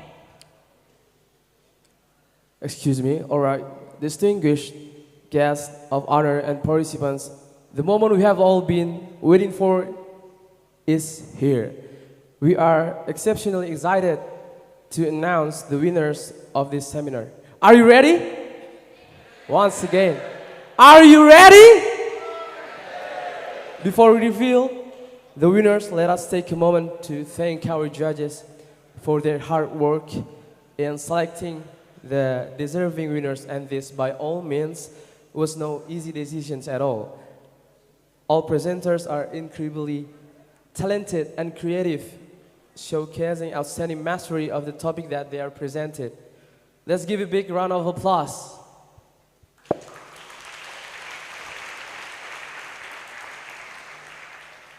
And now, for the result of yesterday's seminar.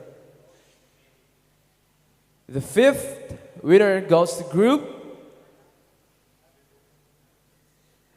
Intelligence with a score 74.75.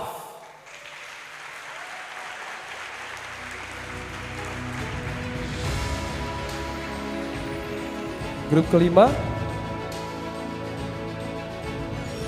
Fungsi Teknis Intelligence Group, you can come forward to the stage. The fifth winner, Intelligence Group.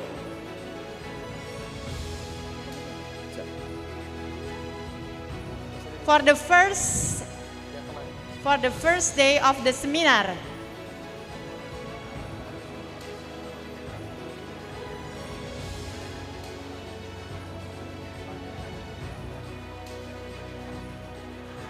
Or representative from the group. You are very welcome to come to forward.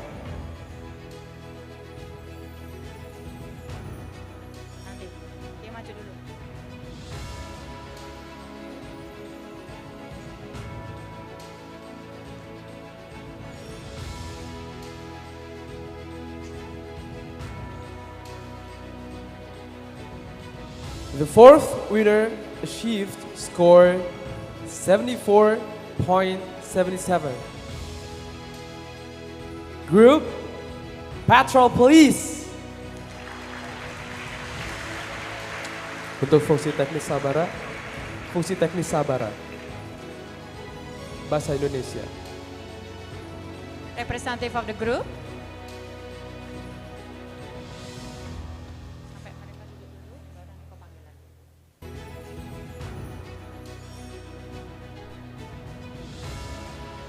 Next, achieving score 75.18. The third winner belongs to group Community Police. Untuk fungsi teknis Kamtibmas. Representative of Community Police of the first day of seminar.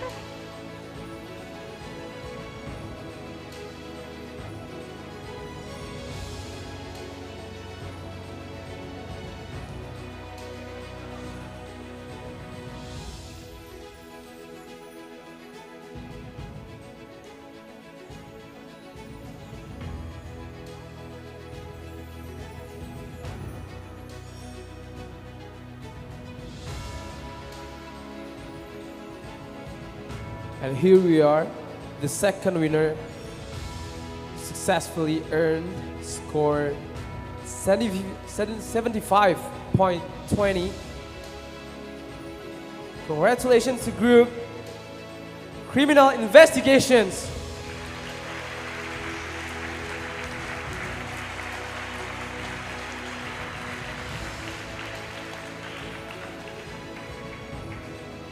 And finally, for the first winner, let's give a huge congratulations, a big applause to group Traffic Police with a score 75.39.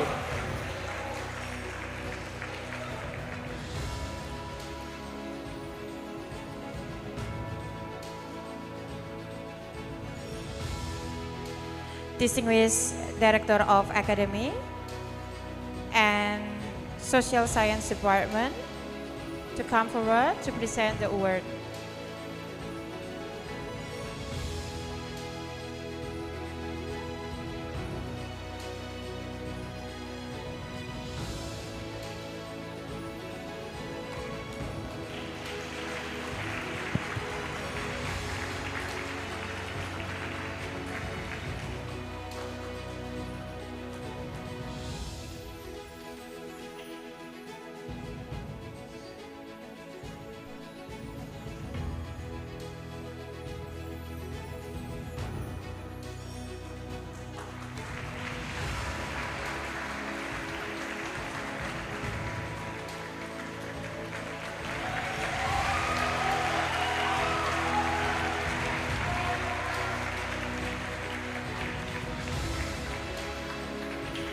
All winners, you can move aside.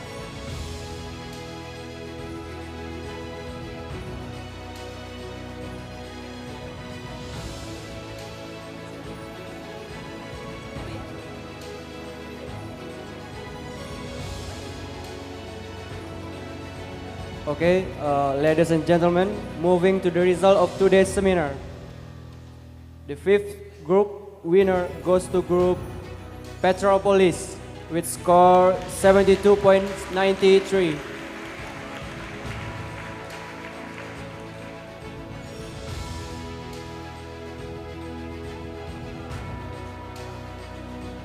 Group Sabara, Patrol Police, for the second day of seminar.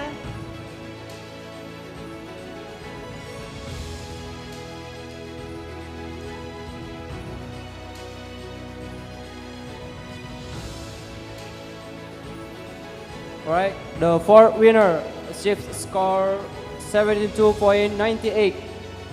Group Traffic Police.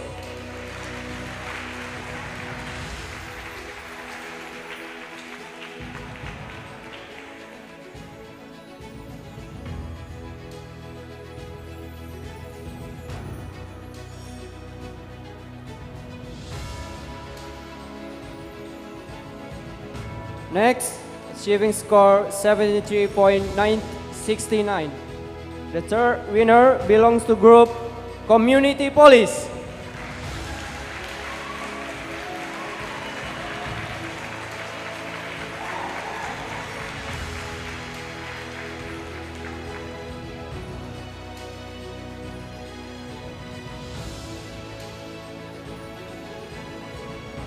The second winner successfully earned score 75.73. Group Criminal Investigation.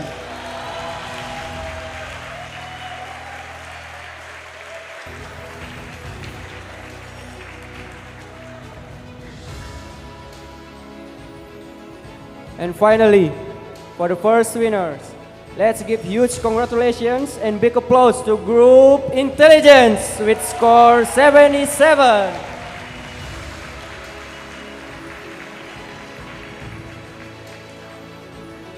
The distinguished academic director, please cordially invited to be to the center of the stage.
All the audience, please kindly rise.